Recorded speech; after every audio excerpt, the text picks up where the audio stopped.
Hey y'all. Welcome back to another video. Here's the third and final part of Dawn Sage. As always, huge thanks to all of my Patreons. I really wouldn't be able to make any of these videos without your immense support. Anyways, enjoy the video. Chapter 19. Naruto walked among the trees, back to the waterfall of truth. Before he had been skeptical about his inner darkness, but now he was more at peace with the part of himself that was too trusting and cheerful. He didn't begrudge that part of him, nor was he jealous.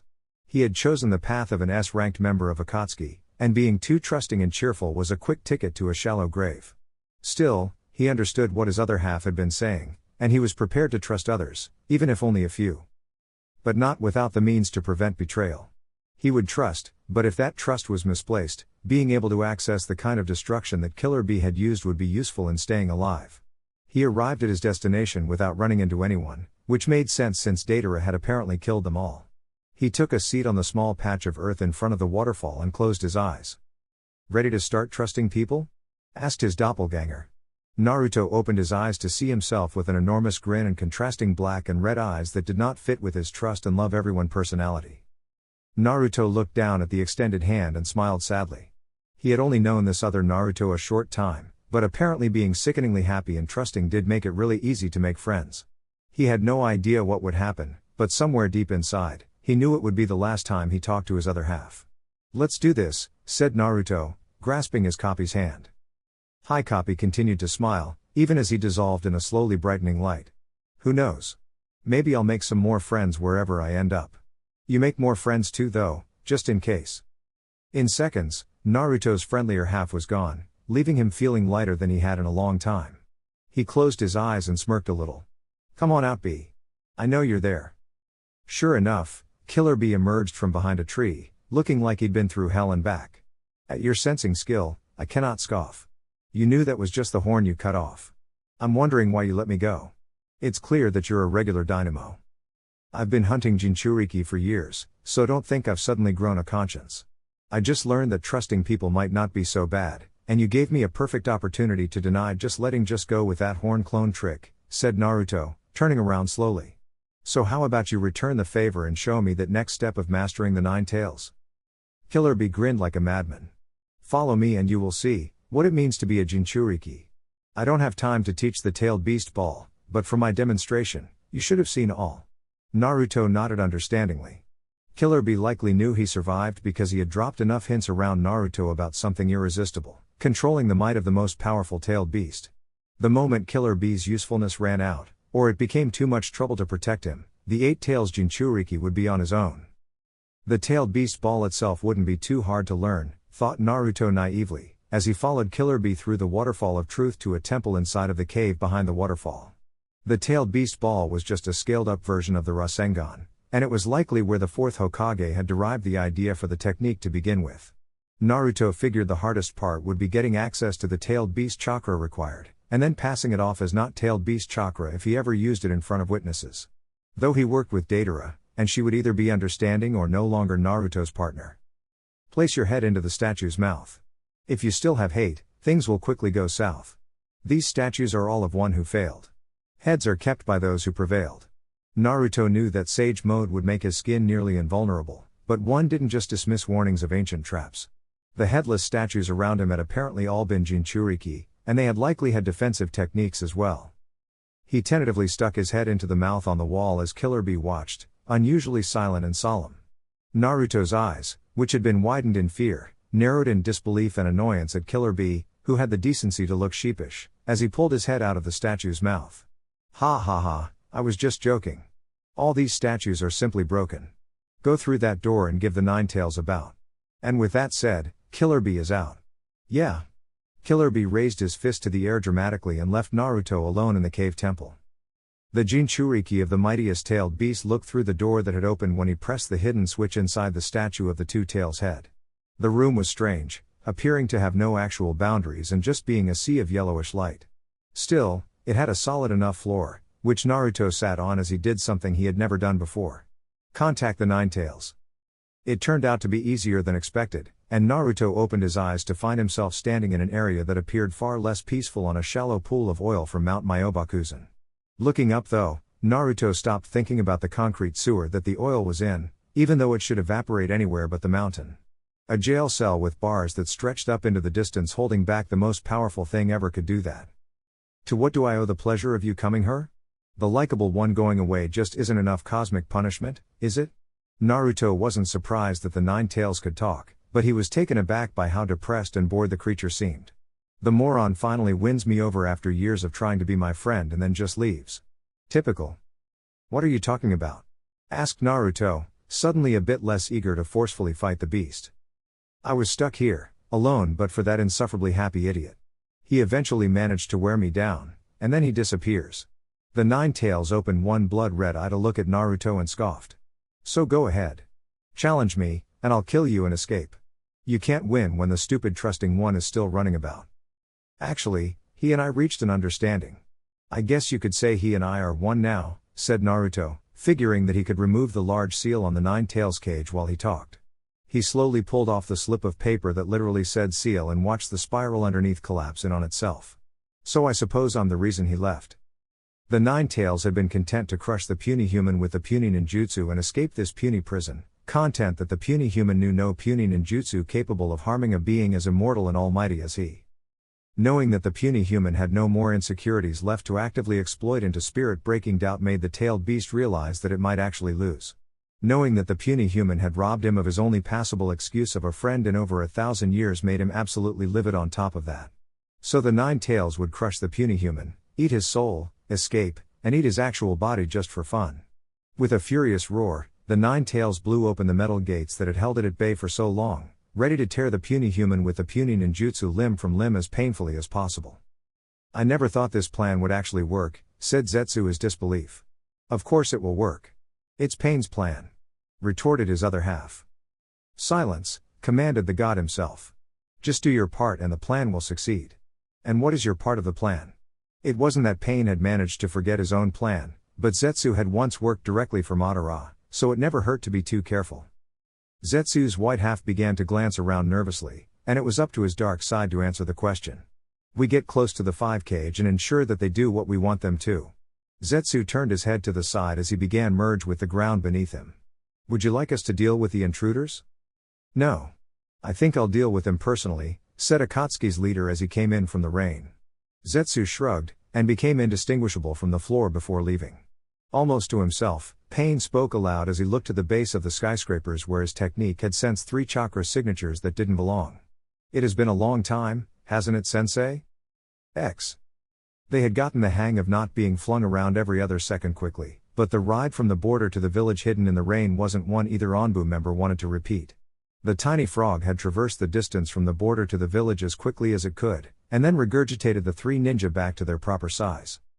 Well, that was fun, said Jiraiya as he slapped the 2 elite ninjas that had been trained to suppress and eliminate emotions on the back. Do you want to get a bite to eat, or fight the leader of an international terrorist organization collecting the most powerful creatures in existence first? Neither Root nor regular Onbu could tell if the legendary Sannin was joking or not. Finally, the Onbu member that had been trained to put the mission before his own life decided to get the Toad Sage back on track. We should get in and out as quickly as possible. The less time we have to be detected, the less time they have to prepare, he said, glancing left and right under his blank white mask. Training methodology aside, the Onbu member assigned by Tsunade agreed. Well, if you two don't want us being discovered, you'll need to remove your masks and tell me your names. Nothing arouses suspicion like me addressing 2 hooded and masked individuals as Onbu 1 and Onbu 2. The 2 had both been trained to never take off their masks unless their mission, not their lives, depended on it or unless ordered by their respective leaders. Still, Jiraiya had a point, and the 2 hesitantly reached up to remove their masks. Danzo's Root Onbu bore a traditional leaf headband to hold back his light red hair that was also held back in a ponytail. His yellow eyes showed no emotion, which was appropriate, since he had none. Tsunade's Onbu removed his red and green painted animal mask to reveal some of the creepiest eyes Jiraiya had seen since before the Uchiha clan had been massacred. His forehead protector was affixed to a metal plate that framed either side of his face, and his shirt went up his neck and over his chin. With the short brown hair covering the top of his head, only a small portion of his face was visible. You can call me Yamato, said Tsunade's regular forces Onbu. It's my code name for missions. My name is Fu, said the red-haired Root Onbu member. Whether it is my real name or not doesn't matter. It won't exist either way. On that cheery note, Jiraiya led them through the rain, striking a balance between looking like they belonged and hiding in the shadows of the massive metal buildings that shot up into the sky. The team decided on setting a trap for some unsuspecting rain ninja and seeing what they knew of Akatsuki, when they entered a suspiciously large and empty area between the buildings. "Look out!" exclaimed Tenzo as he tackled Fu and Jiraiya out of the way of the rain of kunai made from what appeared to be paper that struck the ground where they had been standing. The wood-style user had been fortunate to be looking up at the moment, or else they might have all met a quick end unbecoming of 3 elite ninja. "I told you to simply deal with the others." Jiraiya looked upwards towards the sound of the voice and was shocked at what he saw. "I would handle our old sensei." The woman was unmistakably Konan. She was even wearing the origami flower from all those years ago in her blue hair, though he doubted it was the same one. What surprised him was the man she was standing next to. His eyes were closed, as if in thought, and Jiraiya struggled for a second to remember who he was. It had been years, and the many piercings did little to increase the resemblance between the Akatsuki member before him and the child he had once known. But the spiked orange hair pulled memories of the third orphan he had trained to the surface. "Yahiko. Glad to see you're still alive, but I was under the impression that it was Nagato leading Akatsuki," shouted Jiraiya. The orange-haired man sighed sadly, as if he were disappointed in Jiraiya before leaping down to their level. Konan descended as well, far more gracefully upon wings of paper that appeared to be made from her own legs. That solved the mystery of the paper kunai. "Nagato is dead. As is Yahiko." Jiraiya was certainly confused now. "All that remains is pain," said Akatsuki's leader as he opened his eyes. The 2 Onbu members were aghast at the sight of the most legendary bloodline of all time, and even Jiraiya was taken aback a bit. Training his purple-ringed eyes on the 3 ninja, Pain continued in a commanding tone. "Shall I give you a fraction of that pain?" Without waiting for a response, Konan swung her hand upwards, and several rectangles of paper flew out of the sleeve of her Akatsuki cloak. They were all easily dodged, but Jiraiya was the one to notice the complex seal work inscribed on either side of the paper projectiles. "Dodge." Tenzo and Fu jumped to the left and Jiraiya to the right, as per the plan. They were just here to stall any other Akatsuki members that tried to interfere with Jiraiya's fight with the leader of Akatsuki, and if Akatsuki tried to separate them, then that was fine by them.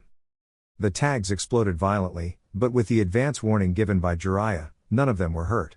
Fu and Tenzo nodded to each other and ran down an alley away from the 2 stronger ninja there. As per her orders, Konan flew off after them, launching paper sheets hardened by chakra to be tougher than steel. Jiraiya turned to Pain, and was surprised to see 2 other people wearing Akatsuki cloaks, each with hair of an identical shade of orange and similar piercings embedded in their faces. But the shocking thing was their eyes. It was easy enough to believe that Nagato had died at some point in the past and Yahiko had taken his Rinnegan. Kakashi was living proof that such a thing could be done. But in no way did Jiraiya believe that there were 2 other people with the same bloodline that had laid dormant for roughly 1,000 years at the same time. Yet 3 people with identical hair and eyes stood before Jiraiya, daring him to find out their secret. One thing was for sure, he would need to even the odds a bit before he could really fight 3 users of the Rinnegan. Despite having trained Nagato, he really only knew what legends had said about them. Controlling all 5 chakra natures did seem useful and powerful, but not the kind of powerful that let you inspire fear in the hearts of 9 other S-rank ninja. Jiraiya remembered a time where Sage Mode would have required minutes of gathering enough chakra to summon Fukasaku and Shima, leaving him vulnerable to almost anyone he couldn't dispatch with only his legs. He had spent a good deal of time trying to master Sage Mode to catch up with the younger sage he needed to defeat, and while he never quite got to the level of unconsciously absorbing natural chakra at all times, Jiraiya did get a lot better at summoning the 2 elder toads. The 2 new arrival bearing the Rinnegan rushed him while he ran through the seals to summon the 2 old toads that had trained him. There was a cloud of smoke, and the long-haired Rinnegan user and the Rinnegan user with their orange hair done up in a ponytail were sent flying backwards. "Really, Jiraiya? All that training, and you still need to summon us for Sage Mode?" Pain knew that Jiraiya could summon toads, but summons small enough to be concealed by the small amount of smoke and useful enough to summon in the first place were rare. The 2 other Rinnegan users skidded to a stop next to the body that had once been Yahiko. Sorry, apologized Jiraiya. As the smoke cleared, the 2 small toads perched on his shoulder became visible, though their cloaks still obscured their lower bodies. "But I really can't afford to hold back here."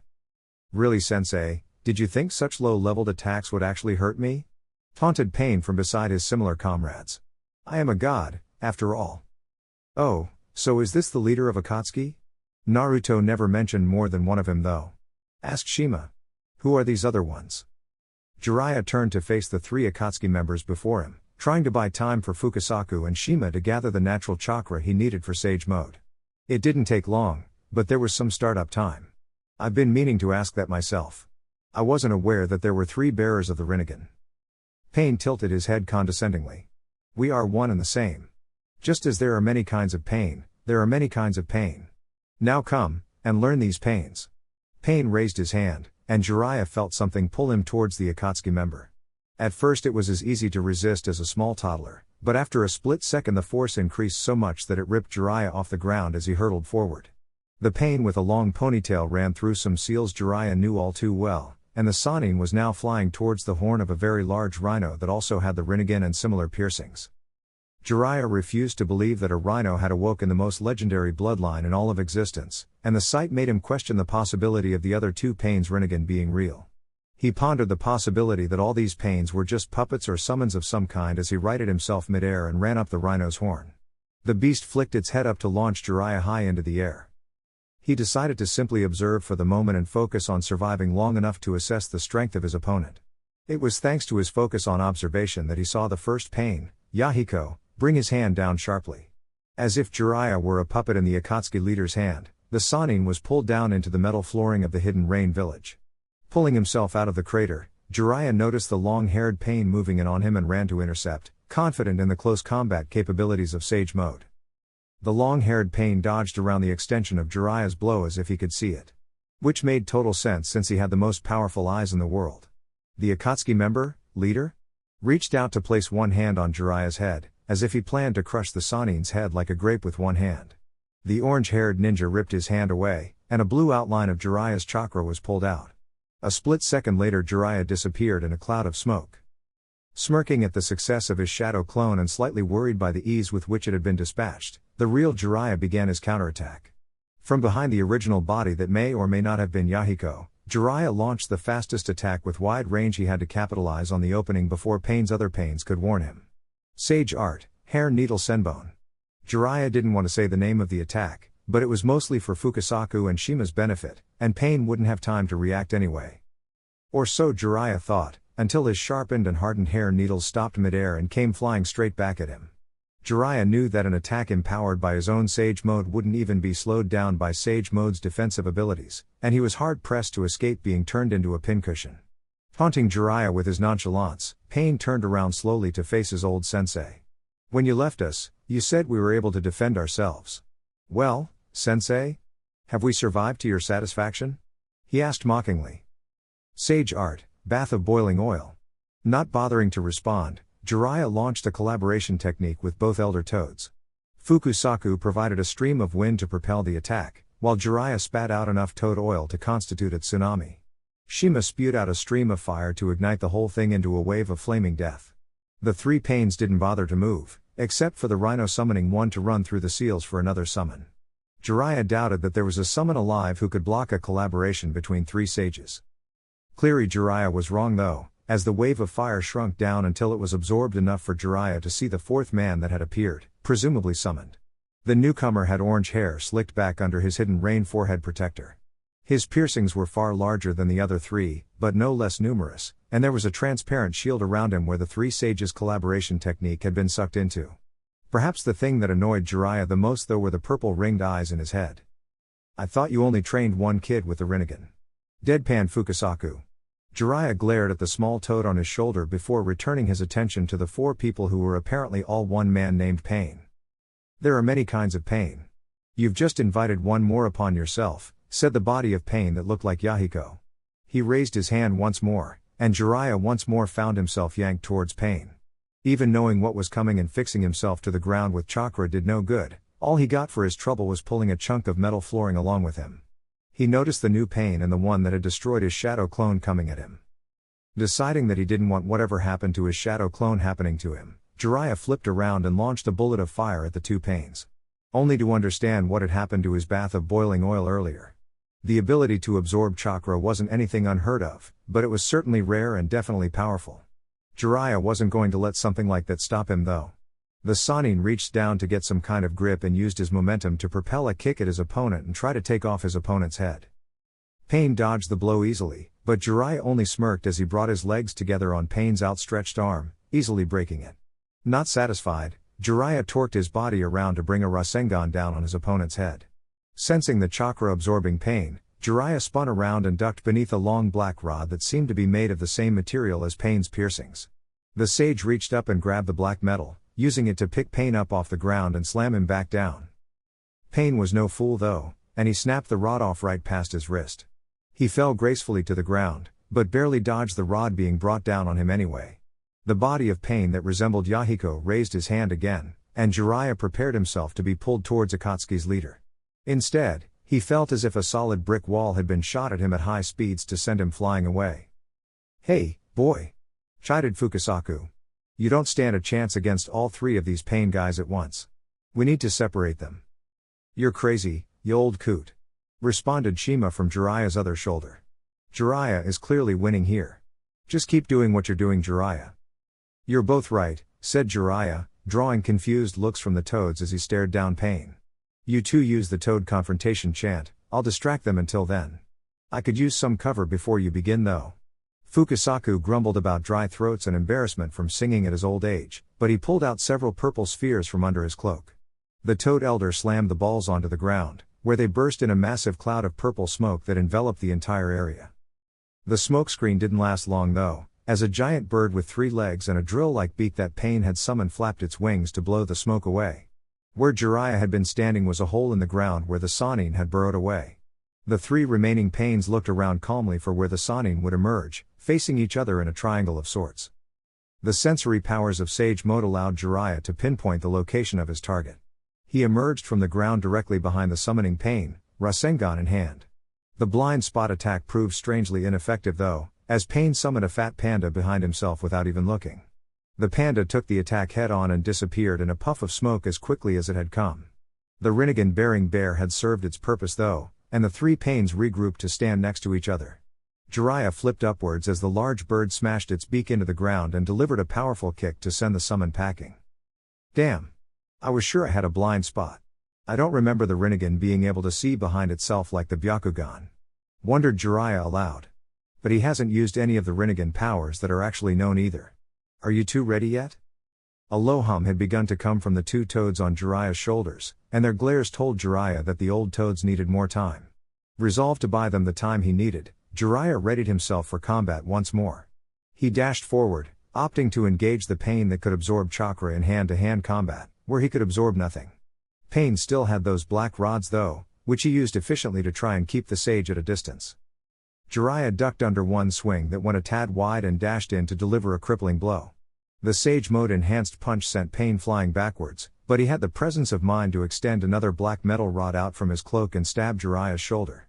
The pain was something unimaginable. Jiraiya had been tortured before, but the pain he felt from just a shallow shoulder wound was excruciating. With a grunt of effort, Jiraiya managed to pull the metal out of his shoulder, though it felt like his body was fighting him every inch of the way. Jiraiya looked up to see that while the chakra-absorbing Pain was unmoving, the long-haired Pain whose head he had pulped with a Rasengan was standing back up, as healthy as could be. Jiraiya's eyes widened in surprise at Pain's apparent ability to raise the dead, and he quickly summoned a small messenger toad. "Quickly, get that corpse out of here." The toad thought for a second about patronizing the old pervert, as he had never actually gotten the chance before, but the Sannin's tone firmly established that now was not the time.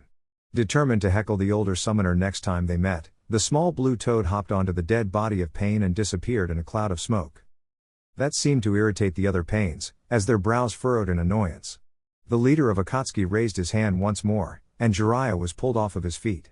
The resurrected Pain slammed his hand on the ground to send a Rinnegan-bearing centipede at Jiraiya. The insect coiled itself mid-air to restrain the Sannin, and the long-haired Pain moved in for the kill. And then they stopped. Jiraiya had tuned out the noise coming from right next to both of his ears, but he now noticed that Fukasaku and Shima were both belting out a duet of illusion-inducing toad song. The three Pains that were within earshot were likely seeing a false world where they were restrained by 4 samurai toads holding them inside a small floating cube. Knowing that Fukasaku and Shima couldn't hold their song for long before their throats gave out, Jiraiya quickly broke out of Centipede, breaking it into segments. He summoned 3 of the stone swords of Mount Myobakuzen, taking no chances with Pain's resurrection abilities. The swords impaled the 3 Pains, and even though it almost physically hurt Jiraiya to stab one who was once his beloved student, he forced himself to do so. Seeing it finished, Jiraiya stopped Sage Mode as the two toads on his shoulders began to hack and cough. The remnants of Sage Mode were still around though, and they allowed him to barely sense and dodge the incoming attack. It was likely a high-grade explosive note, as the scorch marks from the blast could testify.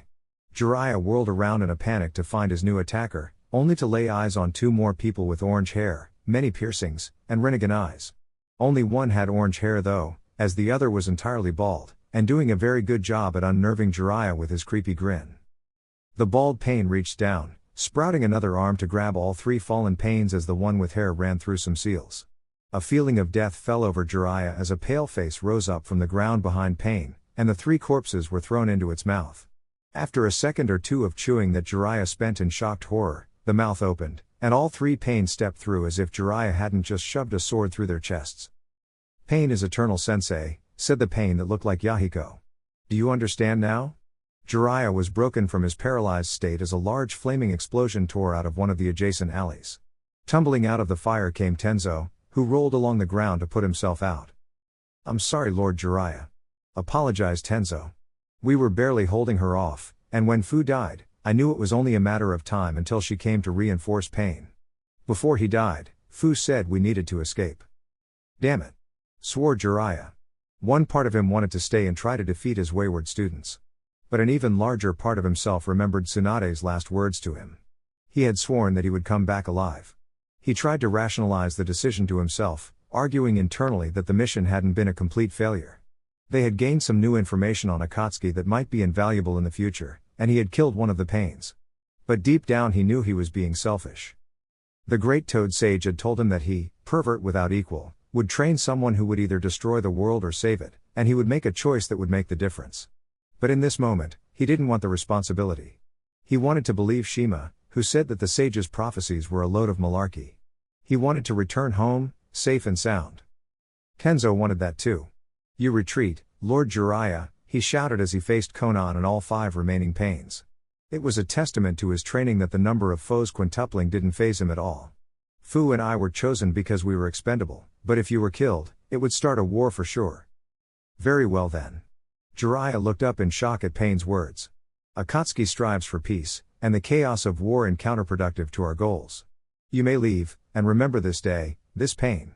Perhaps when Akatsuki accomplishes our goal, you will survive. Perhaps not." For someone who was now 1/6 dead, Pain seemed almost eager to brush off Jiraiya's invasion and assault. Weighing the choices mentally, Jiraiya debated with himself under the stares of Tenzo and Akatsuki's leader. Sighing heavily, he came to a decision. "We're leaving, Tenzo." "Shima, if you could help him?" asked Jiraiya. Shima hopped off of Jiraiya's shoulder and onto Tenzo's, and the two disappeared in a cloud of smoke. "Are you sure that was a good idea?" It wasn't often that Konan questioned her childhood friend and leader, but it wasn't often he let such an attack slide. Usually, any infringement against his authority ended with death. "Yes, I am sure," responded Pain as he turned to leave, and Konan quickly followed. The nations must be at their strongest to be broken completely, or else others will rise up once more. The nations must be united, and that cannot happen if they are at war. Let Zetsu do his part, and we will be ready. The Raikage sat in his office, contemplating what to do with the two ninja in front of him. "You know, if your villages ever found out about my harboring their missing ninja, it could lead to war." To their credit, the wounded Uchiha and the jinchuriki of the Seven Tails simply nodded. "My village was pretty knocked around by Akatsuki. I doubt they could wage a war, even if they wanted to," said Fu, tossing her hand over her shoulder noncommittally. "And I only care about stopping Akatsuki," replied the Uchiha stoically. "As long as your village protects Fu, it doesn't matter to me whether or not I have your protection." "Well spoken," said the Raikage thoughtfully. Thought had never been his strong suit, but he was more than capable of it. "Granted, we have no real way of knowing you aren't just a traveler, set upon by Akatsuki near our village. I'm sure no village could object to that." Sasuke let out a breath he didn't know he had been holding. Just then, the door burst open. The Raikage was up and covered in lightning, and Sasuke was ready to brawl, Sharingan blazing. Until he was rather painfully reminded that his left eye had recovered, but his right eye was now unusable. The Hidden Clouds healers could have perhaps done the operation more safely, but Sasuke was loath to hand Itachi's hard-won Sharingan over to anyone. And he paid for it now with searing pain and a spurt of blood from his right eye. The Raikage lowered his lightning armor when he identified the newcomer, and Sasuke was still trying his best not to scream in pain while writhing on the floor. The Raikage sat down in his chair, and Fu contemplated poking Sasuke with a stick as he convulsed. "What are you doing here, Motoi? You're supposed to be with my brother." "That's Jetsit, sir. Akatsuki has captured him." The Raikage's response was to smash his desk to pieces. "We don't know how they found us. We need to launch a counterstrike to get him back." "You're right, but Akatsuki is too strong to fight together. If he's been taken back to their base, we don't stand a chance. And I'd be shocked if they hadn't gotten him there by now." The Raikage sat down once more in front of his desk's remains. "What we need to do now is find a way to get revenge on those Akatsuki bastards." From his position on the floor, Sasuke couldn't agree more. "Lord Raikage, it would take all villages working together to defeat Akatsuki all at once," said Motoi in distress. The Raikage stood p and raised his fist to the sky. "If it takes all the villages working together, then I'll run to each village and convince them myself." With his piece said, the Raikage turned, and leapt through the window of his office, smashing whatever was unfortunate enough to be where he landed. Naruto dodged the 9 massive tails that came crashing down on him, only for a large paw to swipe him away in contempt. Enraging a beast of pure rage might not have been one of Naruto's best ideas. Still, Sage Mode worked even in this strange mind world. It even felt easier, perhaps because his real body wasn't moving at all. Either way, the enhanced defenses were all that had kept him from being turned into mincemeat, mindscape or not. And it occurred to him for the umpteenth time since releasing the beast that without the toads, he had no real idea on even what he needed to do to master the 9 tails as Killer Bee had put it. He jumped upwards to avoid more tails that came crashing down, but could only hold out his hands to try and stop the 9 tails' front paws from crushing him. It failed spectacularly, and the 9 tails was soon squeezing him like a doll. Other than a giant 9-tailed fox intent on tearing him limb from limb, Naruto had thought himself alone in his mindscape. So he was understandably surprised when another voice spoke up from behind him. "I'd appreciate it if you dropped my son. I'd hate to have to give you another beating." Naruto couldn't turn around while he was being held tightly by the 9 tails, but the tailed beast's response removed any doubt about who was standing behind him. "Fourth Hokage," growled the 9 tails. "Damn you." Naruto watched as several large tails shot past him, presumably to destroy the beast's most hated foe. Naruto also saw a 3-pronged kunai flying in the other direction out of the corner of his eye. He heard the tails impact the ground, but the 4th Hokage was right in front of him, and Naruto gasped in shock. He was now surprised that Jiraiya hadn't made the connection from a passing glance. Other than his golden sage mode eyes and the different color of their cloaks, Naruto was a spitting image of the 4th Hokage. The golden-haired man swung his hand down, and smashed the Rasengan into the 9 tails' wrist, forcing it to release Naruto. Naruto dropped next to the 4th Hokage as the 9 tails recovered and snarled at the two of them. "How?" asked Naruto incredulously. "You're dead." "I suppose I am," responded the legendary ninja nonchalantly. "I'm just an imprint of chakra sealed inside you. I had kind of sacrificed my soul 2 times over before then though, so I can't hang around for long. I have enough chakra to redo the seal though, if you don't want to fight the 9 tails." Naruto considered the choice, and it was if time slowed for him to think. It very well might have, since they were all currently inside his mind. "I appreciate the offer, but I need to be strong enough to do the right thing, and this is the only way to get that power soon enough to make a difference." The 4th Hokage smiled at his son's response. The 9 tails did not. "You seek to take my power? You are but a speck of my hatred. An ant for me to crush," it shouted angrily, though some part of it feared being sealed by the Hokage once more. "He sure is loud, isn't he?" asked the 4th Hokage, brushing off the 9 tails' rage. "I suppose I'll let you off with a little bit of help then. You are my son, and though I might not be proud of all you've done, I am proud of you." Despite never having met his father, the words still threatened to bring tears to Naruto's eyes. Minato reached out and ruffled his son's hair, and Naruto hardly noticed his Akatsuki cloak slowly turning red, with the black settling into flames on the bottom. "And the secret to this game is chakra. Pull his out with yours, but don't let him do the same. Be careful, I love you." With his piece said, Minato Namikaze began to fade out of existence in a white light. With his father gone, Naruto allowed himself to shed a single tear, before turning back to the 9 tails, which seemed to have regained some of its courage now that its archenemy was gone once more. "Sorry, but I'm going to take that chakra of yours, and use it as insurance in case doing what I should have done years ago turns out to be a bad idea." "Over my dead body," roared the 9 tails, swinging its paw down on Naruto again. This time though, the sage caught the appendage and used it to swing the 9 tails above his head and into the ground. Leaping up like a toad, Naruto jumped high above the tailed beast as it lay on its back. "Not done yet," yelled Naruto as he began to fall toward the 9 tails' chest, hands practically glowing with sage chakra. "You little brat," spat the 9 tails as it reached up to grab him out of midair. Naruto used his feet to roll himself between the 9 tails' fingers, and launched himself downwards all the faster. The blows collided solidly with the 9 tails' chest, stunning the beast temporarily. Naruto jumped down to the base of the fox's tails and grabbed hold of the surprisingly fluffy tail and tried to grab onto the chakra itself. Suddenly, 2 more hands placed themselves next to his and pulled, this time drawing out a trail of the beast's chakra. Looking over his shoulder, Naruto came face to face with his smiling doppelganger from the Waterfall of Truth. "He might be my friend, but he really does need to learn a lesson in humility," explained the trusting Naruto that had somehow managed to annoy the 9 tails into friendship. The 2 copies of Naruto managed to pull out a good length of chakra before the 9 tails came to its senses after the blow. "Think again," bellowed the 9 tails. The blue chakra that Naruto had been pulling on began to turn red as a more hate-filled chakra seeped out from the 9 tails' body. Naruto gasped in shock as the red chakra completely engulfed that chakra projection behind him.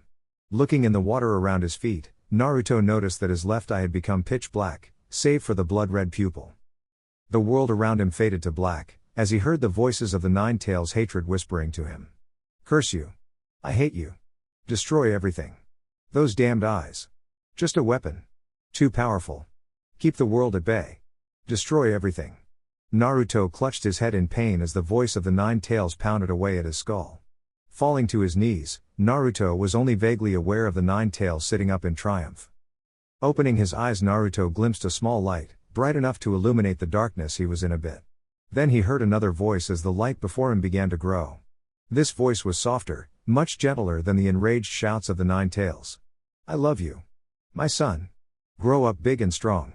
Eat your vegetables." The last one left Naruto a bit confused, but every word made the throbbing in his head go away. The light between him and the 9 tails grew in intensity until it was too blinding to look at. Naruto opened his eyes once he sensed the light fade to tolerable levels, and was surprised to see that the 9 tails was gone. In its place was a woman about as tall as he was, with bright red hair that fell down to her legs. Naruto couldn't believe it. "Are you the 9 tails?" The question earned him a slap across the face, but Naruto was just too stunned to react. "That's for not recognizing your own mother," she shouted. The woman in front of him thought for a moment, then slapped him again. "And that's for joining a terrorist organization intent of taking over the world. I mean, really." Naruto had known he was the son of Minato Namikaze, 4th Hokage and last Toad Summoner, for years now, but he had never seen so much as a picture of his mother. He was still silent and uncomprehending when his mother gave him a hug. "And that's for being my son." "You're really my mom?" asked Naruto as his eyes threatened to tear up. She moved away from him then, holding him at an arm's length to look at him testily. "Of course I am. Kushina Uzumaki, wife of the 4th Hokage and mother of one Naruto Uzumaki," she replied. Naruto's brain was almost fried at this point, and he desperately grasped for anything to talk about, almost fearful that she would disappear if he didn't keep talking with her. Like your hair." Naruto felt like going back to where he had been and letting the 9 tails eat him. He was meeting his mother, who was probably dead, and all he could think of was "I like your hair." Luckily, his mother seemed to enjoy the compliment, running a hand through her hair appreciatively. "Only one other man has ever complimented my hair, and I married him," said Kushina, reminiscing her romance with Minato. "That's all it took?" asked Naruto in surprise. He flinched as his mother raised her hand to smack him again. He really needed to learn when to stop talking. She managed to stop herself though, but Naruto made a mental note to think before blurting out whatever came to mind. "If you must know, he had just saved me from a group of cloud ninja when he complimented me, so it was a tad more romantic than that," she chided. "And he sealed some of my chakra into your seal too, so I could meet you when you were all grown up. I was in a bit better shape than he was at the time, so I have a bit more time to chat." Naruto searched for any questions in his mind, and barely stopped himself from asking why she had been kidnapped in the first place. "Why did you let yourself get sealed in here though? If you hadn't, you could have met me in the real world." Kushina smiled sadly. "I was already dying. Until it was used to attack the village, the 9 tails was sealed somewhere, you know?" Naruto's eyes widened at the implications. Not only had he been killing people like himself with Akatsuki, he had been killing people like his own mother. The realization only solidified his choice.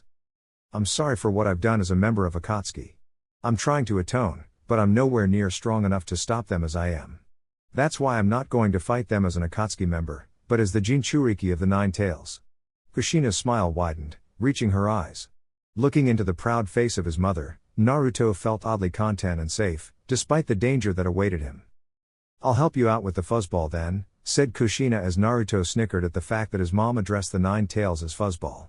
I have enough chakra left to be useful, but before we do this, if you ever meet a masked man claiming to be Madara Uchiha, kill him. Naruto was slightly taken aback by the smile his mother wore while telling him to kill someone, though Madara Uchiha was supposed to be dead, so he supposed it was fair. The bright world dimmed a bit, and his mother faded with the light.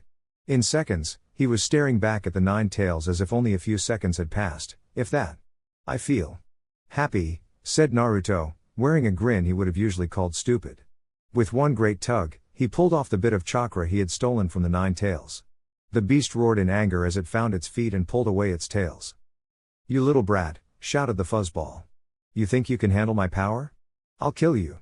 Before it could make good on the threat, golden chains made of pure chakra burst from the ground beneath the fox's feet and wrapped around it. The chains tightened sharply, pulling the Nine Tails away from Naruto, who stood calmly with a huge grin plastered on his face. Don't get full of yourself. Naruto saw the ball of ominous chakra form in front of the Nine Tails' mouth, though he had never seen it compact like it did now. By the time it was fully charged, the sphere was small enough to fit in the palm of Naruto's hand, and the Nine Tails bit down hard on it. The Nine Tails' cheek swelled like a squirrel with a hoard of nuts, before it opened its mouth to fire a concentrated laser of chakra. The blast was smaller and faster than Killer Bee's tailed beast bomb, but Naruto was willing to bet it had just as much power, if not more. Which left the question of how to not get hit by it. It was a crazy idea, one that usually wouldn't warrant a second thought. But Naruto didn't have time to weigh the pros and cons of an idea at the moment. If he was supposed to take the Nine Tails chakra, then was the fox an idiot for launching pure chakra at him? Probably not, and Naruto was going to lose an arm for such an idiotic plan. But he still tried it. Naruto leapt over the laser of chakra, and reached into it to try and pull out some of the chakra. In reality, his hand would have been vaporized, because trying to grab chakra was insane unless you had a technique that let you do it. But here, grabbing chakra was how you won. Naruto's hand still felt like it was being burned, doused in vinegar, and eaten off by ants, but he managed to pull several small orbs of chakra from the laser as it scorched him from sheer proximity. The Nine Tails noticed though, and was not pleased. The fox was about to raise its head, and therefore the laser of death, when Chin shot out of the ground and snapped its mouth shut. Fighting against the chains, the Nine Tails reared up backwards and tried to open its mouth. It managed to snap the chains wrapped around its mouth with a victorious roar, and noticed what Naruto was doing in horror and rage. Held between Naruto's hands was a small ball of dark chakra that was slowly being added to by the spheres of chakra he had stolen from the Nine Tails' tailed beast laser. Go ahead and try, fool. My power is impossible to balance. If you insist on killing yourself trying, you won't hear me complaining. Shut up, fuzzball, shouted Naruto. I've got a lot of people counting on me to beat you, so don't think I'll just give up. Little brat, bellowed the fox, angry that Kushina had apparently told her son of her affectionate nickname for the mightiest tailed beast. You cannot handle the power of a tailed beast ball. I wouldn't bet on it, said Naruto smugly as the black sphere in his hands became a swirling ball of death. The Rasengan is in my blood, and I've spent my whole life balancing dangerous chakras. Besides, Killer Bee let slip the recipe. 8 parts black and 2 parts white. Naruto ran at the Nine Tails quickly. The tailed beast ball wins any fight. The Nine Tails roared in fury, and the sheer air pressure almost stopped Naruto's forward progress. But the defiant sage didn't stop. Naruto skillfully weaved between the Nine Tails that came crashing down, still carrying his miniature tailed beast ball.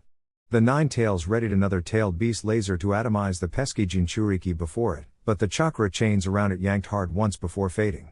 The tug was enough to pull the Nine Tails up onto 2 feet and ruin its concentration before the chains disappeared. The Nine Tails stumbled back as Naruto leapt up to chest level. It's over, he shouted as he placed one hand on the Nine Tails and grabbed onto the beast's chakra. He pulled his other hand back and slammed it into the tailed beast's chest. The small black ball started off small, but it soon began to destabilize and grow to massive proportions. Soon, The tailed beast ball made of stolen chakra was bigger than the tailed beast it sent flying backwards. It was tough to keep a firm grip, but Naruto managed to hold on firm to the nine tails chakra. When the tailed beast ball detonated and subsided, Naruto saw a nine-tailed fox made entirely of blood-red chakra standing in front of him, while the physical fox was in the distance, looking like it hadn't eaten in years. The giant mass of red chakra slowly flowed into Naruto's outstretched hand. In a flash of light, Naruto looked down at his hands in wonder. Not even his expertise at balancing chakra could keep this power contained. Golden chakra literally rose off of his skin like fire. Don't get cocky. I'll kill you. Naruto looked over at the skinny excuse for a fox that had spoken nonchalantly, but that changed to surprise and horror when he saw what the beast was doing. Above the tailed beast's maw was a tailed beast ball easily 3 times the size of any Naruto had ever seen. Before he could even contemplate how to stop it, the 9 tails ran out of energy. The tailed beast ball cracked, and then fell apart like it had been made of stone. You still had that much power left, said Naruto, feeling a bit awed by the beast's strength, even when he had supposedly taken all of its chakra. You really are impressive, aren't you? Naruto almost instinctively knew what to do. He raised his hand and brought it down on the spiral that represented his seal. He twisted the seal, as if turning a key, and red gates rained down from the sky to pin the 9 tails to the ground. With that done, Naruto turned to leave, though it turned out to be as easy as opening his eyes in reality. He stood up, stretched his muscles before he collapsed in exhaustion. Despite every one of his muscles screaming in protest, he forced himself to sit up when he heard a familiar voice in his head. We have another one. Naruto sighed heavily as he went outside and sat down on the clay sculpture Deidara had given him. It took off into the air as Naruto sat down and closed his eyes in meditation. X. The 10 members of Akatsuki looked down at the large gray horn in their midst in disbelief. Their newest member, Orochimaru, was the first to break the silence. So are all jinchuriki just random animal part, or is the 8 tails special? No one except perhaps Hidan was in the mood for sarcasm. Ha, guess he must have transformed the horn into a clone of sorts during the explosions of water and blood. I didn't sense a difference, because it was technically his chakra, and the 8 tails chakra. Despite knowing he had to sound annoyed and embarrassed with himself, Naruto couldn't quite bring himself to feel bad about Killer Bee's escape. Wait a second, shouted Hidan, and Kakuzu put his hands up to his ears in irritation. There were explosions of blood? Why did you not invite me?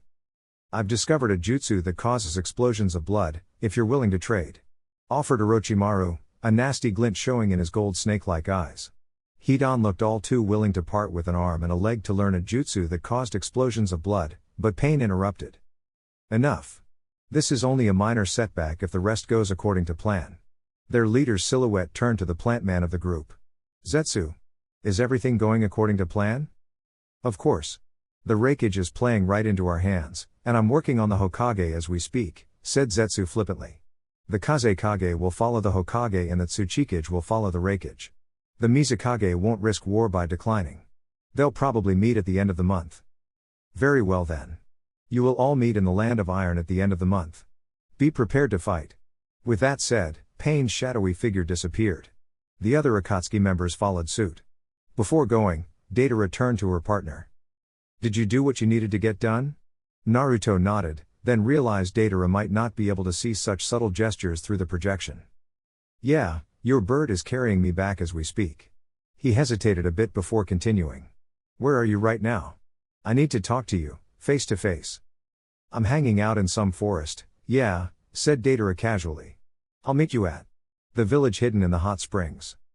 Hidan's old village? Asked Naruto, a tad suspicious of walking into a hidden village, even one as small as the hot springs. It's more of a resort town now. That's why Hidan left in the first place, yeah, said Deidara excitedly. We could use a little R&R before we fight the 5 Kage. Naruto sighed, figuring that any place was as good as another. He just felt bad for the inhabitants and vacationers that would get introduced to Deidara art when he told her. Sound good. I'll see you then. Chapter 20. So you weren't successful in killing him? Asked Tsunade dejectedly. Jiraiya had returned from the assassination mission without Danzo's root Anbu, instead carrying a corpse that apparently belonged to one of Akatsuki's 6 leaders who were also all one person named Pain. Tsunade was still trying to wrap her head around that one. I'm not sure if he can revive this one without the actual body, so we might have decreased his strength a bit, but as for killing off Pain entirely? No such luck. replied Jiraiya. Still though, we did get a lot of information about his abilities, so the mission wasn't a complete failure. With all due respect, Lady Hokage, we need to share this information with the villages that are still trying to protect their own jinchuriki. Such information may be vital in stopping Akatsuki, said Tenzo, who had donned his mask once more after they were safe. True, Akatsuki is the biggest threat at the moment, but we can't just discredit the other 4 villages, said Jiraiya. And while we know that the Hidden Cloud is the only villages with jinchuriki left, admitting that would be admitting to spying on them. They probably know we spy on them already, but flaunting it like that would just be asking for a war. Perhaps we could give the warnings and information to all of the villages to remove suspicion that we already know that only the Hidden Cloud has a jinchuriki left. Offered Tenzo, standing at a stiff salute. Tsunade propped her head up on her hand as she mulled the idea over. That could work. But there's no way we could call a meeting here or there. We would be too busy suspecting the others of treachery that we wouldn't have time to talk. In the past, summits of the 5 Cage were held in the Land of Iron. There's nothing fun about the place, but you'd have to be insane to upset the samurai, said Jiraiya as the idea began to form in his mind. No one would betray each other there. That could work, said Tsunade, nodding slowly as the idea began to sound better and better. I'll deal with the paperwork, you come up with a plan for handling Pain if he shows up at the summit. You'd have to be insane to try, but Akatsuki fills that role perfectly. Naruto's clay owl had been long since destroyed by a failed experiment with the tailed beast ball. After trying it several more times, he succeeded more often than not, but if it weren't for Sage Mode, he likely wouldn't have survived the first failure. Apparently, adding in Sage Mode chakra changed the balance of chakra needed to keep the whirling ball of death stable. He had been getting better, but he looked like he had just gotten done fighting Akatsuki's leader by the time he arrived at the village hidden in the hot springs. Looking down at the tourist town, he could see why Hidan had left his old village, and why the old ninja village had given up on ninjas. They were fantastic mercenaries, but unless you had the reputation to bring in jobs, people would just go to one of the major hidden villages. And when you had such a good tourist magnet like the hot springs, it was only logical to stop training ninjas.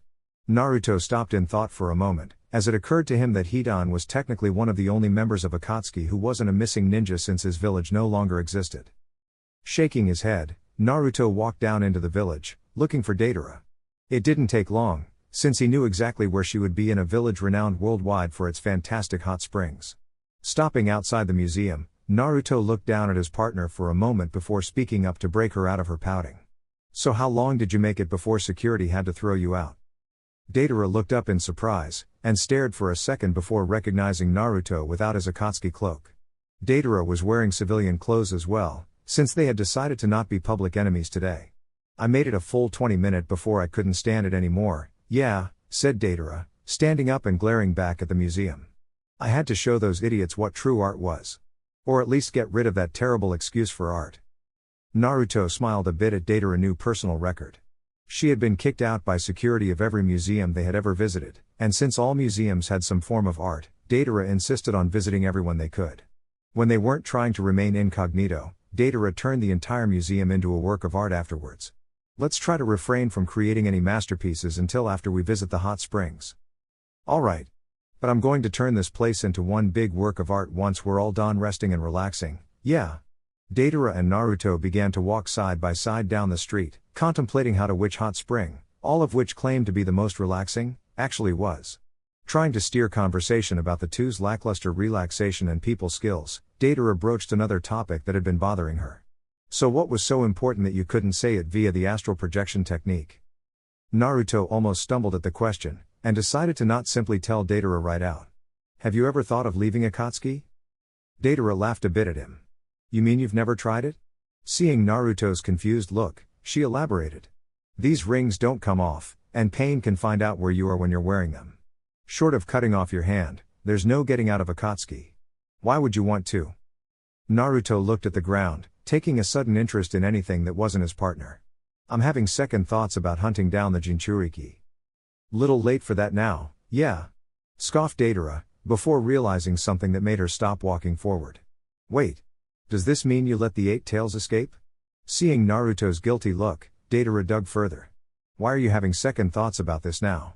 We've been hunting them down for years, yeah. Naruto sighed heavily, and prepared to draw on the 9 tails chakra to escape if need be. Because I'm a jinchuriki. What are you talking about? All the tailed beasts are accounted for. What tailed beast would even be sealed in you? Deidara was acting cool, though anyone who knew her well enough could see that she was taken by surprise. The leaf ninja only had a part of the 9 tails sealed inside of him, likely a bit of residue that began to grow back to its full strength. I'm the jinchuriki of the 9 tails. Seeing that Deidara either didn't believe him or didn't want to believe him, Naruto raised his hands together, and a small ball of pure black chakra whirled into existence. Seeing the tailed beast ball, even a miniature one, was enough to convince Deidara.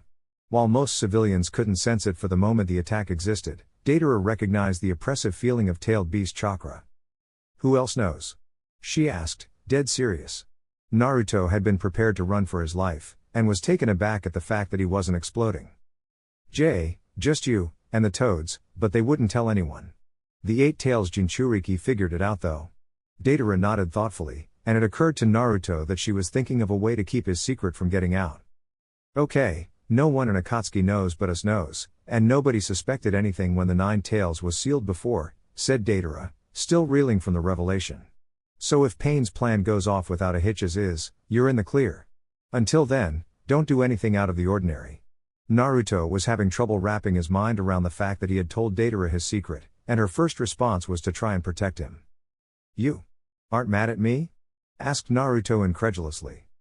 I'm furious at you actually, said Deidara, shooting Naruto a glare that could melt steel.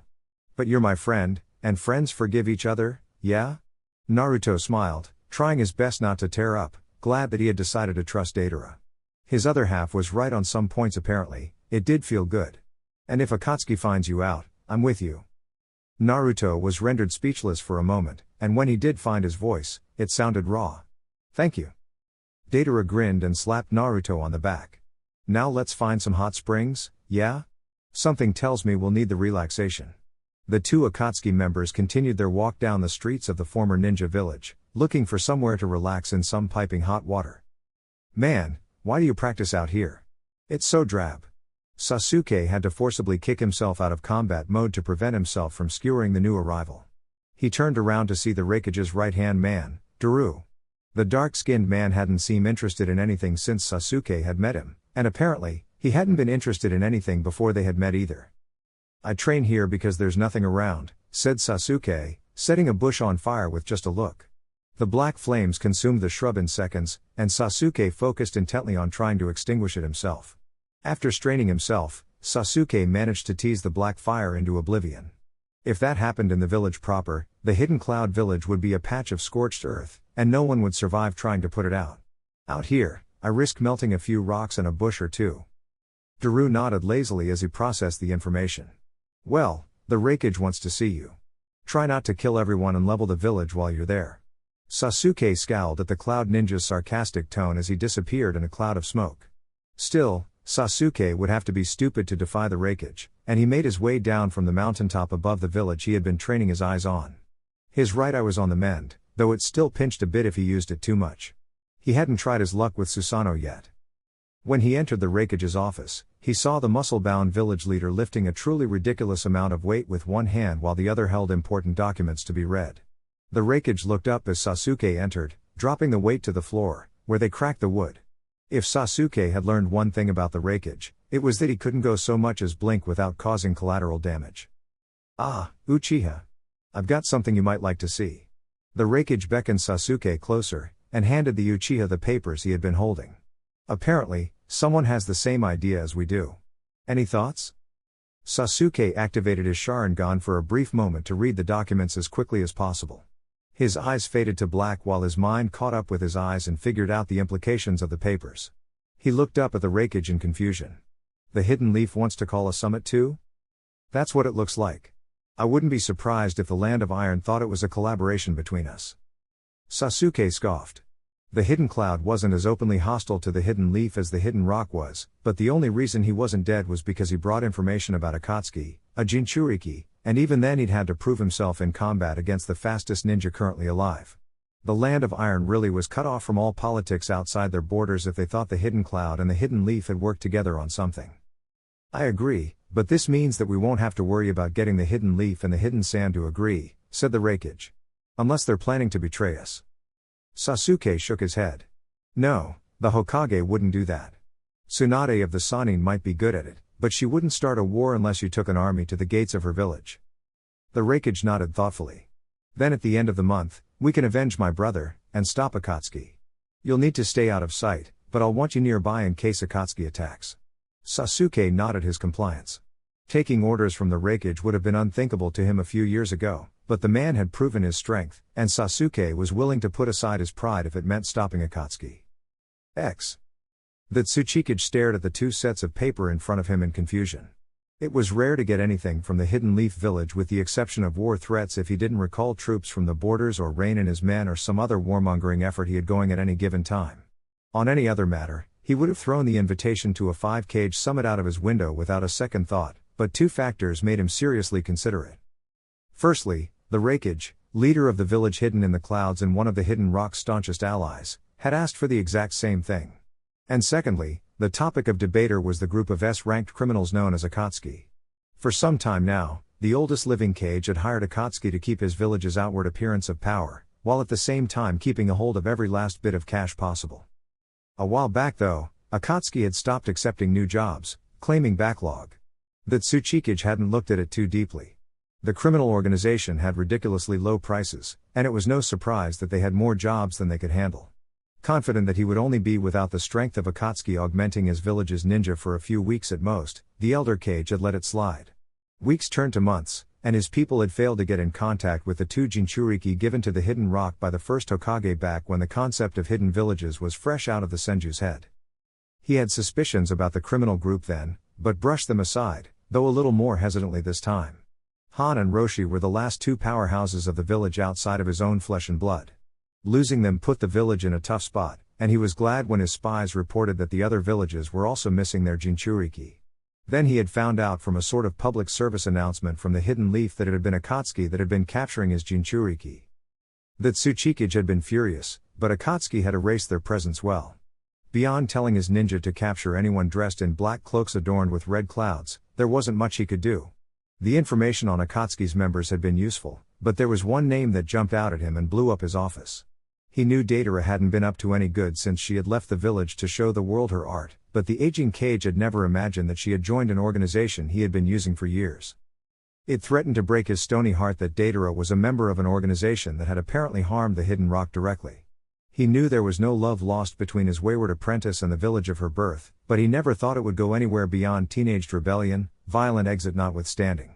Still, he had fought Madara Uchiha and lived, he had led the village hidden in the rocks through 2 wars, and he had been a prominent figure in the other one.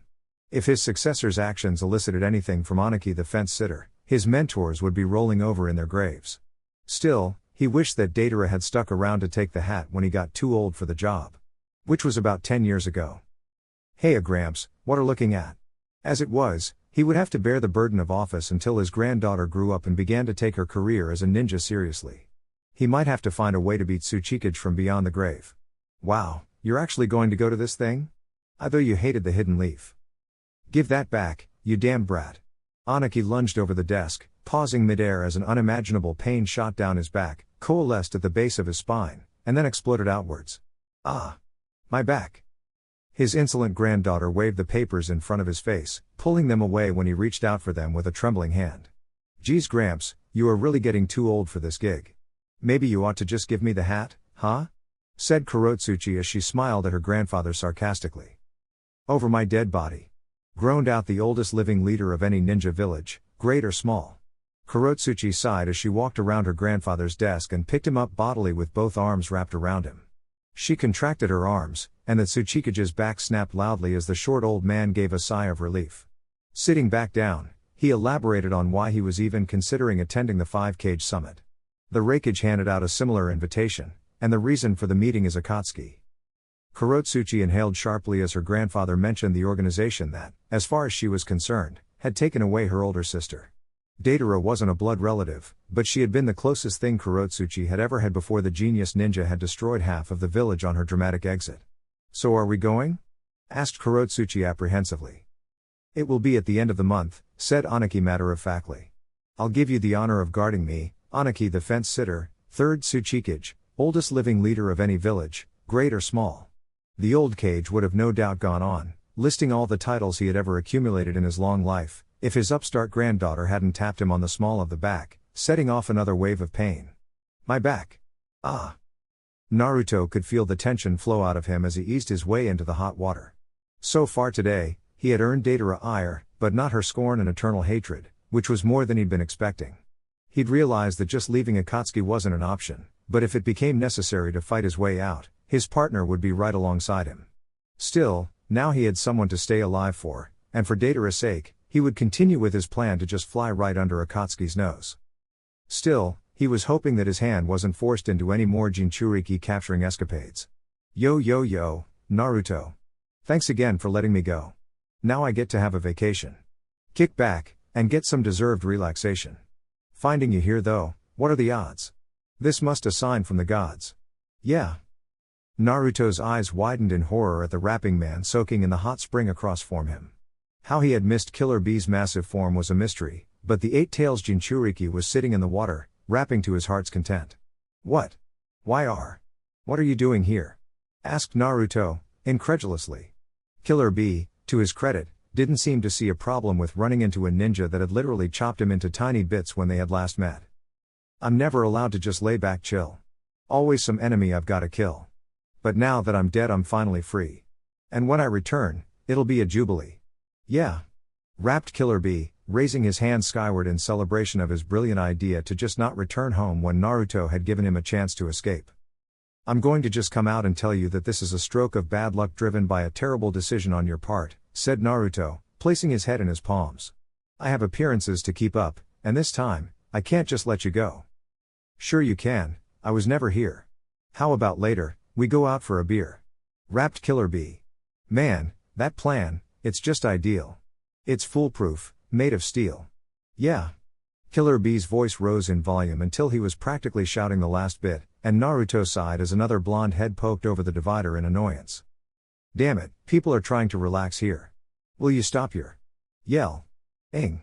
Hold on a second. Deidara slowed down as she laid eyes on Killer Bee, and disappeared back behind the bamboo wall. Naruto sighed heavily and got out of the water himself. Hey ho, where do you go? You just got here. Relax, you know? Rapped Killer Bee as Naruto went back into the shower rooms to retrieve his clothing and then beat Killer Bee senseless for, among other reasons, his own idiocy.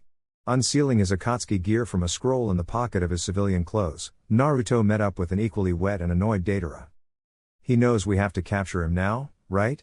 Asked Deidara, disbelieving Killer Bee's decision to not return to the village hidden in the clouds when he had the chance. I think so, sighed Naruto in exasperation. But I'm not sure of anything with him anymore. Apparently, Killer Bee hadn't been expecting the Akatsuki members to return, jutsu blazing.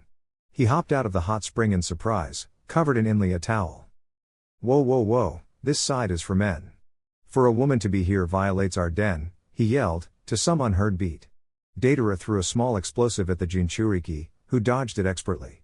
The bomb detonated in the water, kicking up a spray of steaming liquid while the few non-involved patrons vacated the scene as quickly and quietly as possible. You've violated manhood's sacred wards. Will you at least wait for me to get my swords? Deidara looked at him like he had gone insane before turning to Naruto and ascending on a newly created clay hawk. Naruto placed one hand on his face in exasperation, sensing Killer Bee's location even with his eyes closed. The jinchuriki of the Nine Tails jumped at the barely clothed Cloud Ninja, who was holding his own surprisingly well.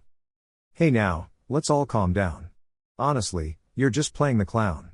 Naruto was certain that Killer Bee was going to rap more, but he was cut off when Naruto delivered a powerful punch to the jinchuriki's stomach to shut him up. The blow made Killer Bee's eyes bulge comically as he was launched into a building. To his credit, Killer Bee took the blow that would have taken out some members of Akatsuki and got back up. Now you've just made me irate. Get ready to meet Mr. 8. Killer Bee's hand shot skyward, but Deidara was having none of it. Several clay birds flew into the jinchuriki and exploded in a cloud of smoke and fire. When the smoke cleared, Killer Bee stood unscathed, covered in blood-red chakra. The demonic chakra also covered him up, which was something everyone present was grateful for. The Eight Tails Jinchuriki held up his arms, and the chakra began to form the snow-white bones of an ox's skull and spine. You're no match for this attack. Now fear my eighth sword, my lariat. With that, Killer Bee launched forward at a speed Naruto could barely follow. He swung the skull forward, and it violently shattered. Killer Bee had time to look surprised before he was flung back by a ball of black chakra whirling between Naruto's hands. Naruto's tailed beast ball faded into the air, since the Akatsuki member wished to keep the village hidden in the hot springs on the map. The golden light faded as quickly as it had emerged, and Naruto frantically checked to make sure that Zetsu was nowhere near. Sighing in relief at the plant man's lack of presence, Naruto looked to where Killer Bee was lying in a pool of tailed beast chakra. Naruto had held his attack back, but if his fight with Jiraiya's sage mode had taught him anything, it was that chakra of one nature was useless defensively against itself, whether the chakra in question was lightning, wind, sage, or even tailed beast. Despite that, Killer Bee's tailed beast would have likely healed all of the injuries in a few more seconds, and he would have wrapped some more before continuing. But Naruto had something that Killer Bee didn't have at the moment. And Naruto's partner bombarded the area around Killer Bee into an unrecognizable crater. When the smoke finally cleared, Killer Bee was lying on the ground, unconscious. Naruto searched the area for any copies of Killer Bee's chakra, determined not to show another failed attempt at Killer Bee's capture to Akatsuki. Satisfied that the unconscious, and completely naked, jinchuriki in front of him was in fact Killer Bee, Naruto removed his Akatsuki cloak to cover the man. "Man, it's good to have you back, yeah? If we keep this up, no one will suspect you, okay?" Deidara Hawk flew down to land next to Naruto, and tossed him a pelican, which quickly scooped up the unconscious jinchuriki into its beak. Naruto hopped onto the second bird and smiled at his partner. "You're right. We'll survive this." The two blondes smiled at each other as their clay mounts took off into the sky. As they flew overhead, Deidara donated a few pieces of art to the museum. Lady Mizukage. An urgent message from the Land of Iron. The blue-haired boy who burst into the Mizukage's office earned a glare from his superior officer for his loud entrance. "Honestly, boy. If you keep running around like that, you'll never get to be a real man. Now spit it out calmly." "Ow," the Mizukage's trusted advisor berated the first member of the next generation of the Hidden Mist's 7 ninja swordsmen for his overeager attitude. It just wouldn't do to have the leader of the Hidden Mist's elite acting like a little child. "Honestly. If you don't stop running around you'll never get a real man." "Ow. Shut up, or I'll kill you." Al looked at his cage with confusion, but knew she was perfectly capable of following through on her threat. So he shut up. "Now Chojiro, what is this message?" Chojiro inhaled deeply and straightened his glasses to appear more mature before continuing. "A messenger from the Land of Iron came bearing these. I checked for traps, just like I was supposed to, and it appears to be an invitation to a 5-cage summit." Mei Terumi placed a hand on her chin as she thought about the repercussions of accepting or declining the offer. Not going would either tell the other villages that the Hidden Mist could care less what the other hidden villages did, but it was more likely people would assume that the Hidden Mist just couldn't spare the manpower to actually attend. On the other hand, if she attended, the Hidden Mist would show that they had just as much strength as any other hidden village, and were still deserving of the title cage. And the chance to meet the other cage and perhaps join an alliance would benefit her village greatly, assuming that the village actually did have the strength it needed to fight the other two. "Very well. We'll need to make a strong impression." Chojiro snapped to attention, saluting his Mizukage in an overly stiff manner. "How many bodyguards am I allowed to bring?" "2, ma'am," replied Chojiro as quickly as he could. Mei quickly ran through her options. She knew who her 2 strongest ninja were, but she also didn't want to leave the village completely leaderless again in case something happened. But she would have to be careful that she didn't give the reins to someone who would be easily corrupted or overthrown. She had tried to bring the village out of the era of the Bloody Mist, but some remnants held on. "I've decided," said the 5th Mizukage, standing up a tad melodramatically. "You and Ao shall be my guards." Chojiro seemed incredibly flattered, but Ao was taken aback. "Lady Mizukage, may I ask who will guard the village?" "I don't think it will be strong enough without at least one of us," he said incredulously. "I'm fully aware of that, Ao. I never said you would both be guarding my body." Chojiro conceded that well enough. "You'll be taking the hat while I'm gone." Ao sputtered and was rendered speechless by the Mizukage's declaration. The Hidden Mist is so strong, their leader only needs half the bodyguards the other cages do. Ao finally managed to find his voice and give his concerned words. "Lady Mizukage, I must object. Chojiro is not, he isn't yet old enough to be a strong enough man to be entrusted with your protection. If you will not accept my proposal and let both of us accompany you, at least allow me to be your bodyguard." "Lady Mizukage. Old. Not accept. Proposal. Ow. Shut up or I'll kill you." X. Why is he naked? Hidan was of course the only one tactless enough to mention the Eight Tails' lack of clothing. Naruto sighed heavily. We found him at some hot springs. Of course he wasn't wearing anything. Well then why didn't you let the poor man get dressed? Kakuzu was the one to glare at his partner this time, not even needing to speak up to force his partner into silence. Just saying. I agree with Hidan. That was just rude, said Zetsu. Of course, he immediately refuted his own point. Fool. If they had let him get dressed, he would have just ran and escaped. I suppose you have a point. But I'm not hunting any naked jinchuriki. Pain stepped in before the argument could escalate any further. Regardless of the target's clothes or lack thereof, the point remains that he was captured, leaving only one jinchuriki left. We will take the 7 tails during the 5-cage summit, showing the world Akatsuki's strength. Perhaps I'm simply out of the loop, but is there a reason we don't simply take it before the summit? Asked Orochimaru. Pain's rippled eyes turned to the snake Sanin, who didn't look embarrassed at all. If we take the jinchuriki beforehand, then there is no guarantee that the cage will still meet. The plan requires all of them to be crushed at the same time, in the same place. Pain's legendary eyes narrowed. Anyone who disagrees with the plan is more than welcome to dispute it with me in person. Orochimaru's smile was so sickeningly sweet that if no one would have been able to mistake it for real if they could see it on the shadowy silhouette. No, I'll see where this plan goes. Just curious. Pain turned back to face all of the members of Akatsuki. We will muster our strength in the land of iron in 1 month's time, and the world will know Pain. The members of Akatsuki followed their leader's lead one by one and flickered out of existence. The last to disappear was Hidan. Oh, I get it now. Because Pain is his name, and he'll show them Pain. Clever. X. Lord Kazekage, a messenger has arrived from the land of iron with an invitation to a 5-cage summit. The youngest Cage looked up from his paperwork to see his sister standing ramrod straight as she awaited his response. Ever since his capture and Konkuro's death, she had thrown herself into her training wholeheartedly, vowing not to stop until either she or Akatsuki were dead. Who called for the summit? Asked Gaara warily. He might be young, but he wasn't stupid. If the invitation was from the Hidden Rock, it was possibly a ploy to get him alone for an assassination attempt. It wouldn't work of course, but such an attempt would force his village into a war he didn't want. There are 2. One from the village hidden in the leaves, and one from the village hidden in the clouds. That ruled out assassination attempts. They would have made the appeal from just the hidden leaf, since he had no reason to trust anyone but his village's only allies. The hidden cloud would bring up all kinds of red flags, which was shy it raised none. Very well. I trust you'll accompany me when the time comes? Tamari nodded curtly. Gaara looked over the scrolls from the Land of Iron's messenger. Any suggestions for my second bodyguard? I was thinking of Baki, but he'll be needed here to keep the village running smoothly during my absence. Perhaps you could bring Lord Ebizo. I doubt anyone else will bring such a revered ninja and genjutsu pioneer as a bodyguard. Gaara brought up his hand in thought. It was true that Ebizo's mind hadn't dulled a bit in his old age, and his genjutsu was as potent as ever. If anything, he had grown more dangerous.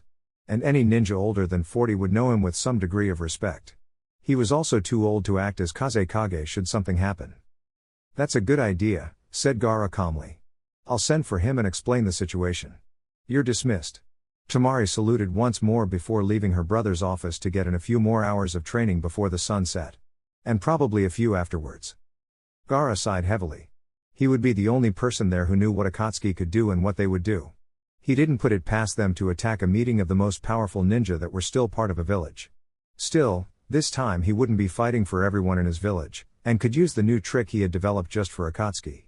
All in all, he had a good feeling about his chances should Akatsuki decide to assault the meeting. Gaara set down his paperwork and decided to pay Ebizo a visit instead of summoning the elder to his office like any other ninja under his command. It was a long trek up to the mountain where the honorable siblings lived, but the sand was everywhere. And despite losing Shukaku, the sand remained his ally. He knocked on the large doors to the living area of one of the last living founders of the hidden sand village. When the doors did not open, Gaara opened them anyway, asserting his authority as Kazekage. Sitting on one side of the large pond where the village got all of their water was Ebizo, fishing quietly, as befitted a man of his age and dignity. Across from him was an unmanned fishing rod that had once belonged to Lady Chio, Ebizo's elder sister, and pioneer of the field of puppetry. Gaara remembered all too painfully the sacrifice she had made to give him a second chance at leading the village. Gaara slowly approached the old man, who did not react to his presence at all. As he got closer, Gaara became slightly panicked as he noticed that Ebizo did not appear to be breathing at all. Gaara broke into a run to get to the old man and take his pulse, but the moment he touched the old genjutsu user, Ebizo moved. Ha ha. I was just pretending to be dead, he continued laughing loudly, until the noise slowed down and began to sound quite sad. She used to do that all the time, and I fell for it every time. But she's not just faking it now, huh? Gaara smiled sadly, and decided to simply tell Ebizo why he had come. He had never been very good at comforting anyway. I'm sorry to disturb you, Lord Ebizo, but I have a large favor to ask. I was wondering if you would like to accompany me as my bodyguard to the 5-cage summit. I fully understand if you don't wish to, but I thought to offer you the honor in recognition of your legendary service to the village. Ebizo chuckled sadly. I would be honored, if you would have an old geezer like myself. I assume Akatsuki will be in attendance? I would be surprised if they do not make an appearance, said Gaara. Ebizo smiled as the fishing rod across from him began to move as the fish it had hooked began to pull on the bait. Would you believe that she gets a bite every day now? Said Ebizo in false exasperation. She couldn't get a bite to save her life back when she was there.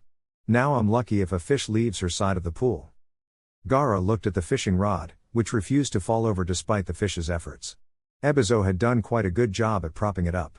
Gaara looked at the resolute rod one last time before leaving Ebizo to his own devices until the 5-cage summit at the end of the month.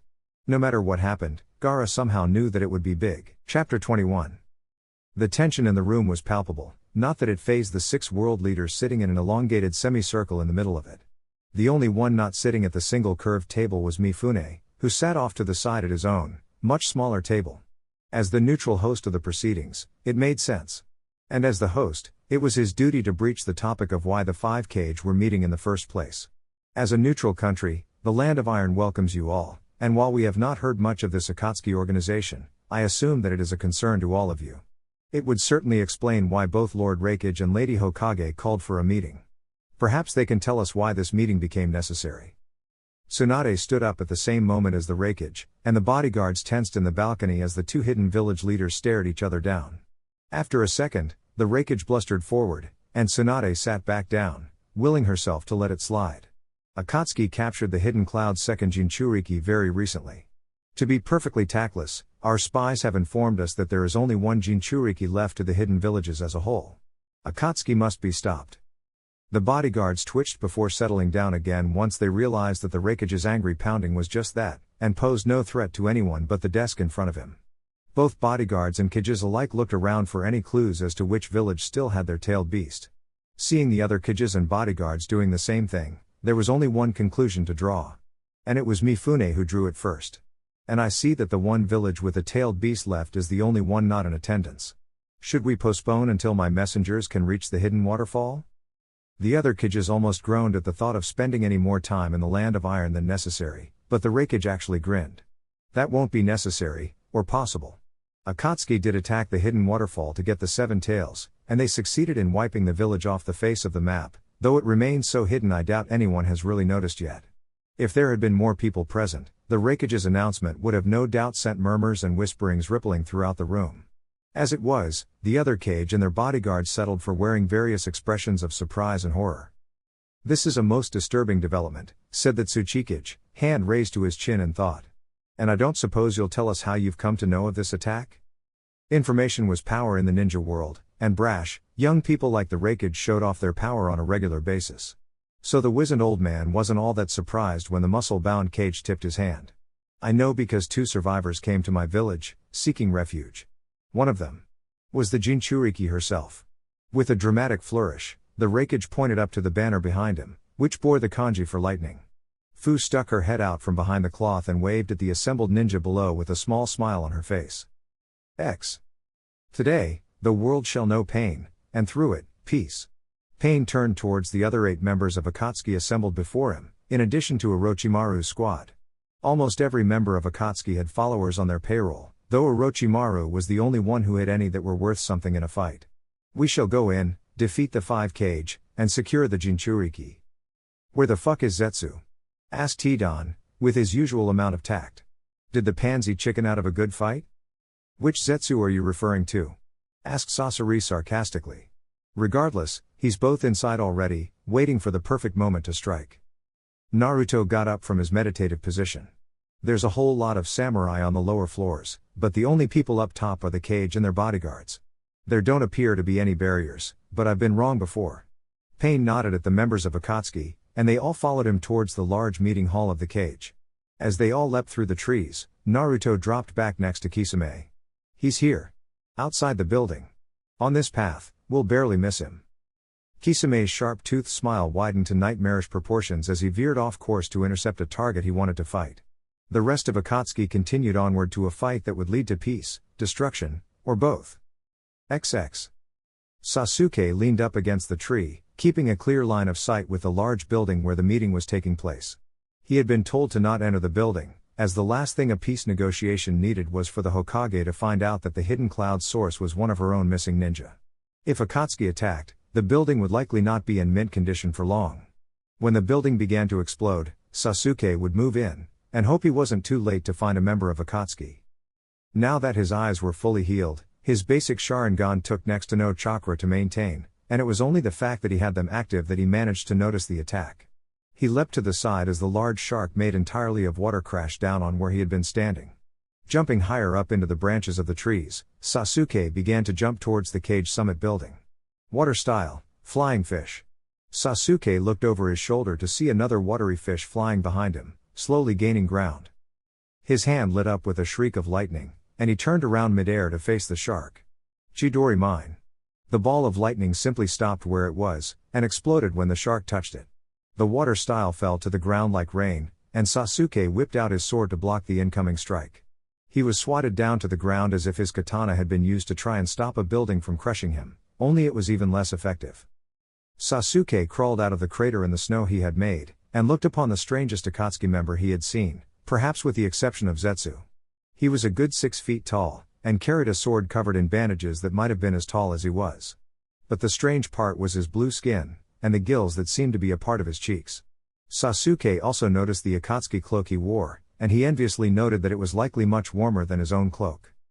You know, usually I'm the one killing my teammates, said the shark man, and Sasuke noted the pointed teeth. Now that you've killed Itachi, I get a chance to see what avenging a fallen comrade feels like. Care to help me experience that? Amaterasu. Sasuke did not feel like helping this Akatsuki member get revenge for the only living Uchiha's older brother. And he didn't waste any time as his eternal Mangekyo Sharingan spun to life and shot black flames as hot as the sun. The shark just brought up his sword like a large shield, and the black fire of Amaterasu hit the blade. Sasuke's Sharingan widened as the black fire that was able to burn for 7 days in a heavy downpour was simply sucked into the sword, which seemed to grow a bit larger. The swordsman grinned, and it was then that Sasuke realized that he was fighting another one of the 7 ninja swordsmen of the Bloody Mist village. Years ago, he had had a run-in with Zabuza, and if it hadn't have been for Kakashi, he would have died then and there. Now he was fighting someone just as strong, if not stronger, alone. Seimata and I are in agreement. Your fire isn't nearly as strong as Itachi's, said the Akatsuki swordsman. But I guess that just means I can feel a bit nostalgic while I tear you to shreds. I'm Kisame Hoshigaki, and my blade and I are going to eat you alive. Sasuke brought up his sword, and blue lightning shrieked down the blade as he ran at Kisame. Fancy yourself a swordsman? Let me show you how wrong you are, shouted Kisame as he leapt to the challenge. Their swords clashed, but Sasuke was ready for Seimata's bulk this time, and his sword simply rolled away. Sasuke twirled his sword around, and sliced Kisame across the face as he continued past the legendary swordsman. Sasuke grinned as he turned to face the bleeding swordsman, but he was annoyed to see that his attack had only left a tiny scratch on the Akatsuki member's cheek. It would have been more effective, but Sasuke's Sharingan had noticed his opponent's sword eat the lightning chakra right off his own blade. The feeling was only annoyance though, which was infinitely superior to the burning pain that shot up his leg a second later. Looking down, Sasuke saw the mess that used to be the back of his calf. Unlike your pathetic excuse for a sword, Seimata only needs a moment of contact to cripple its prey. Bragged Kisame, swinging Seimata over his shoulder confidently. Sasuke glared at the Akatsuki member, and the Sharingan in his left eye spun wildly. Kisame looked up in confusion as the sky became blood red, and the clouds began to move backwards across the sea of red. He looked down in pain and shock at his right hand, which still clutched Seimata as it fell to the ground. Kisame turned to look at Sasuke, who had moved without Kisame even seeing a blur as he cut off the legendary swordsman's hand. You might be the better swordsman, but this is my world now, said Sasuke as he stood up slowly. Kisame howled in pain as another sword impaled him from behind. Looking over his shoulder, Kisame saw another Sasuke clutching the sword behind him. Kisame felt a familiar presence crawling up his arm from where his hand had been cut off, and he closed his eyes, grunting as even more swords stabbed through him. Kisame opened his eyes just in time to swat Sasuke away with Seimata as the Uchiha leapt at him for the finishing blow. Breathing heavily, Kisame glared at the Uchiha. "So sorry, but your genjutsu is nowhere near Itachi's level. It's plenty god, but my partner is always there to break me out of a nasty genjutsu." Sasuke took notice of Seimata's hilt, which had several blue spikes shooting out of it to pierce Kisame's hand. Injecting its chakra directly into Kisame had been enough to snap him out of the imperfect Tsukiyomi. Sasuke looked up to the building where the five Kage were meeting without any warning of the organization of terrorists that were heading there at the moment. He had to warn them somehow, and he could only think of a few attacks big enough to get their attention. So he used one of them as Kisame ran at him to avenge Itachi, which was still a strange concept to him. He had never really thought that his murdering brother could actually become close enough to someone that they would want to avenge him, though it made sense that if he did, it would be a fellow monster like Kisame. Seimata was brought down hard on Sasuke, but it was stopped by glowing purple ribs. They cracked a bit, but repaired themselves as Susanoo roared to life with an explosion of purple chakra. The blast sent Kisame hurtling back, and he skidded to a stop to look up at the towering spectral warrior. It had taken a good deal of training, and he was still unable to clothe his Susanoo in armor like Itachi's. Still, his Susanoo loosed an arrow at Kisame, who barely had time to bring up Seimata and deflect it. Even then, the arrow pierced the ground barely a foot from where Kisame stood. "Good, it's only interesting when the prey fights back," said Kisame, a sick grin covering his face. Seimata's hilt bent like a snake and wound its way up Kisame's arm as it seemed to fuse with his skin. He held his hands up in a simple sign and reared his head back. Kisame's cheeks swelled to insane proportions before he opened his mouth and spat out a mind-staggering amount of water. Sasuke's Susanoo flailed uselessly in the watery dome as it was hit from all sides in quick succession. Kisame took a moment's pause to let Sasuke take in his new, even more shark-like form. "Water style, water prison shark dance. All that's left is to play with my food." The five Kage summit had burst into a small uproar at the Raikage's possession of the last free jinchuriki, and everyone present seemed insulted and furious, with the sole exception of the Raikage and his entourage. "What right do you have to the seven tails?" shouted the Tsuchikage, only raising his voice to be heard over the din. His question went unanswered in the general chaos of the moment, however, and all the bodyguards present were tightening their grips on their weapons, ready to defend their leaders at a moment's notice. Enough. They were saved the trouble by Mifune, who had unsheathed his sword so quickly it created a large gust of wind.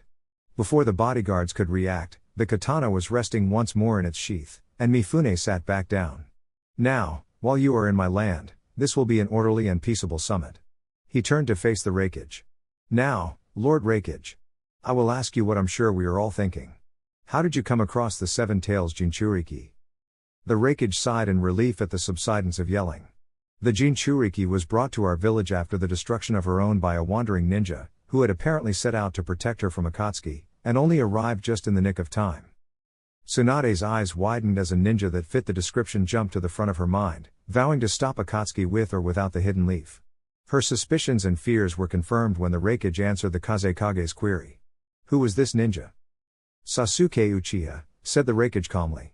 Every ninja was aware of the last Uchiha, and the repercussions of one of the Hidden Leaf's founding clans potentially relocating to the Hidden Cloud. While one Uchiha wouldn't usually be a big deal, it became a big deal when the entire clan was comprised of one member. Kakashi in particular was rattled by his student's defection. It was clear that without Mifune's harsh gaze, the room would descend back into the clamor it had just left. In fact, no one could think of a way to voice an objection without making the problem worse. As the awkward silence dragged on for painful seconds, a messenger entered the room, bowing respectfully to Mifune. "Sir, there is a large sphere of water and large purple man trapped within outside." Before anyone else could react, the Mizukage and her sole bodyguard were on their feet. The other bodyguards leapt into action at the swordsman's action, and the banners fell to the floor. "Kisame Hoshigaki," said Chojiro, both terrified of fighting a living legend who had reportedly killed the previous Mizukage and impressed with himself for moving so quickly upon recognizing the threat. Tsunade was the next to speak up, standing up to be seen above Kakashi and Tenzo. "I think we all know that Akatsuki somehow knows that we have the last jinchuriki, and they're coming for her," she said, gesturing to Fu, who was the only one still sitting in the balcony. Then the conversation was cut short as the roof exploded. Luckily, all the shrapnel had managed to hit all around Fu without even scratching the jinchuriki herself. The Tsuchikage looked up at the white birds hovering above the newly created opening in shock. Deidara. Just then, the doors burst pen, and a soul samurai ran in, followed by a triple-bladed scythe that flew through the air behind him. It came down to impale him, but was stopped by Mifune's blade, which defended his samurai and sent the weapon flying back. Damn it, I was going for a perfect record. Oh well. Kakuzu, how many did you get? Said Hidan as he caught his scythe out of midair and casually strolled into the room, along with the rest of Akatsuki. They weren't worth anything, so I left the killing to you. The big game is at the top, said Kakuzu as Naruto leapt down to join the other earthbound Akatsuki members. Konan and Deidara continued to hover above the meeting room. Orochimaru, shouted Tsunade angrily. Her attention was diverted however, when Tenzo stabbed Kakashi in the back. Tenzo, what are you doing? I guess the copy ninja isn't that great at spotting a copy, is he? Said Tenzo, as his skin slowly paled to a ghostly white. His brown hair also changed to a light green, and his clothes seemed to melt into an equally white skin. It's been a while since I've gone undercover for so long, but that would style user really boosted my strength. The world leaders watched, suddenly cautious of their own bodyguards, as Zetsu jumped back to the group of Akatsuki, where a completely black version of him rose out of the ground, and they fused together.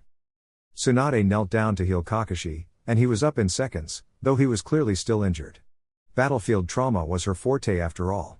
The kid just stood by, ready to attack at a moment's notice, as Akatsuki parted to let a tall man with orange hair and numerous piercings walk forward. He fit the description of pain that Jiraiya had given, though Akatsuki's deference to him was a dead giveaway as to his status as Akatsuki's leader. Akatsuki will be taking the jinchuriki, he said matter-of-factly. The only question is, how much pain will you suffer before we do? The Raikage decided to try and swipe Pain's head off then and there, but he was stopped dead in his tracks and launched back the way he came just as quickly. A lot then. X. The Tsuchikage hadn't stuck around long after that. The oldest cage had a score to settle, and sure enough, Deidara pursued him into the air. Once he had gotten high enough to ensure that he wouldn't accidentally vaporize the leaders of the world's most powerful countries by accident, he turned to face his wayward protege. You know, all those times I had hired Akatsuki, I honestly didn't know you had joined them. By the time I found out, Akatsuki had stopped taking jobs. What can I say? World domination requires a good deal of our attention, yeah, replied Deidara. She tossed out a small clay figure, and jumped off of her current bird as it flew towards the Tsuchikage. Deidara was enveloped in a cloud of smoke as the clay beast was trapped within a transparent cube. The white clay hawk tried to explode, but was atomized by Oniki's feared dust style. The floating man looked at Deidara's latest piece emerged from the smoke that had obscured it. A large clay serpent coiled around in the sky, suspended by large clay wings. Deidara stood atop the head of the long and skinny dragon with a smile on her face.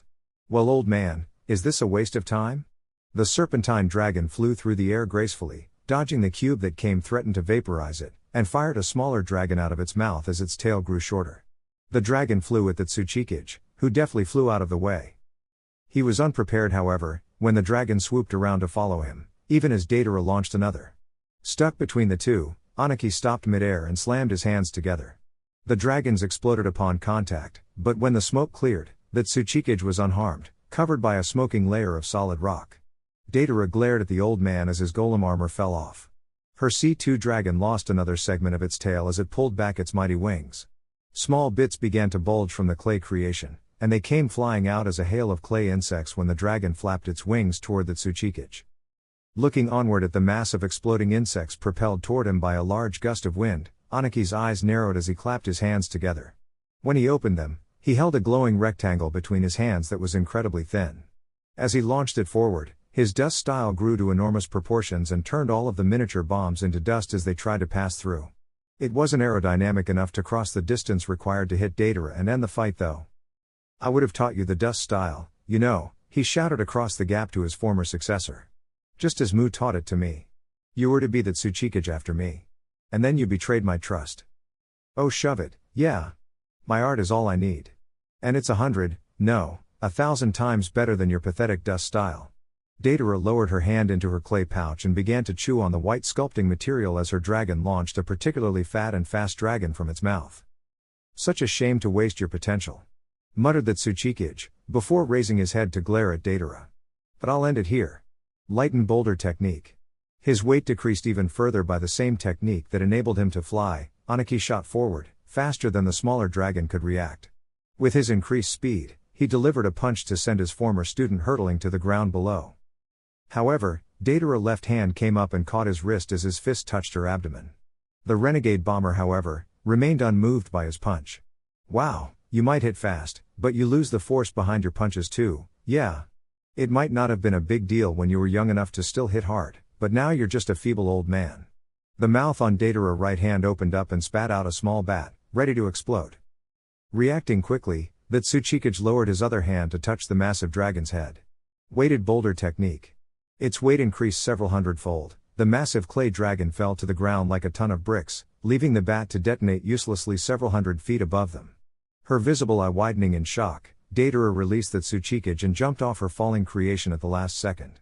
She knew the old man had to keep contact with the target, and quickly detonated the large dragon. The explosion large enough to damage the meeting hall, but if it meant killing the Tsuchikage, she didn't care. You know, replacing myself with a rock clone on such short notice like that is bad for my back. Deidara whirled around to see the Tsuchikage hovering behind her, one hand resting on his lower back.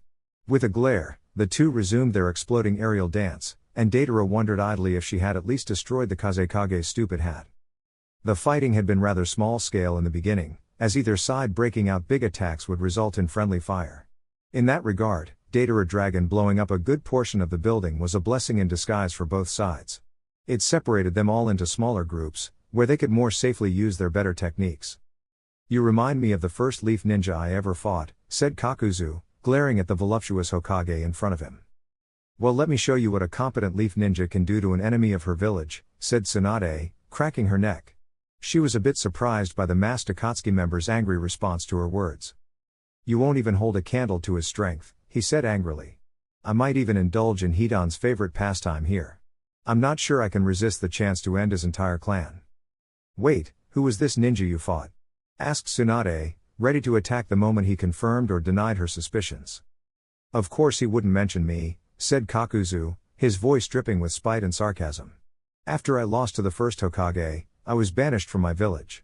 I stole the earth grudge fear before I left and exacted my revenge on those who had wronged me, but your grandfather, the man who ruined my life, was always too strong. So I'll have to settle for killing his useless excuse of a granddaughter. Tsunade roared in anger as she ran at Kakuzu, fist reared back to send him flying to the hidden sand village. To his credit, Kakuzu simply stood there as his skin darkened. The punch collided, and Kakuzu doubled over in pain as he felt several ribs break, gasping at the force of the blow. Perhaps Tsunade wasn't quite weaker than the first Hokage had been. Still, his earth spear technique absorbed most of the force, and he was conscious enough to have one of his hearts fire a blast of wind through his Akatsuki cloak to hit the fifth Hokage in the head. Tsunade was sent hurtling back by the blast, and the wind shredded her face.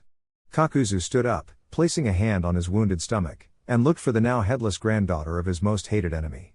And Tsunade looked back, unchanged save for the tattoo spreading out across her body from the former location of the diamond mark on her forehead. I might not be my grandfather, and it's true that I can't use the wood style. But I am still the Hokage, and I refuse to be underestimated. Kakuzu decided to stop underestimating his foe as he discarded his damaged Akatsuki cloak. Grunting in pain as his 4 extra hearts tore their way out of his back, Kakuzu regained his composure once his back finished stitching itself back together. Very well then, he said gruffly through his mask. If you can heal, let's just see how much you can heal at a time. The mouths behind him opened with a loud crack and launched their powerful elements. Tsunade dropped her foot to kick up a wall of stone that used to be a part of the floor to block the attack, and it worked for a second. Then the overwhelming strength of the combined attacks tore the simple rock to pieces. When the blast died down, Kakuzu's eyes widened when he saw Tsunade running at him, flesh only halfway done healing itself. He ducked under the punch, but was given a kick in the face for his trouble. If it weren't for his skill in reattaching limbs, the fight would have been over right then and there. As it was, several threads shot out of his neck to catch his severed head and reattach it to his torso. Tsunade was having none of it, and grabbed the threads with both hands. Using Kakuzu like a mace, she swung his body around, nailing his fire heart. It was a testament to her strength that the blunt force trauma was enough to crush the heart behind the mask. Kakuzu's lightning, wind, and water hearts flew upwards to dodge the body-turned weapon. Firing a beam of lightning at the Hokage to get her to release Kakuzu proved incredibly ineffective. The first female Kage used Kakuzu's body as a shield, and his Earth Heart took the attack instead, getting destroyed in the process.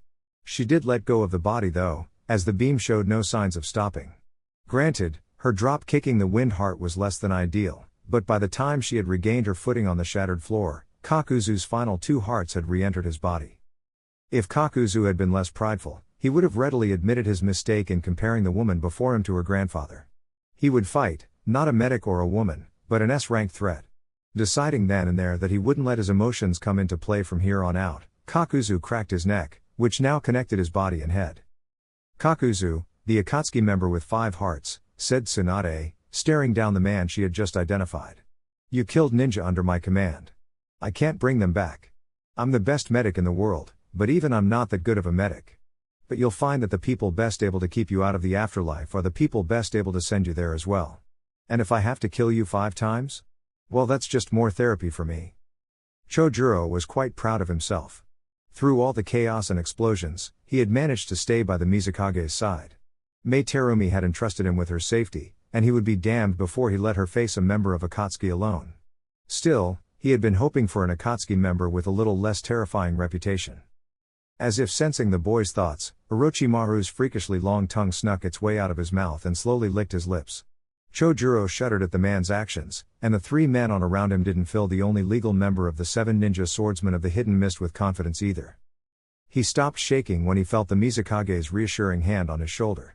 "Chojiro, I can handle myself against this snake. You just handle his little worms. I know you can handle this." Chojiro gulped, but steeled himself for combat with the 2 stoic-looking ninja, and the 1 ninja who looked ready to kill for the legendary sword in Chojiro's hands.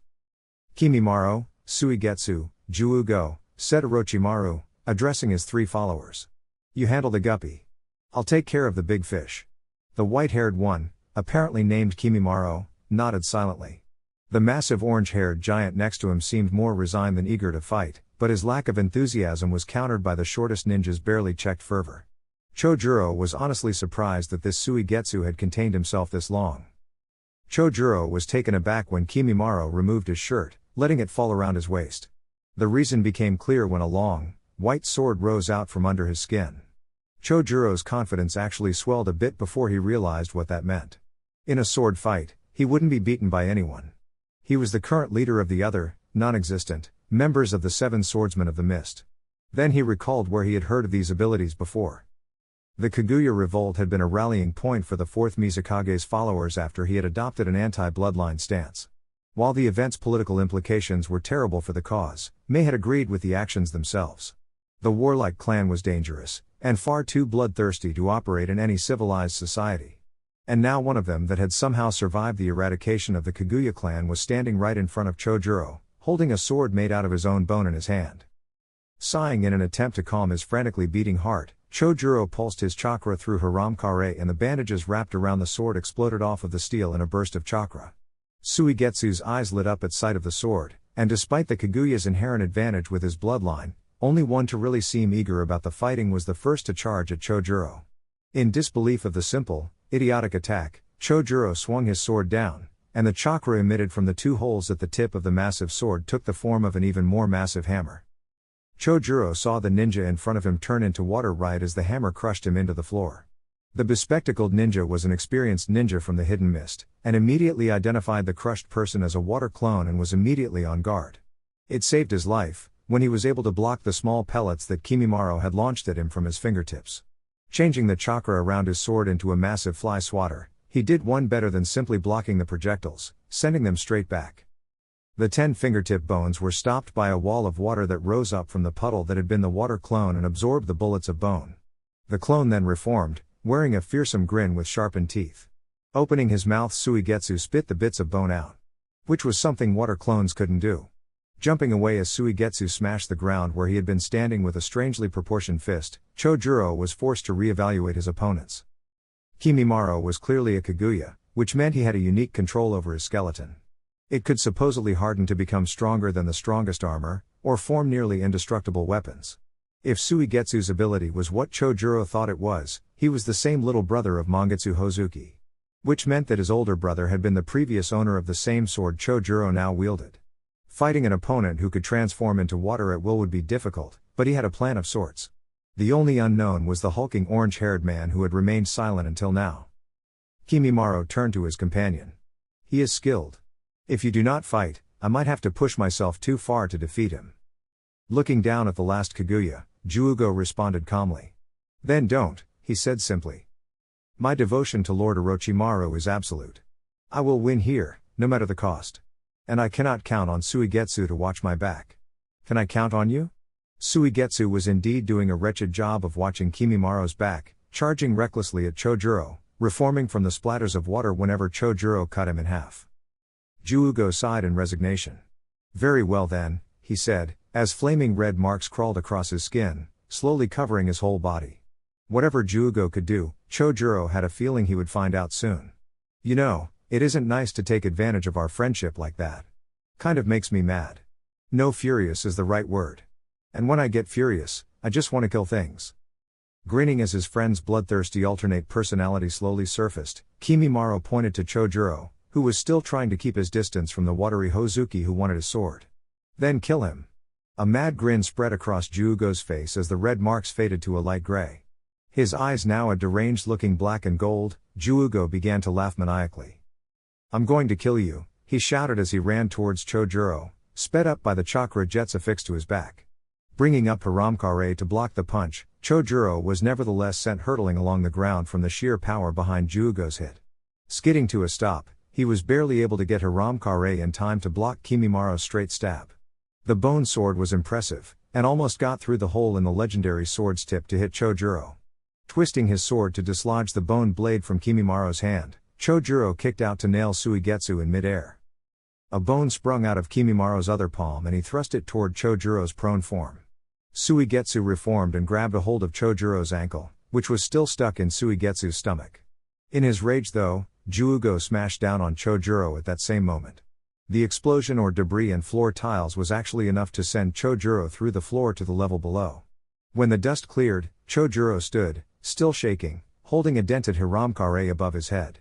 Juugo, Kimimaro, and Suigetsu jumped down to surround him, and Chojiro hoped that Lady Mizukage was having better luck than he was. Orochimaru stood facing the Mizukage, who stared back unafraid. Sorry, but you're not really my type, a tad too old for my tastes, said Mei, a small grin tugging at her lips.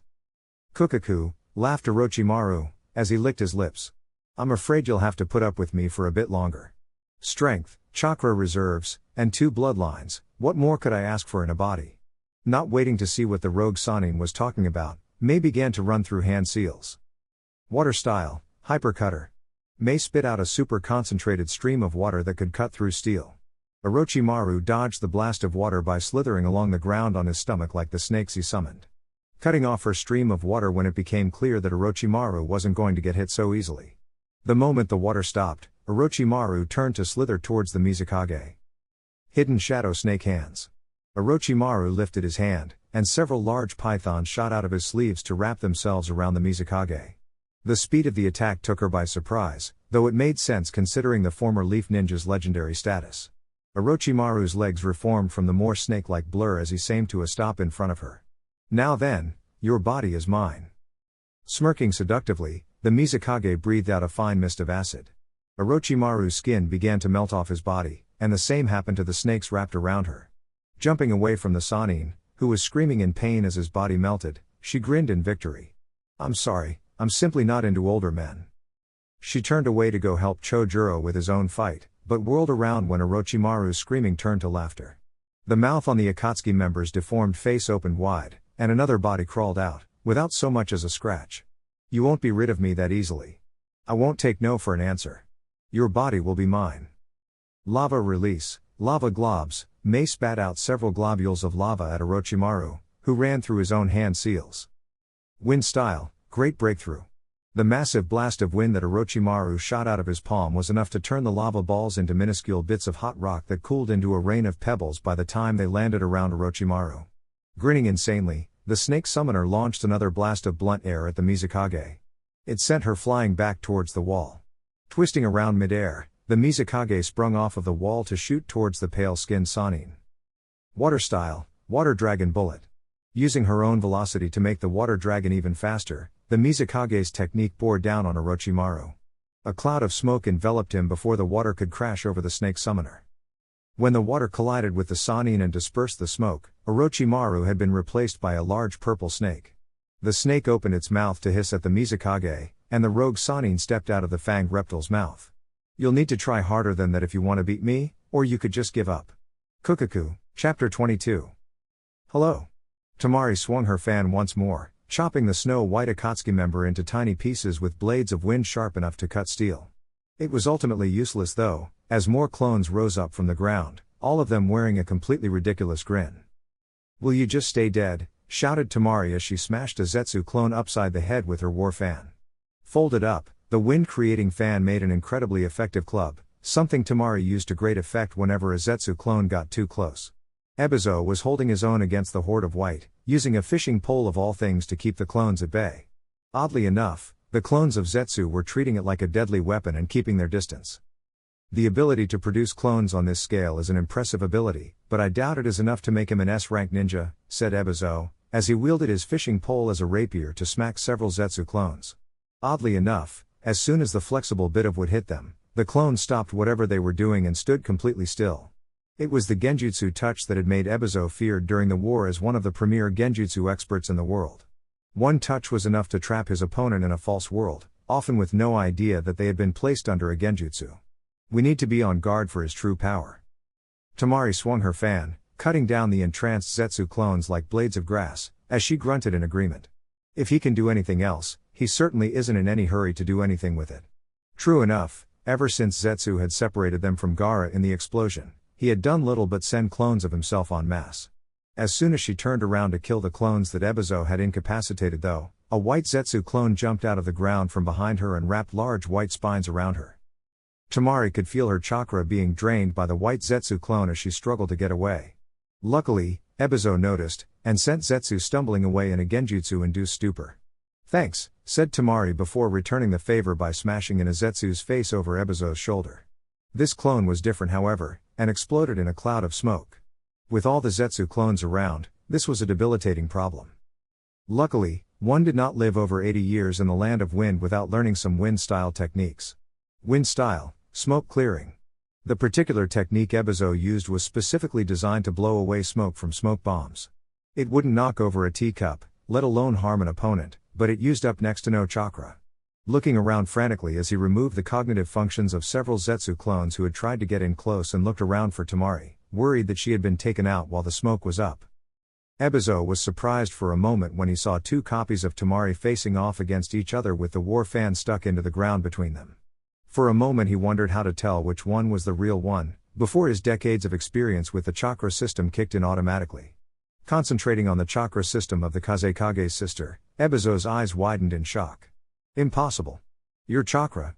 It's exactly the same. This news took Tamari off guard, though both copies reacted the exact same way. Damn it, you'll need to ask me something only the real me would know, shouted both versions of Tamari in unison. Luckily for Ebizo, the other copies of Zetsu seemed to be content to watch the drama in front of them unfold, giving him time to concoct a plan to tell the real Tamari from the transformed Zetsu. Very well then, what was the name of your older brother? Asked Ebizo calmly. He noticed as one of the two copies of Tamari tightened her fists in anguish, but the other one turned to him in anger. My older brother was Kankuro. His death is the reason I want to get revenge on Akatsuki. The other copy of Tamari looked at Ebizo in horror as he slowly turned to her. Wait, Ebizo. They must have stolen that information with a spy, or something. She pleaded, holding up her hands as the elderly ninja whipped out his fishing pole. You have to believe me, he's the imposter. Ebizo brought up his fishing pole, prepared to send the obvious fake into a genjutsu. The fishing pole shot out to the side, the line flying out and digging into the other Tamari's neck. One sharp tug later, and the Tamari that had answered his question stumbled towards him in shock and received a sharp tap on the forehead to activate the genjutsu. You could never talk about a sibling's death so casually. Explained Ebizo calmly as the real Tamari regained her composure. If you were able to, I wouldn't want to fight alongside you anyway. Now then, we should clear this up and protect the Kazekage. Genjutsu, Field of Flames. Nothing seemed to happen for the second after Ebizo completed his hand seals, save for the Zetsu clones drawing closer now that their ploy had failed. Then they all collapsed on the ground, writhing in pain as their bodies were burned away by imaginary fires. Tamari retrieved her fan and drew a bloody thumb across the durable fabric. In a puff of smoke, a scythe-wielding weasel with an eye patch appeared alongside a glowing blue lantern. A swing of her war fan sent the weasel flying around the room, chopping the Zetsu army to pieces. Tamari was a bit winded by the chakra cost of summoning, which is why she hadn't used that technique at the beginning of the fight. However, anything was worth the cost if it meant protecting her younger brother. Well. Ebizo and Tamari looked up to the ceiling as a deep voice resounded through the chamber.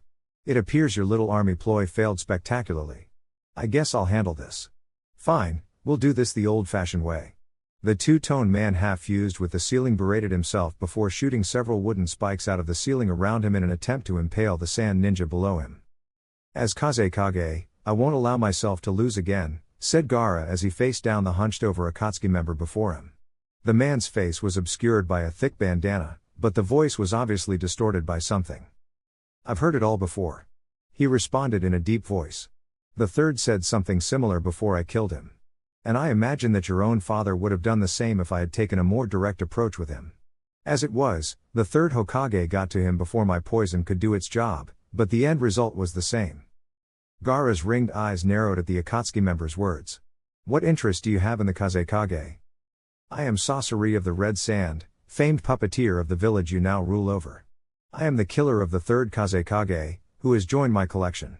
Sasori's hand slowly reached up to his mouth to uncover a demented segmented grin. The bits of the mouth moved separately, and the eerie clacking noise would have made anyone less stoic than Gaara shudder. And I had plans to add the fourth Kazekage to my collection. His foolish invasion of the hidden leaf saved me time, though I was lucky to get a hold of the body in time. Now you will be my third Kazekage. Gaara's sand moved instinctively to stop the barrage of senbone that emerged from Sasori's mouth. The sand became so saturated with senbone that by the end of the bombardment, the needles were bouncing off of themselves rather than being caught in the sand. One large pulse of the wall of sand sent the senbone hurtling back at Sasori, albeit with a much lower standard of accuracy. The Akatsuki member simply stood there as the needles embedded themselves into his cloak.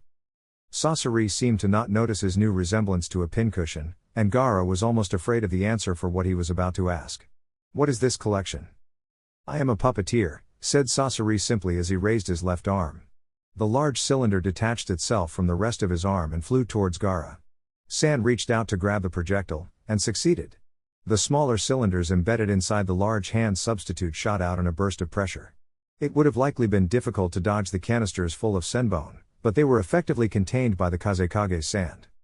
For your crimes against the village hidden in the sand, I, the fifth Kazekage, will be your executioner.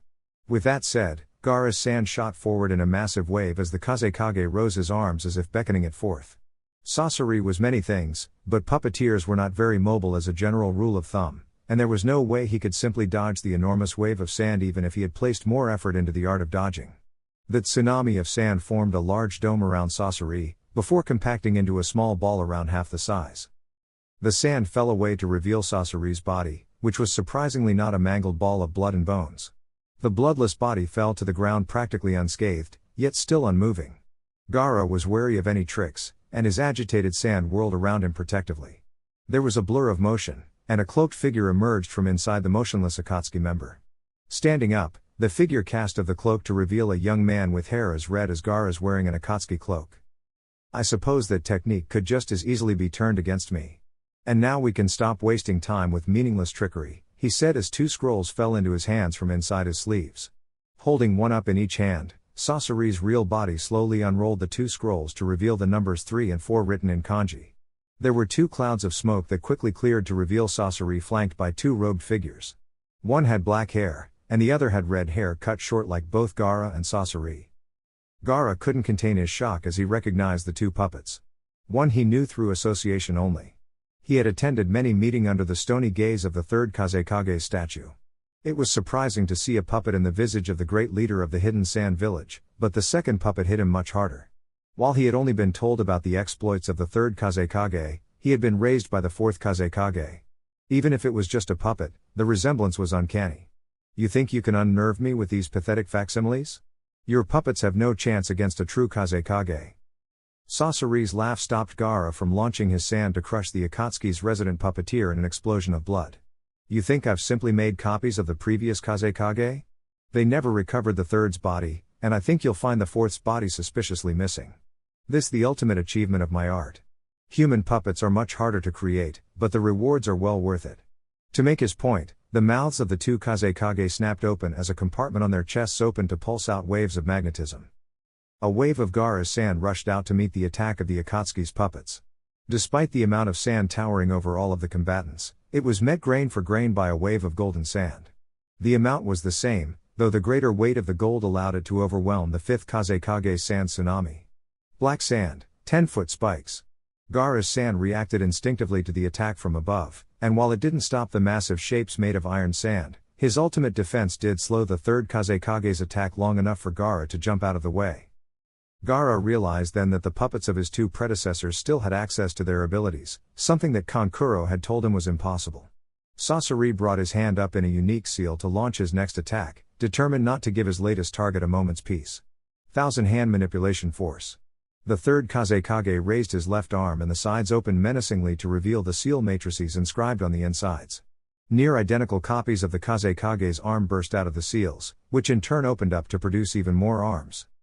Soon a wall of wooden hands was hurtling towards Gaara, who raised his sand to catch the attack. The hands wove around the sand, or attempted to anyway, as a blue-veined hand reached out and grabbed a hold of the arms. That didn't stop one of the hands from retracting into the arm to make an opening for a deadly purple mist to rain down on the Kazekage. His sand reacted quickly, but the poison was already around Gaara, who was holding his breath and sensing the world through his sand rather than risk opening his eyes. Not wanting to open his mouth and utter the name of the technique, Gaara simply sent his sand into a frenzied sandstorm to scour the poison from the air. Cables shot out of the massive hands as it flew through the air, and wrapped themselves around a shield of sand. The third Kazekage popped off his arm at the elbow, detaching the massive wooden hands. Sasori's hands snapped together in another unique seal that did nothing but command his puppets. Golden sand, treasure drop. Gaara looked up at the massive sphere of golden sand that began to fall on top of him. Gaara's sand formed a thick dome over him, as he was currently held in place by his own sand, which refused to move to keep the cables from tightening around him. The golden dust weighed down on the sand dome, which held up admirably under the pressure. Gaara used the room around himself and the time his defenses bought to grind the floor beneath him to sand and escape. Still obscured from Sasori, Gaara sensed his sand cave in under the weight and velocity of the golden sphere and crush where he had been. Bursting from the ground in a flurry of sand, Gaara enveloped the two Kazekage puppets in coffins of sand. Crushing them did little to actually kill them, but it did freeze up all the joints of the puppets, turning them into useless hunks of wood, flesh, and metal. Sasori sighed heavily as his puppets failed to respond. I suppose this is what I get for letting my guard down. Give up now, Sasori, said Gaara, glaring at his village's pioneering puppeteer. He had no plans of sparing the murdering puppeteer, but if he stood still, Gaara would have a much easier time killing him. You're all out of puppets, and I've beaten your favorites. There are actually two puppets in my collection I adore more, though they're more sentimental than combat-oriented, said Sasori as he slowly unbuttoned his Akatsuki cloak, not turning to face the Kazekage who was glaring at his back. And the Kazekage weren't my best works. I don't make puppets, I make art. Art is eternal, and guess what? So am I. Sasori wheeled around, and concentrated jets of water shot out of his palms.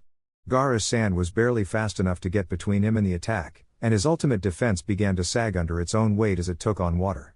The water gave up after a moment, and Gaara got a good look at the monster, for there was no more mistaking Sasori as human, before him. Sasori had looked unnaturally young, and now it made sense.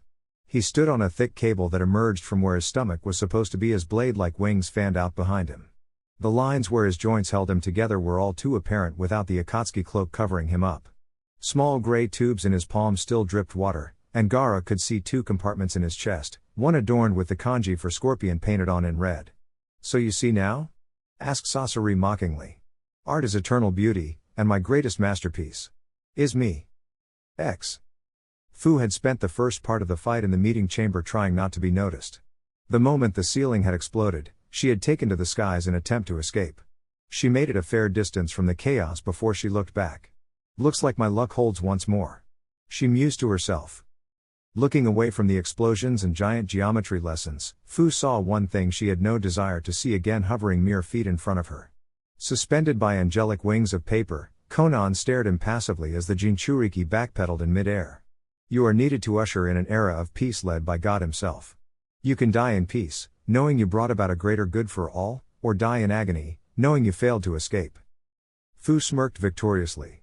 How about I escape, laughing in the knowledge I gave you the slip. Hiding in scale powder. A stream of blinding powder was propelled out of Fu's mouth, effectively blinding her opponent as the jinchuriki of the seven tails made her escape. There was a resounding explosion behind her, and the blinding dust was blasted away from where Konan had been. Fu put on a burst of speed to get further away from the battleground. She wasn't stupid though. Fu looked around frantically for the Akatsuki member, refusing to believe that she had blown herself up because Fu blinded her temporarily. Looking up, Fu barely had time to dodge the hail of paper shuriken. Every kid who had ever played ninja knew how to make paper shuriken, but Fu somehow knew that these would be far more lethal than their schoolyard counterparts. Konan swooped down at her target, more gracefully than Fu would like to admit, and made to envelop her with the paper wings. The seven tails had one thing going for it though, and that was speed and maneuverability. Fu's fats beating wings enabled her to avoid being trapped, and Fu realized that she wouldn't be able to simply get lucky and escape this time. Wincing as she drew on more of her tailed beast's chakra, Fu grew a long tail that whipped out to hit Konan in the face. Any doubts about where the explosion had come from faded when the section of Konan's face Fu had struck peeled off. Noticing the ceiling matrices inscribed on the notes, Fu desperately tried to get them off of her tail. It was in vain though, when the bombs went off anyway. To seal the deal, Konan sent a wave of paper shuriken into the smoke, only to hear them bounce off of some kind of armor harmlessly. The smoke cleared to reveal that Fu had become obscured by a thick blue armor, reminiscent of the beetle sealed inside her.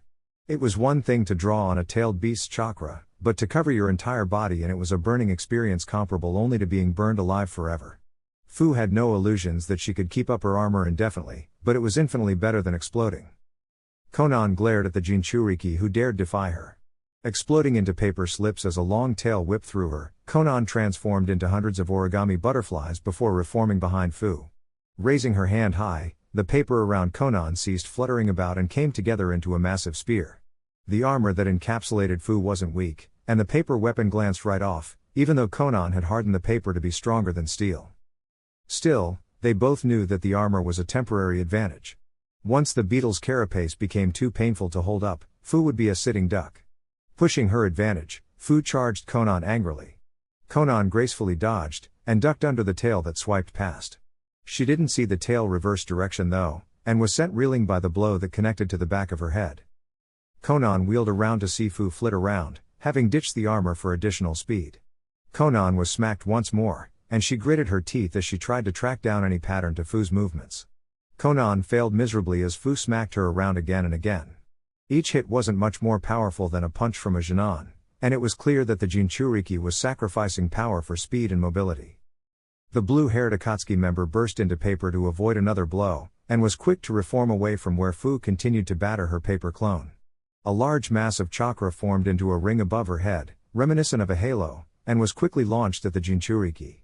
Fu noticed her mistake, and dodged out of the way. Even so, the chakram of paper left a nasty gash across the jinchuriki's chest.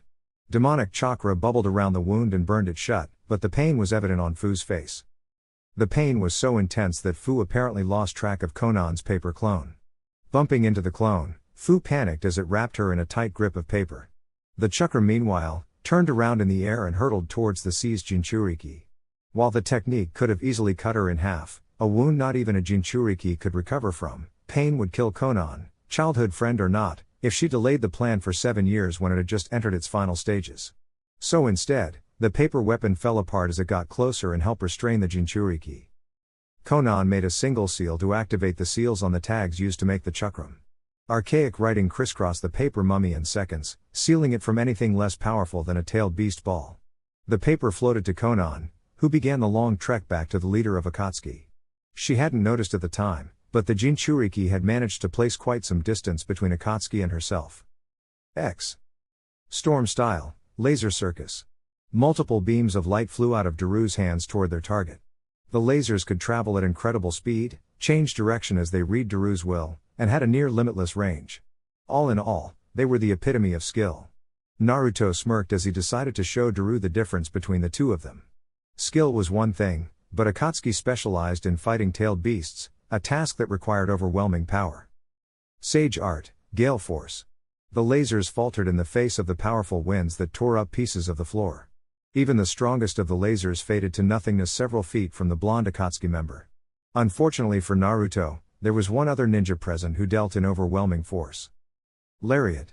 Naruto sensed the movement of the fourth Raikage, and he would have had to have deaf to miss the shouting. But the Raikage's lightning armor increased speed as well as attack and defensive strength. Naruto ducked, but was unable to fully avoid the attack, and the Raikage's metal vambraces grazed his forehead. Granted, a grazing blow was still enough to send the sage flying across the room. Naruto skidded to a stop, but looked up just in time to see the Raikage's fist hurtling towards his face. Perhaps mentioning his hand in the ceiling of Killer Bee had been a bad idea. The blow connected, but Naruto was slightly ready for it, and enacted his own counterattack in the moment when the Raikage was standing still. Grabbing onto the edge of the Raikage's vambrace with one hand, Naruto pulled himself forward, delivering his own punch to the Raikage's face. The muscle-bound cage was sent soaring towards his bodyguard. Naruto jumped into the air, intent on trying to end it there, but Daru fulfilled his role as the Raikage's protector. Water Style, Tidal Drive. The burst of water from Daru's mouth was strong enough to stop Naruto's forward momentum, but the stalwart sage bore the brunt of the attack easily as the Raikage rose to his feet. Calmly placing one hand into the water, the Raikage sent a massive shock through the water towards Naruto. The Akatsuki member released the grip his chakra had on the ground, allowing the water to push him away from the charged current. He hit the wall hard, but Naruto barely felt it through Sage Mode, instead flipping up the wall before the lightning could electrocute him. The Raikage barely missed Naruto as he punched at the Akatsuki member and smashed the wall where he had been into 1,000 little pieces.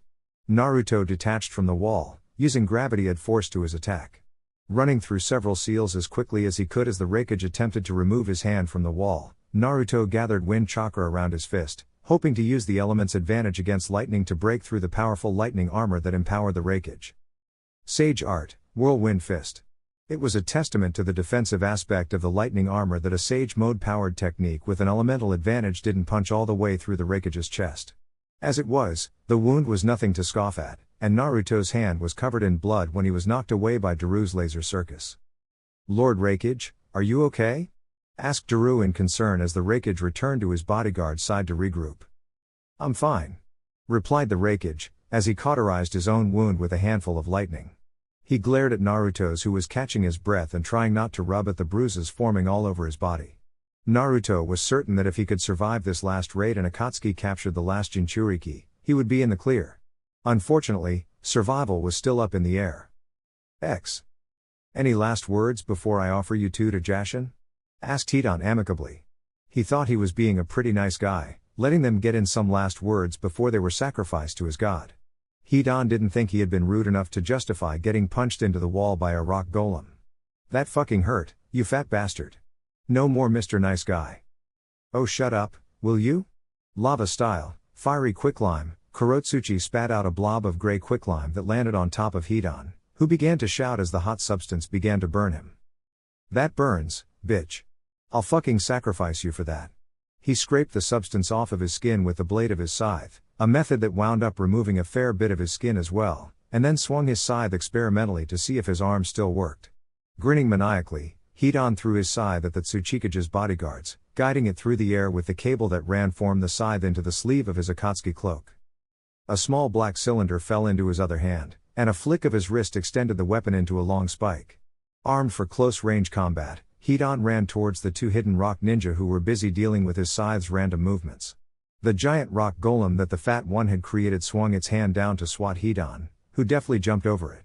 Stabbing the golem in the wrist several times did little to slow it down, but Hidan was able to dodge the next slap, which instead took off the rock monster's other hand. Grabbing onto the golem's head, Hidan leaned back hard. The momentum was enough to separate the golem's head from its body, but only once it stupidly added force to Hidan's attempt by punching him. Hidan shouted in glee as the pain spread throughout his body, and the force of the monster's punch took off its own head as it crumbled to dust. It would have been an acceptable loss if Hidan died like a normal person. Akatsuki caught the scythe as it swung downwards at him between two massive mitts of stone that coated his hands, but the three-sharp blade pierced through the stone and nicked his hands anyway. Hidan pulled his scythe back, taking a nice taste of the tiny amount of blood on his scythe's longest blade while his two opponents watched on in curiosity mixed with disgust. Yeah, that's the kind of stuff Jashin wants. I suppose that little cut doesn't hurt much, but now that the ritual has begun, we can experience the ultimate pain together, shouted Hidan as his feet used the blood dripping from his wounds to create the symbol of his religion on the ground. Too late, Kurotsuchi realized that it was a bad idea to let the zealot of Akatsuki do as he pleased. Instead of both sides catching their breath for a second while Hidan ranted, the Akatsuki member was preparing something.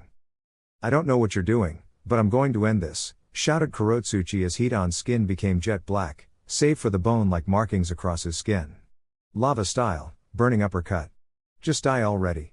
The female spat a globule of lava onto her fist, which remained unburned thanks to some clever manipulation of her own bloodline's chakra. Now, the ritual is complete. All that's left to do is the fucking hell bitch, shouted Hidan as Kurotsuchi's flaming fist connected with his chin. The blow was a complete surprise, mostly because Hidan had his eyes closed as he prayed to his god. Glaring at the girl, who was very surprised that Hidan was still alive let alone conscious, he slashed at her with his black spike.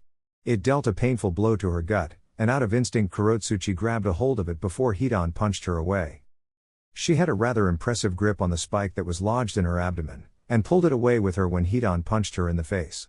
She looked around for Akatsuki, wondering why he was standing around when their opponent had her injured so badly. She also wondered why Hidan was just standing in his blood circle raving like a madman. She finally found Akatsuki, barely conscious with third-degree burns all over his chin. I'll get to you later for daring to interrupt a sacred ritual of Jashin, shouted Hidan irritably. Now where was I? Oh yeah. Die fucker. With a rather unceremonious end to his ceremony, Hidan raised his scythe up, bringing it down awkwardly to stab himself through the chest with all three blades. Akatsuki convulsed in pain as blood practically exploded out of him. In sharp contrast to Akatsuki's dying look of anguish, Hidan's face was one of pure bliss. That feels fucking good. He moaned out as the markings across his body faded to reveal the blood-covered skin. Kurotsuchi was scared. She had agreed to be one of her grandfather's bodyguards, assuming that no one would dare attack a meeting of the most powerful ninja in the world, and even when Akatsuki did blow down the front door, she had only thought about showing off her strength. Losing had never crossed her mind. Now losing was looking like the only outcome.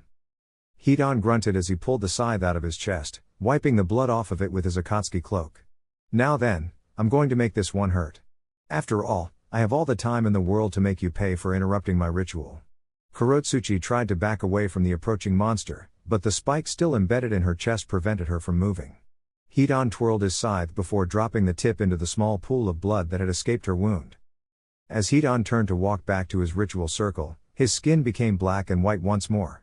Hidan turned back around to face his victim once he was in position, pulling out another spike to enact his ritual. Now then bitch, a quick death is too good for someone who dare interrupt Jashin's ritual. What should I do to you? Hidan smiled sadistically as a brilliant idea came to him. It had been a while since he had been able to take his time with a sacrifice, what with his money-grubbing partner always telling him to hurry up. Let's break you mentally first. Let me hear those fucking screams. Genjutsu, Jashin's vision. Hidan's genjutsu was peculiar in that it was completely unbreakable and could not be avoided by any means. The only downside was that it could only be cast on the user, and was a mental torture like no other that would not stop until it had ran its course. The very reasons that had made it useless and forbidden in the hidden hot springs village were what made it perfect for Hidan's line of work. Jashin's ritual didn't just link the flesh, but the mind as well. Any kind of pain was a delicacy to Jashin and his servants, and mental anguish could be used without killing the sacrifice too soon. Hidan's vision turned red as he found himself suspended on a metal rack floating above a sea of fire in a rain of blood, held down by dozens of spikes impaled through his limbs. A grin found its way to his face, knowing that the little girl from the hidden rock village would be experiencing the exact same genjutsu he was. The only difference was that he enjoyed every second of it. A demon's bellow rang out through the genjutsu, seemingly coming from everywhere and nowhere at once. A massive pillar of fire erupted from the lake of flames below and engulfed the entire apparatus holding Hidan down. The flames died down and Hidan was ran through with a massive scythe, wielded by a shadowy figure composed entirely of pain and suffering and blood. While Hidan knew that his genjutsu world's approximation of Jashin was nowhere close to the real deal, it was close enough for the purposes of the genjutsu. The god of pain seemed to flow down his scythe, traveling into Hidan's body and filling it beyond the brim with indescribable pain. Accustomed to the pain though he was, Hidan couldn't stop convulsing as he screamed in ecstasy. In the real world, Hidan lay on the ground writhing in equal parts pain and pleasure, laughing all the while. Several yards away, Kurotsuchi writhing in pain and horror, screaming. Hidan hadn't actually used this genjutsu since being paired up with Kakuzu, who would have just complained that 10 minutes to not even kill a victim was just a waste of time. Chapter 23. Kakashi's hand sparked with a loud chirping sound as he punched his way out of the rocky prison that he had been trapped in during the explosion. The prison had been draining his chakra at an alarming rate, and he wasn't about to lose any more than he had to. Looking around the room with his Sharingan, Kakashi quickly identified his opponents as some of Orochimaru's followers. While he was glad that he wasn't fighting a member of Akatsuki 1-on-1, 4-on-1 weren't much better odds, even if they were weaker opponents. "Hey fat ass, that didn't work," taunted the only female of the group, poking a rather rotund individual with his hands on the dome of rock that had trapped Kakashi. "Chuya, a girl shouldn't talk that way." Chuya smacked the orange-haired man on his head with a thin piece of metal, which upon further inspection was a flute. "Bite me, fatso," said Chuya, drawing out the last word mockingly. The larger man grit his teeth, but otherwise remained silent. "Oi, let's get down to business and end this quickly, otherwise Kimimaro and Lord Orochimaru will never let us live this down," said the apparent leader of the group, a blue-haired man with what appeared to be a second, limp head coming out of the back of his neck. "Let's finish this piece of trash by the book." He jumped back, along with the red-headed female and the 6-armed member of the squad. Biting down on his thumb, he ran through the seals for a summoning. Kakashi's Sharingan eye widened as he ran forward to try and stop the leader of the group from summoning an ally. The fatter member of the 4-man squad slammed his hands on the ground in an attempt to stop Kakashi from interfering. Earth style, Earth Shore return. A large rectangle of rock rose up between Kakashi and his targets, and he performed his own seals on the run to break through the defensive barrier of stone. Lightning blade. The blue lightning in his hand tore through the lower-leveled earth style like it wasn't even there, and Kakashi continued onwards to attack the 3 that had jumped away from the front lines. He stopped midair as the large man below reached up with surprising speed and grabbed hold of his ankle, swinging him around with a loud shout like a ragdoll. "This way," shouted out the leader, and his comrade was eager to comply, throwing Kakashi towards the other 3 before the leaf ninja could free himself with his lightning blade. Summoning Rashomon. Slamming his hands on the ground to complete the technique, he summoned a large red gate that rose out of the ground behind him, raising the other 2 members of his squad high into the air of the cavernous room they were fighting in. Kakashi's hand thrust the lightning forward towards the leader of the group, intent on taking him out immediately. The smart thing to do would have been to retreat to the top of the wall, but Orochimaru's underling actually ran towards the hidden leaf Jonin, rearing back his own fist for a punch. Their fists passed, each traveling towards the other's face at great speeds. Until Kakashi stopped dead in its tracks. His Sharingan had seen the counter of course, but it had been so unexpected, he simply hadn't reacted in time to avoid it. In his defense, it was perfectly reasonable that Kakashi would be surprised by another hand emerging from halfway up the man's arm to grab his wrist. The Sound 4's leader brought back his other fist and it connected cleanly with Kakashi's face, twice from the feel of it. Kakashi was sent flying backwards, and he skidded to a stop just in time for the world to fade to black as a sound reached his ears. Suddenly, chains bound him, arresting his movements. Scoffing at the obvious genjutsu that had been easy to detect even without the Sharingan allowing him to see it traveling through the sound waves, Kakashi broke it with hardly a second thought. He ducked underneath a golden boomerang, and then jumped to the side as several more dug into the ground where he had just been standing. "Jesus Kitamaru, you really are useless," berated Tuya, addressing the 6-armed Spider-Man who was in the process of spitting out more golden web to shape into weapons. "Well, screw you too," he retorted short-temperedly. "At least he noticed my attack. Did you even cast a genjutsu there?" Chuya was about to respond when the leader of the group spoke up. "This is Kakashi of the Sharingan, of course he didn't bother with a low-leveled genjutsu like that.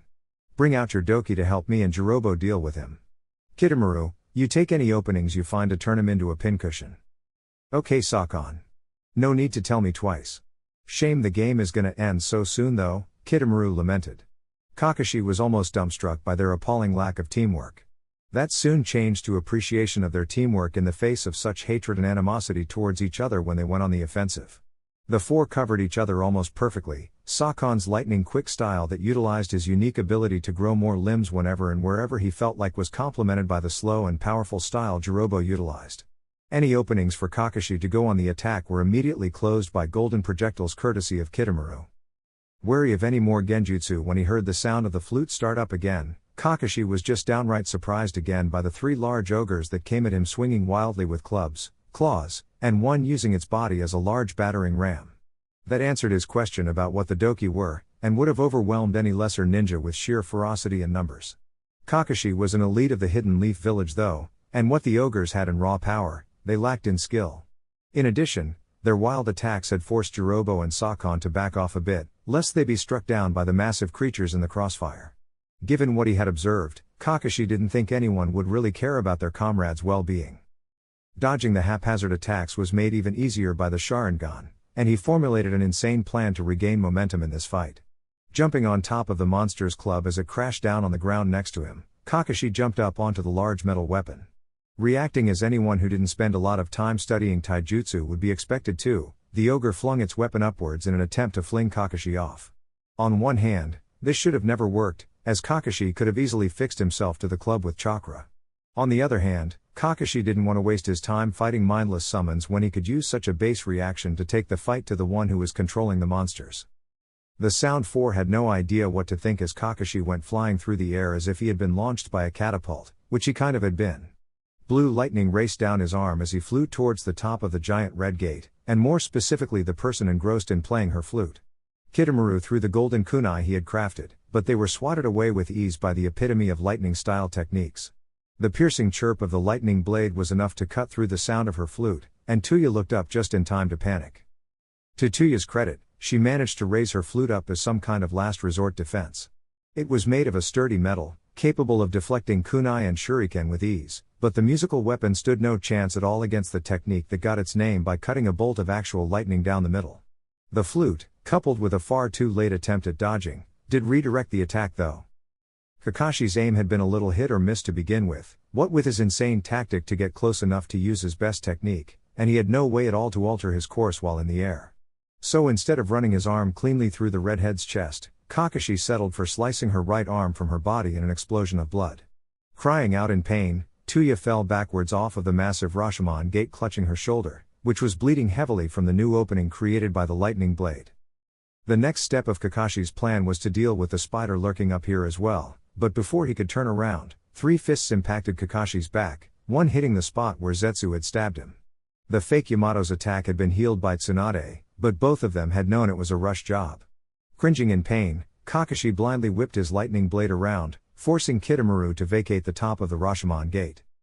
"Well, there goes the black mage," said Kitamaru, not sounding remorseful about his comrade's defeat as he should have. "Looks like this boss is tough. Anyone got any phoenix feathers?" "Shut up," said Sakon tersely. "It appears we need to step up our game. I really didn't want to use the curse seal against trash like this, but it looks like we have no choice." Kakashi was not pleased by the idea of cursed seals. Anything sealed was usually handy in a fight, and cursed things were usually powerful, even if the drawbacks weren't good. Dark marks began to spread across the skin of the remaining 3 members of the Sound 4, and unbeknownst to them all, Tuya's marks subconsciously activated to keep her alive through the shock of losing an arm. The actual marks varied from spots akin to droplets of water to vine-like markings and lines of arrows. Kakashi's Sharingan wasn't as skilled as the Byakugan at seeing chakra, but he could easily sense the dark and oppressive chakra pulsating through the marks. "Man, these cheat codes feel amazing as always," said Kitamaru, flexing his muscles appreciatively. Kakashi was more than happy to let them revel in their own strength while he nursed his reopened wound. It was nowhere near as life-threatening as it had been when Zetsu had first stabbed him, but if he had to fight while injured to that extent, it might as well be. "It will be a pain to take a break instead of helping Lord Orochimaru once we finish wiping the floor with this piece of trash.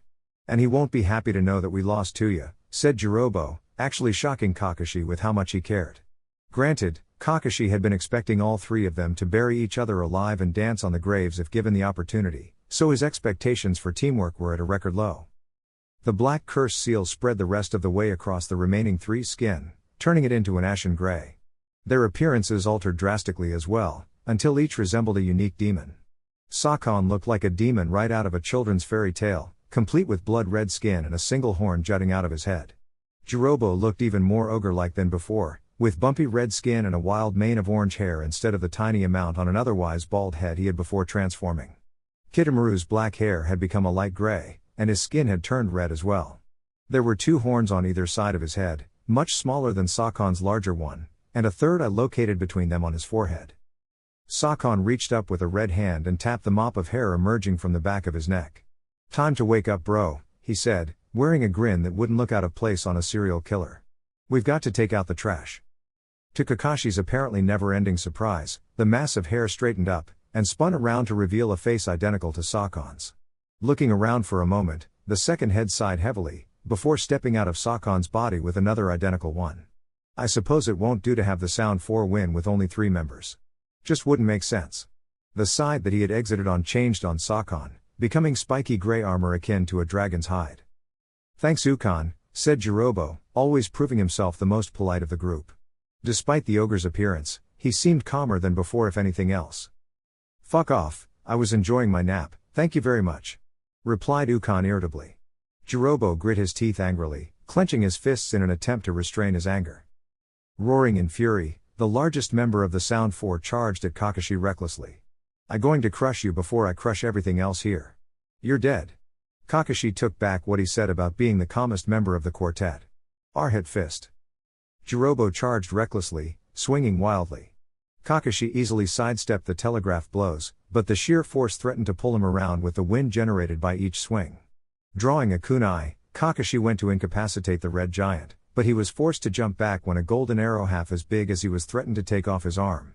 Looking up, he saw Kitamaru suspended in a web, holding a giant golden bow, strung with spider silk. "Damn, I missed.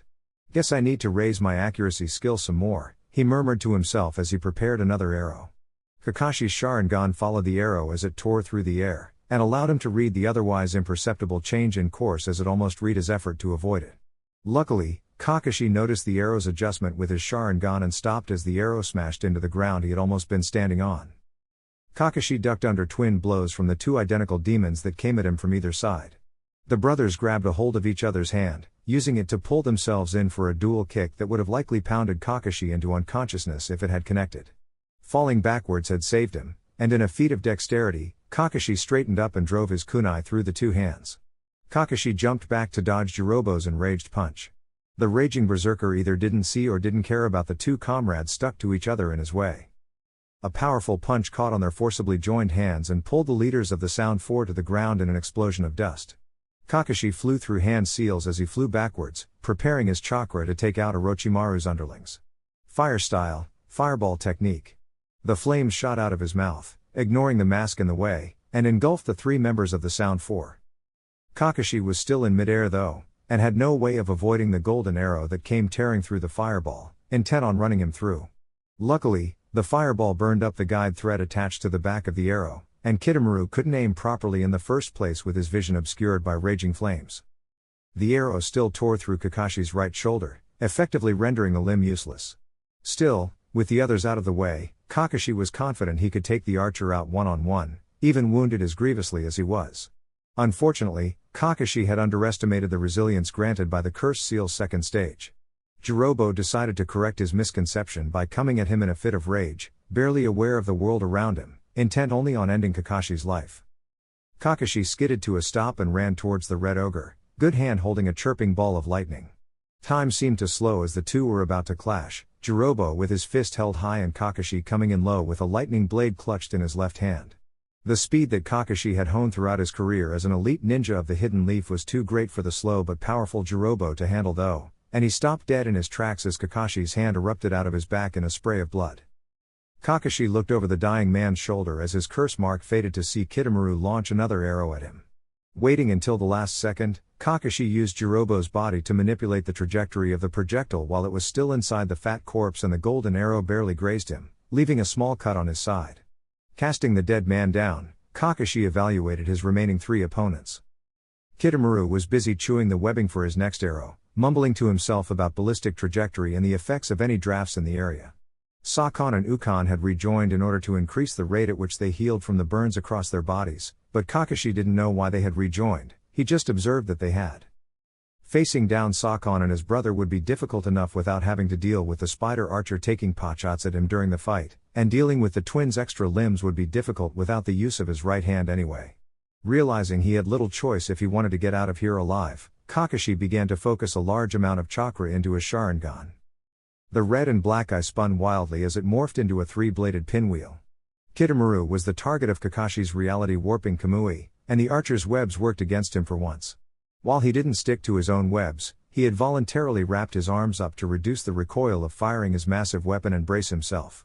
Now, by the time he noticed what Kakashi was doing, he didn't have time to unravel himself before the hole in reality opened, sucking him into another dimension with a painful-sounding scream. Blood began to seep out of Kakashi's Mangekyo Sharingan and over his mask as he fell to one knee in chakra exhaustion. A foot connected painfully with his face as his Sharingan returned to normal. "You worthless piece of trash," shouted Sakon in a furious rage as he kicked the exhausted Kakashi around. The Hokage's bodyguard was too tired to even think about moving, and Sakon exploited it, reveling in his opponent's weakness. "Now I'm the only one on his team left. I'm the leader of absolutely nothing." Kakashi somehow found the strength for a bit of sarcasm in him. "Not that you were really leading them anyway. I've seen better teamwork from a group of freshly minted Genin from different villages." Sakon's face contorted in anger as he delivered another kick to Kakashi's stomach. Stepping maliciously on Kakashi's wounded shoulder to elicit a gasp of pain, Sakon pulled out a kunai for the finishing blow. "Any last words?" he asked wrathfully. Kakashi grinned, though the expression was hidden by his mask. "Yeah. I win," he said simply. Sakon had time to look confused before Kakashi's shadow clone burst out of the ground beneath them. Grabbing a hold of Ukon's head with both hands, it converted its entire being into lightning chakra. The two demon twins screamed in agony as the lightning fried Ukon and shocked his joined brother into unconsciousness. The clone disappeared in a cloud of smoke, and Sakon and Ukon collapsed on the ground next to Kakashi. The elite ninja of the Hidden Leaf village looked down at his mangled shoulder, and could feel the reopened wound Zetsu had given him in his back. He had lost a lot of blood and chakra in the fight, and he wasn't going to be much good to anyone except perhaps as a hostage anytime soon. Still, he had managed to defeat Orochimaru's elite bodyguards by his lonesome, and he thought that deserved some credit. As the host of this event, I will be your opponent.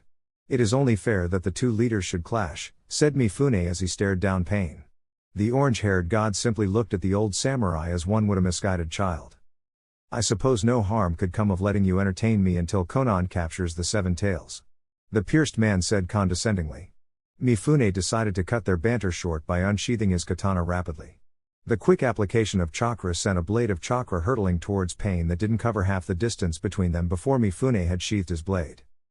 Pain's rippled eyes narrowed dangerously, and the chakra wave dispersed harmlessly against an invisible barrier.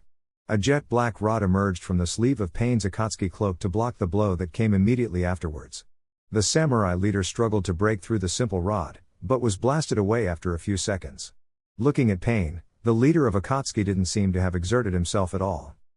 "It appears that you won't be as entertaining as I had hoped. I'll end this quickly," said Pain as he raised his hand. Mifune tightened his grip on the hilt of his sheathed sword, ready for any kind of attack. He suddenly felt a powerful force pull him across the conference room towards Pain's outstretched hand. Pain raised the black rod in his other hand to impale Mifune, and the rod extended to a length much longer than the sleeve it had emerged from. Mifune drew his sword, catching the tip of the rod with the edge of his sword. The blow deflected the rod's attempt to run him through, and Mifune came extremely close to crashing into Pain as a result of the powerful pull. As it was, the deflection caused Mifune to pass Pain on the right, missing a collision by several inches. He twisted the katana in his hands expertly, almost cutting off Pain's arm. A twist of Pain's wrist caused the long black rod to snap easily, and Akatsuki's leader spun it around to block Mifune's strike. The samurai jumped back as he sensed the impending attack. There were no obvious cues that Pain was about to blast him with the force of a small mountain, but the old samurai's honed battle sense could detect something. Either way, the distance was not nearly enough, as Pain's attack sent him skidding across the room regardless. "Perhaps you can provide me some small measure of entertainment after all," said Pain, looking at Mifune appreciatively. "Though you will be no match for a god such as myself." Mifune sheathed his sword, preparing his most devastating attack. "I'll end this with my best attack." Final draw. Mifune channeled a large amount of chakra into the scabbard of his katana, releasing it all with a quick draw and slice of his katana, sheathing the weapon before the blast of cutting chakra had gone even 1 foot. The blast of chakra was faster than sound, bigger than a small building, and composed of thousands of blades that could slice opponents up even better than the sword that had launched them. Pain smirked in victory and closed his eyes as the blades of chakra bore down on him. Is that all you have? I'm disappointed. Pain opened his eyes as the attack was only inches from his face.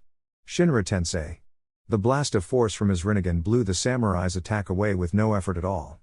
Pain began to gloat, but stopped when he felt a sharp pain in his chest. Looking down, his Rinnegan widened to see Mifune, katana embedded in his chest.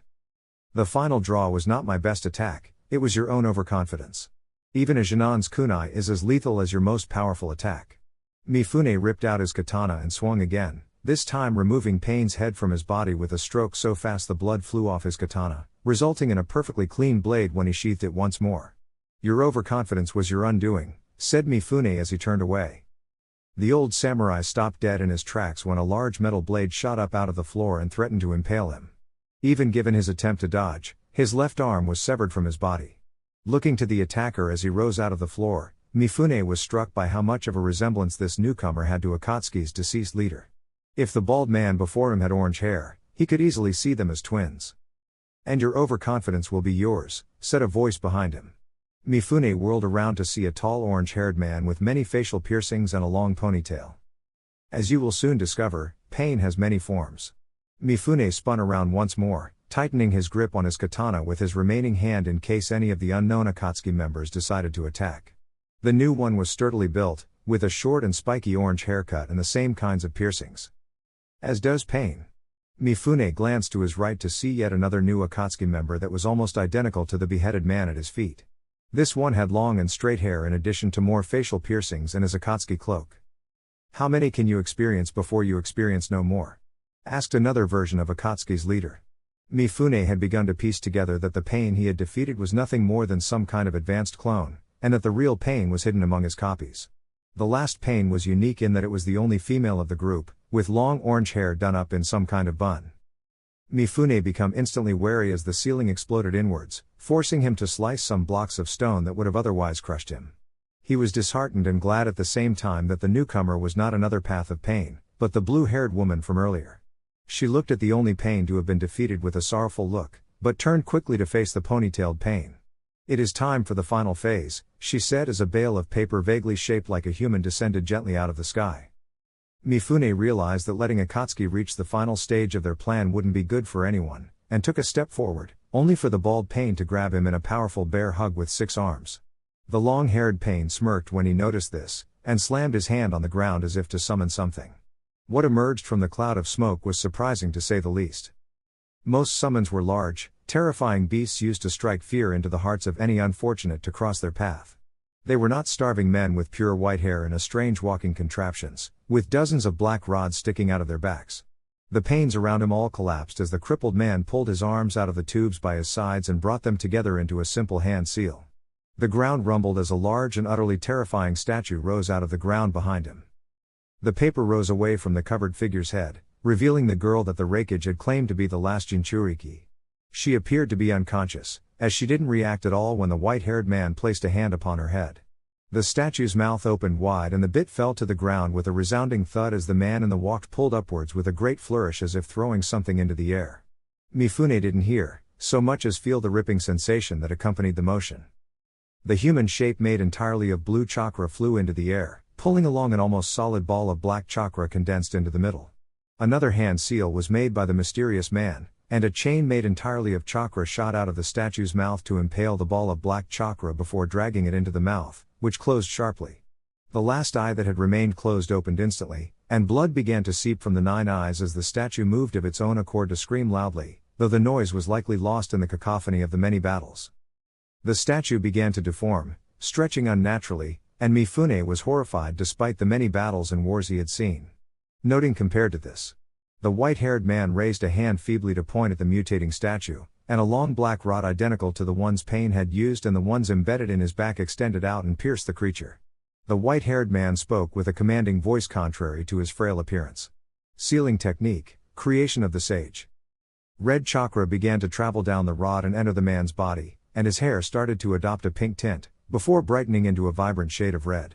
The technique didn't stop there though, and the statue began to be absorbed in its entirety. As the statue warped and disappeared, the rods emerging from the man's back fell out and the hole left behind healed themselves. The last of the statue was absorbed, and an explosion of chakra came forth from the man. When the chakra subsided, the contraption the man had been standing in had been destroyed, and Mifune saw that the man's legs were destroyed and crippled. Bringing his hands into another seal, a large demon head rose from the ground, wreathed in ethereal flames. The man hobbled into the King of Hell's open mouth, which closed behind him as the creature began chewing. When it faded, the man's legs were in perfect condition, and he walked over to the blue-haired woman with ease. She handed him an Akatsuki cloak while averting her eyes, and he donned it quickly, though he did not bother to button it up. Turning to Mifune, he let the leader of the samurai, who was no longer restrained, but held in place by awe and fear, get a good look at his eyes. They were similar to the simple ripples of the Rinnegan, but now there were 9 tomoe in them, 3 per ring, though the 9th in each eye looked a bit more transparent than the other 8. It was nice of Itachi to tell me of Madara and his plans, said the man as he began to walk calmly. From the new angle, Mifune could see the black orbs of chakra that floated around his back. My original plan was an act of desperation, as I would not live very long after it was put into action. But with the information I gleaned from Madara's plan, I was able to make my own much more plausible. Before it was just posturing. Now, I am a god in true, who will rule over an era of peace with an iron fist for all eternity. I am no longer pain. Now, I am Nagato once more. It is a shame that you will not live to see it. Nagato grew 4 more arms, exactly like the bald path of pain had before. Mifune struck out with his katana, but was blasted away once more by the same force that the pain he had killed used. The 6 arms began to form hand seals as Mifune shot a blade of chakra at Nagato. It too proved useless as it was absorbed into some kind of invisible barrier that surrounded him. The 3 sets of hands all finished their seals at the exact same time, and Nagato turned to face Mifune, who stood aghast at the abilities his opponent had displayed. The black orbs of chakra began to form a large sphere around Nagato as if to protect him from something. A blow from the heavens themselves, called forth by God, shall usher in an era of peace, he said calmly, before the sphere of black chakra cut him off from Mifune entirely. Konan finally moved from where she had been standing next to Fu's dead body, exploding into a flurry of paper that exited the area as quickly as possible. Sasuke's Susanoo swung its blade of black flames, turning the water it touched directly into steam, as the last Uchiha tried to hit Kisame. Unfortunately, Kisame was far too agile underwater, and simply ran into the ethereal warrior again, siphoning off some more chakra simply by coming into contact with the being, an ability he had gained since fusing with his sword. It was only due to the insane amount of chakra that Susanoo consisted of that it was still protecting Sasuke. It even kept the water away, putting Sasuke in a small pocket of air. "You're nothing compared to Itachi," taunted Kisame once more. His flames were hotter than the sun, his genjutsu could trap anyone in a world only he controlled for days on end. And he would have wiped the floor with me before we even began. I can't believe you managed to beat him. That was when it dawned on Sasuke. Up until now, he had been fighting Kisame like Itachi, all Amaterasu and Tsukiyomi, flashing his Mangekyo Sharingan at every opportunity. The sheer power of the techniques had carried him this far, but Kisame was right. Itachi had been using his eyes for years. There was no way Sasuke could outdo a man who had lived with Itachi for years and seen all the techniques Sasuke was now using, but better. So Sasuke decided to stop fighting as Itachi, and start fighting like Sasuke Uchiha. Lightning style, Grand Chidori stream. The lighting chakra arced out from Sasuke in all directions, so potent that it forced Kisame to stop for a second and absorb the paralyzing chakra. Smirking in victory, Sasuke exploited that second for all it was worth, smacking the half-shark away with the Amaterasu blade in his warrior's right hand. It did little to actually burn Kisame, as he simply absorbed the fire through his skin, but there was so much raw chakra in the flames that it took a good second. A second that Sasuke used to swim out of the dome of water that Kisame had conjured. It helped that Kisame himself had been sent hurtling away, and the dome of water followed him, moving the edge closer to Sasuke. Gasping in the cold, sharp air, Sasuke fell to the ground, protected by his Susanoo, which faded once it had absorbed the force of impact. Sasuke looked up to see Kisame and his sword separate in the water. The figure was still tiny, and he owed the clarity of his sight to his Sharingan. Kisame ran through hand seals that even the Sharingan couldn't make out at such a distance, and the watery dome began to come towards Kisame, rising up into the sky above him. Kisame was carried up hundreds of feet into the air by the water as it took on the shape of a massive shark and turned around to fall on Sasuke and everything within half a mile of him. Sasuke could hear Kisame shout the technique's name across the distance as the colossal water shark bore down on him. Super Water Shark Bomb. Sasuke looked up at the technique, channeling chakra through his Mangekyo Sharingan. Amaterasu. The black fire traveled instantaneously to hit whatever Sasuke was looking at, and at the moment he was having trouble seeing anything but the giant shark bomb. Sasuke wasn't overly worried though. Amaterasu was so powerful it could burn other flames, and water was just one more thing to burn away. Sasuke began to worry when the shark continued to come at him. The Uchiha had no way of knowing that the technique was absorbing chakra from the black fire and converting it back into water almost as quickly as Amaterasu evaporated them. Sasuke shouted out in defiance and poured more chakra into the technique as Kisame roared as well, and his giant water shark seemed to swell for a moment. Then Sasuke's Mangekyo Sharingan began to spin violently. In his time training in the Hidden Cloud Village, Sasuke had learned to control the shape of Amaterasu with his other eye in order to create the sword that his Susanoo wielded, since Itachi's Totsuka blade had died with him. The Sharingan warped the fire not into a blade this time, but simply wrapped it around the giant shark. Kisame noticed and quickly ejected himself out of the tail of his super water shark bomb. The technique was designed to absorb any technique that it ate, but just as a shark can't draw sustenance from something touching its sides, the super water shark bomb couldn't absorb chakra from any technique not in its mouth. Amaterasu had no such restrictions, burning the water away just as easily from any side. Kisame's technique was now evaporating faster than it could absorb chakra, and quickly faded into nothing but steam. The shark man landed several yards away from Sasuke, catching Saimata out of the air without even looking. "Nicely done, chum," said Kisame mockingly. "Those were two of my best techniques, but I suppose an Uchiha won't be outdone in raw power. I'll just have to beat you into the ground the old-fashioned way. Won't be easy though. Saimata isn't really made for clean kills. But what's a few gallons of blood between friends?" Sasuke didn't answer, instead adopting a defensive stance as he prepared for Kisame's attack. There was little chance of him going on the attack with his leg as wounded as it was, and he could only hope Kisame would get cocky and make a mistake. He would be hard-pressed to win this fight though, no matter what happened. He was a bit confused though, when he noticed Kisame staring over his shoulder in awe. Turning to see what had caught the Akatsuki member's attention, he saw something that made him drop his sword in sheer shock.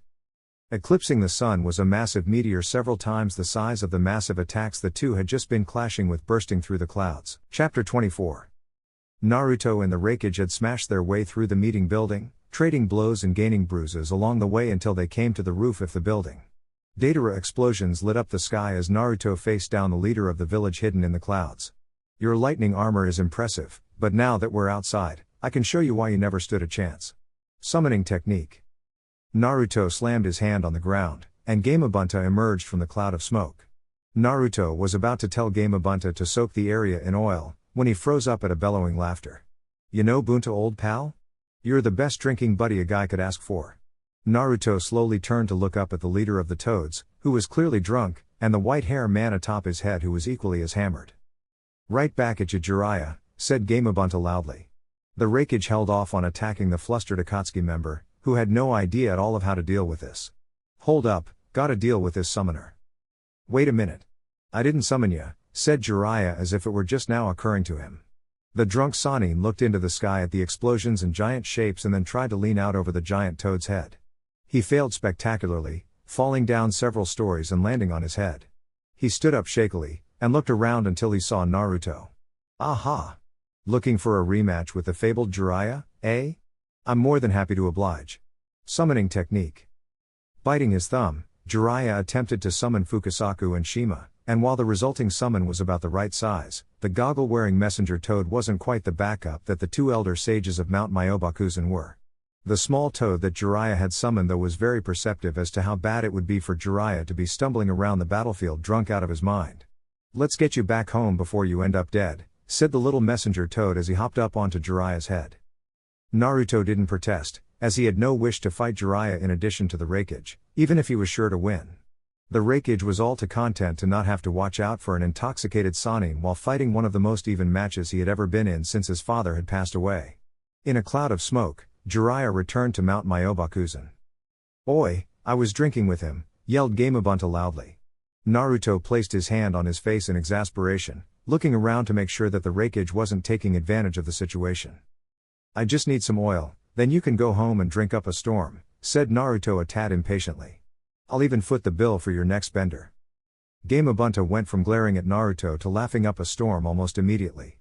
"I always liked you, you know that? I'll give you your oil. Toad style, oil bullet. Hick. Gamabunta slammed his hands together and spat out a massive quantity of toad oil. Swaying as he tried to balance on only 2 feet, Gamabunta dismissed himself in a cloud of smoke. Naruto enacted the second stage of his plan as the Raikage made ready to rush him. Running through his hand seals, Naruto took a deep breath. Sage Art, Vaporizing Wind. The resulting blast of wind was fairly random, striking with weak blows everywhere and anywhere. The results were less than spectacular, as the winds died out long before they reached the Raikage, but Naruto had accomplished what he had wanted to do. The Raikage rushed forth, and the lightning chakra coating his body ignited the vaporous toad oil in the air, causing a massive explosion. It was a bit of an unorthodox application, but Naruto had spent years traveling with Deidara, and that was not something that could be done without learning at least 100 new ways to make things into art. The end result was the Raikage being thrown past Naruto, carried by his own momentum and the force of the explosion. As the leader of the hidden cloud village went soaring past, Naruto delivered a powerful downwards chop that sent the Raikage through the ground and into the rooms below. The Akatsuki member jumped back as the lightning-clad man came bursting back up with a loud shout and an explosion of lightning. Rushing forward at insane speeds, he grabbed Naruto and bodily hefted the sage up over his head. Liger Bomb. It wasn't really a jutsu so much as it was simply slamming Naruto into the ground headfirst with a great deal of force. A sharp kick to the chin sent the Raikage straight up into the air, and while Naruto couldn't quite reach, Sage Mode was more than willing to extend the range of his blow. The Raikage landed deftly, looking at Naruto angrily before the entire building shook. Looking up in confusion as they suddenly found themselves in the shade, both Naruto and the Raikage were shocked at the size of the massive ball of stone hurtling towards them. Naruto looked around to see Deidara hovering in the air, barely able to move as well. Naruto shouted to her as he threw a scroll at her as hard as he could. Deidara. Run. To her credit, she caught the scroll and only looked at it in confusion for a second or two before remembering what it did. Naruto meanwhile, summoned a toad he knew wouldn't be joining in Gamabunta's binge drinking. Hey bro, what do you need? Asked a completely sober Gamakichi. The toad boss's son had grown almost as large as his father over the years, and didn't talk so much as bellow. Holy shit, what is that? Screamed the toad as he looked up to see the gigantic rock hurtling down on them. That's why I need a lift out of here, and quick, shouted Naruto. Gamakichi knew the routine, and quickly hit Naruto in the chest with his tongue. The adhesive usually used for catching bugs grabbed hold of Naruto as he was pulled into the toad's mouth before Gamakichi disappeared in a cloud of smoke. The Raikage looked down as his opponent disappeared and roared in anger before turning his attention to the meteor above him, ready to punch it into gravel if need be. Kakuzu was not a happy camper. He had entered this fight expecting to quickly kill a medic that was the last descendant of his most hated enemy, and instead he had lost 3 of his hearts before playing defense while the 5th Hokage healed every blow he landed as if he were throwing tissue paper at her. All in all, he was beginning to think that she might just defeat him as her grandfather had. But then that irrational fear passed when his overwhelming experience crushed it underfoot. He had entered this fight emotional, for him anyway, and paid the price. Now that he was in full control of his faculties though, he knew that he would win. The only question was how long he would have to wait in order to do so. The technique that Tsunade was using to passively heal herself used chakra, and like any technique that used chakra, it would eventually run out. However, Kakuzu was beginning to wonder just how much chakra the woman had stored up. With only his water and lightning hearts left, Kakuzu wasn't sure if he could fend off the furious woman who seemed to only pause for a second when stabbed in the heart by a bolt of lightning forever. He jumped back as Tsunade punched the ground where he had been standing a moment before, shattering it in a way reminiscent of a boulder crushing glass. One particularly large chunk of earth was sent flying at him, and it broke into pieces when it hit Kakuzu, who merely grunted from the impact. He might not be a natural with earth-style techniques anymore, but the earth spear was still a favorite of his, and he had trained in its use meticulously. His skin transitioned from the darker tone that signified its earth-style enhanced toughness back to the lighter shade that didn't waste chakra. Kakuzu looked up, ready to dodge another blow capable of turning bones to dust, only to see Tsunade breathing heavily. The Hokage staggered to her left a bit as the tattoos running along her body faded, taking her unnatural youth along with them. Facing Kakuzu now was an old hag who could barely stay upright. Your medical expertise appears to have run dry, Senju, said Kakuzu, trying hard not to breath in relief. I'll tell you this before I kill you, you certainly are a descendant of that man. Kakuzu clapped his hands together in a series of hand seals as he prepared to finish the line of his most hated enemy. Lightning style, false darkness. Kakuzu's last mask rose up over his shoulder and opened its mouth with a sharp crack as electricity sparked in its maw. Just as the beam of death shot out of his mask's mouth, the entire building rumbled. Unprepared, Kakuzu staggered a bit to avoid falling over, an action that threw off his aim by quite a bit. He missed the aging Hokage by a mile, and his beam of lightning tore through the walls and ceiling. Kakuzu had picked up many skills over his incredibly long career, and while he was no master at them, he could use some level of practically every ninja art in existence. Extending his sensory reach to try and sense what had caused the entire building to shake like that, Kakuzu became convinced that he had forgotten something very important about sensing chakra, because there was no way he was detecting a power that great coming from a single human. Still though, Kakuzu continued to try and look around, opting to ignore the wheezing hag on the floor nearby in favor of attempting to identify the threat as friend or foe. Extending his limited sensory range a bit further, and Kakuzu sensed something that had him running through hand seals as quickly as he could. He couldn't see what object was being dropped on the building, but anything with such a massive amount of chakra wasn't likely to differentiate between friend and foe. Earth style, layered dome. Earth style, earth spear. Kakuzu felt the drain on his chakra reserves without his earth style heart to cushion the blow with a natural affinity, but he was still perfectly capable of using his defensive techniques. Kakuzu's skin adopted a darker shade as it became harder than diamonds, and several domes of rock rose up to obscure him from the outside world. Whatever that thing was, he would be ready for it. Orochimaru smiled deviously. He had joined Akatsuki in the hopes that he would find a suitable body from among those who opposed the organization, but he never once hoped to find someone as perfect as the Mizukage so soon. 2 bloodlines and a veritable sea of chakra reserves was almost too good to be true. Not that any of those things would help the woman against him.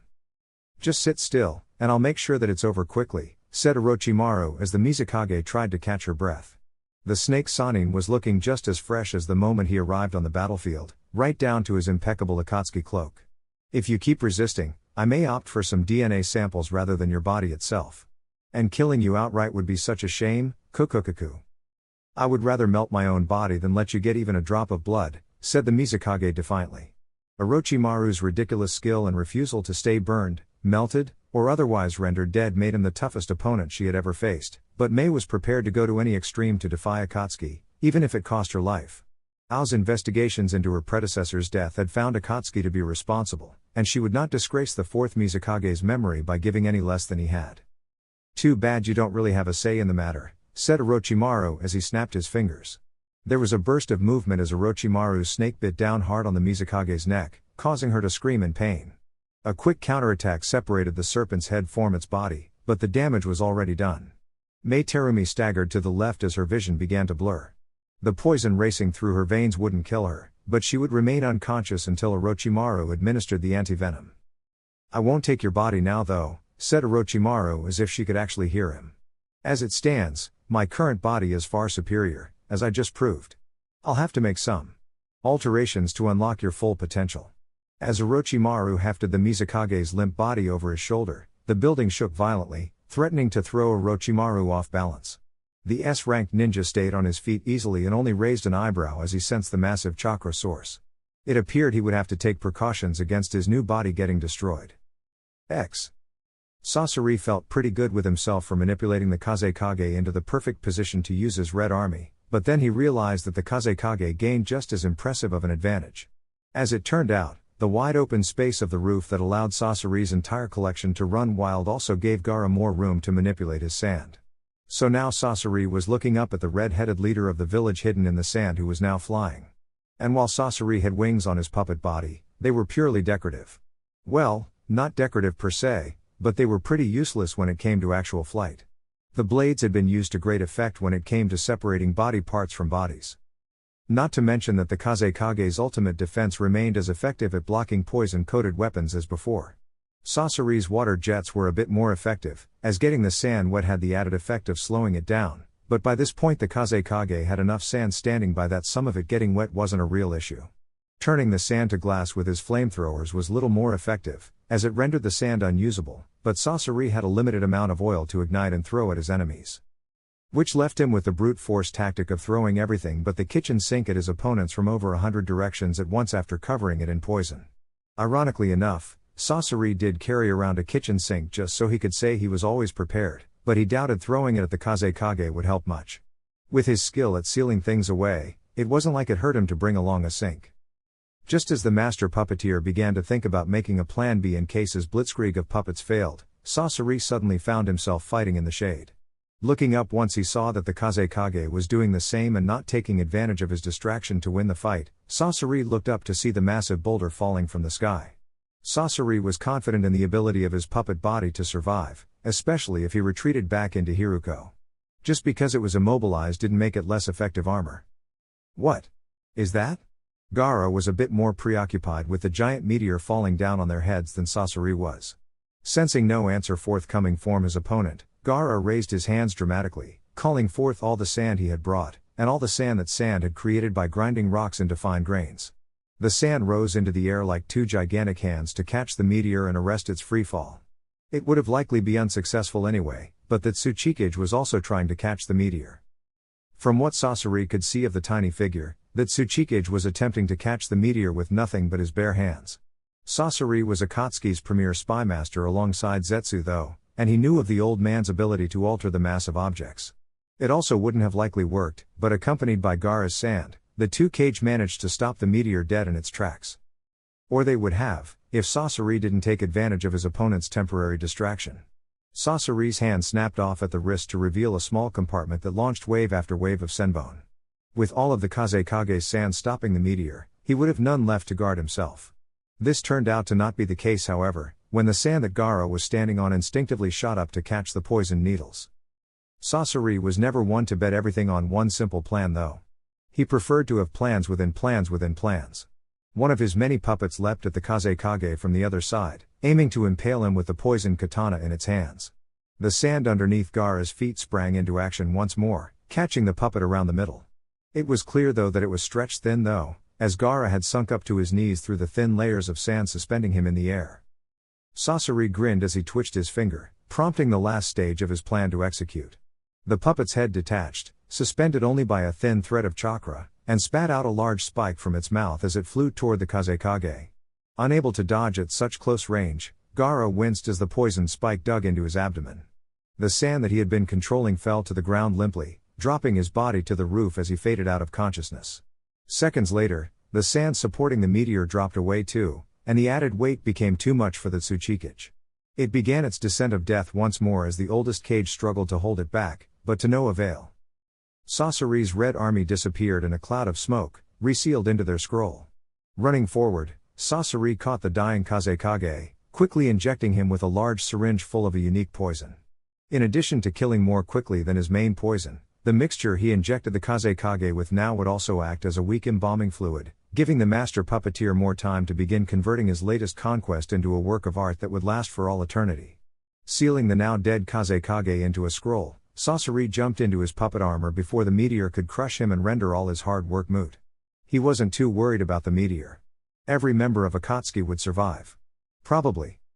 Deidara dodged another shape as it expanded midair to disintegrate anything caught in its area of effect. The fight had consisted of a lot of dodging, not that that was unexpected. When one ninja could turn opponents to dust if his attacks connected and the other could turn her opponents into bloody explosions if given the chance, it was a battle of who could not get hit longer. The Tsuchikage dropped sharply to avoid the small flock of clay birds that threatened to blow him to smithereens. He brought up his hands to prepare another box of death, when the dust style blinked out of existence. Deidara had been trained by the old man, and had seen him run out of chakra enough times to know what that meant. The leader of the hidden rock village still had more chakra than most jonin, but the amount of chakra required to mix three elements in perfect balance and use them to vaporize literally anything used an amount of chakra absolutely ludicrous to any normal ninja. Grinning in victory, Deidara launched her newly crafted bird at the old man who had trained her. The bomb detonated uselessly against his rock armor, and the Tsuchikage prepared his counterattack.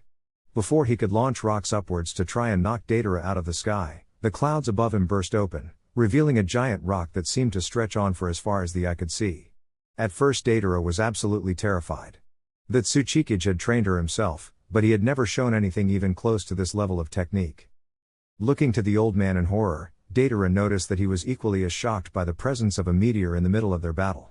Dismissing the idea that the Tsuchikage had summoned the giant meteor, Deidara began to wonder just who had brought this thing onto the battlefield, and whether Akatsuki could survive the impact of the meteor crushing the meeting hall. Deidara! Run! Deidara looked down to see her partner next to a large red toad as he threw a small scroll up to her. The bomber looked at the scroll in her hands in confusion for a second before she saw the small inscription of a toad on the side and remembered the plan. Tossing her newest creation over the side, she jumped onto her experimental 6-winged hummingbird as it grew to a size more appropriate to ride on. She flew off as giant pillars of sand rose to try and catch the meteor, along with the Tsuchikage pouring chakra into his lightened boulder jutsu to try and stop the giant rock with his bare hands by making it light enough to lift. Deidara knew it wouldn't last though and tried to get as far away as possible before her old mentor lost it. Sure enough, the sand pillars holding up the meteor collapsed soon after, and the giant boulder began its downward motion once more. Deidara barely managed to escape the pull of the giant rock as it soared past, and the wind it generated was another problem entirely, but the wing power of the new hummingbird sculpture was enough to overcome it. The blast of rocky debris from the meteor crushing the meeting hall was massive, and blew Deidara further away from ground zero, something she was actually glad for. She had no idea who had leveled the meeting hall, but she wanted to be as far away from that ninja as possible. She didn't know of any ninja who could use ninjutsu on that level, and was actually harboring doubts as to whether it actually was ninjutsu. Landing in the forest, Deidara dismounted her clay sculpture and pulled out the scroll Naruto had given her. Unrolling the scroll revealed a complex sealing matrix that Deidara didn't want to even begin to understand. The wooden roller of the scroll popped out to reveal a small glass vial full of a red liquid. Deidara removed the stop from the vial and poured the blood onto the sealing matrix. Naruto had assured her that as long as some of the blood ended up anywhere on the seal it would work, but she was cautious and poured the vial out into the dead center of the seal. Running through the seals for summoning, Deidara slammed her hand down on the scroll, gasping as the chakra flowed out. A cloud of smoke erupted formed the scroll, and Deidara looked up to come face to face with a large red toad. The amphibian opened its mouth slowly to spit out a blonde wearing a slime-covered Akatsuki cloak. Standing up, Naruto turned to address his ride. "Sheesh Gamakichi, when did you last brush your teeth? Use some mouthwash every now and then, it won't kill you." "Well fuck you too, bro," shouted Gamakichi angrily. "Geez, you save a guy's life, and that's all the thanks you get? Maybe I should take a page out of Dad's book and start charging you every time you summon me." Naruto rubbed the back of his neck awkwardly. "I guess if I start paying you in alcohol, you'll become a raging alcoholic like your old man, eh?" Gamakichi brought his hands up quickly. No. I was just joking bro," said Gamakichi, obviously wanting to be connected with his father in a few ways as possible. "Anytime you need help, Gamakichi will be the first to answer the call." Naruto and Gamakichi paused for a second before breaking out into laughter at the same time. Naruto turned to Deidara next. "Thanks for that. We'll need to be on top of our game to take out whoever used that meteor ninjutsu. Let's just hope whoever that was doesn't do that again. That technique didn't care about friend or foe." Naruto gestured to the remains of the meeting hall, which had been taken from a multi-leveled building with large, cavernous rooms to a rocky field covered in rubble. "No problem, yeah," said Deidara flippantly. "Let's see if we can find anyone else who survived."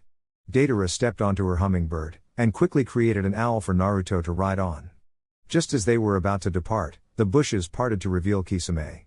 The shark man had Tsunade slung over his shoulder with a limp body lying on the blade. Despite the wounds and general tiredness of Kisame, he wore the huge grin of someone who had just finished enjoying himself immensely. "Well, apparently avenging fallen comrades feels pretty good. I'm starting to see the appeal." Kisame's grin drooped a bit though as he continued. "But what was that meteor thing? I don't think any of us can do that. Was it one of the cage?" "We aren't sure," confessed Naruto, shaking his head. "We were just about to look for survivors. Care to join us?" Kisame's grin came back full force as he dumped the body resting on Tsunade onto the ground, crushing it a bit more with his sword in the process. "Sounds fine by me. Let's go crack some heads." The shark joined Naruto on his owl, since Deidara Hummingbird was built entirely for speed and couldn't handle another person. They began the flight back to the meeting hall, or its ruins anyway, and Gamakichi hopped along below, falling farther and farther behind. "Don't worry about me bro. I'll catch up," wheezed the toad as he struggled to keep up and failed miserably. Naruto smirked at his adopted brother's antics. "Sure thing. I might even save you a piece of the action," shouted Naruto back down to the toad as he and Kisame approached the ruins of the Land or Irons meeting hall. They flew over the ruins, looking for anyone who survived the giant rock dropped on the building. Naruto jumped off of his bird, landing next to a pile of rubble. Reaching down with a sigh, he grabbed hold of the legs sticking out of the rocks. Usually anyone underneath the rubble would be dead, but the muffled swearing told Naruto otherwise. Ow ow ow. That fucking hurt. Who dropped a boulder on my head? I'll fucking kill him, shouted Hidan as he tried to pull his scythe out from under the ruins where it was stuck. Nice to see you too, Hidan, said Naruto sarcastically. How did your fight go? Is that even a question? Asked Hidan as he dropped his scythe for a second and raised his fist to the sky. Of course Jashin's most faithful servant taught those fucking heathens what true suffering is. Turning back around and giving his scythe on last yank, Hidan pulled his weapon of choice out from under the rubble, only a little worse for wear. Yo, look who I found hiding in his bunker, shouted Kisame as he rounded the corner. Following right on his heels was Kakuzu, who did not look happy about being called a coward. I wasn't hiding, I was not being crushed by whatever that was, said Kakuzu gruffly. It was a meteor, said Naruto calmly. We still don't know who summoned it though. I don't suppose it was you? No. Replied Kakuzu simply.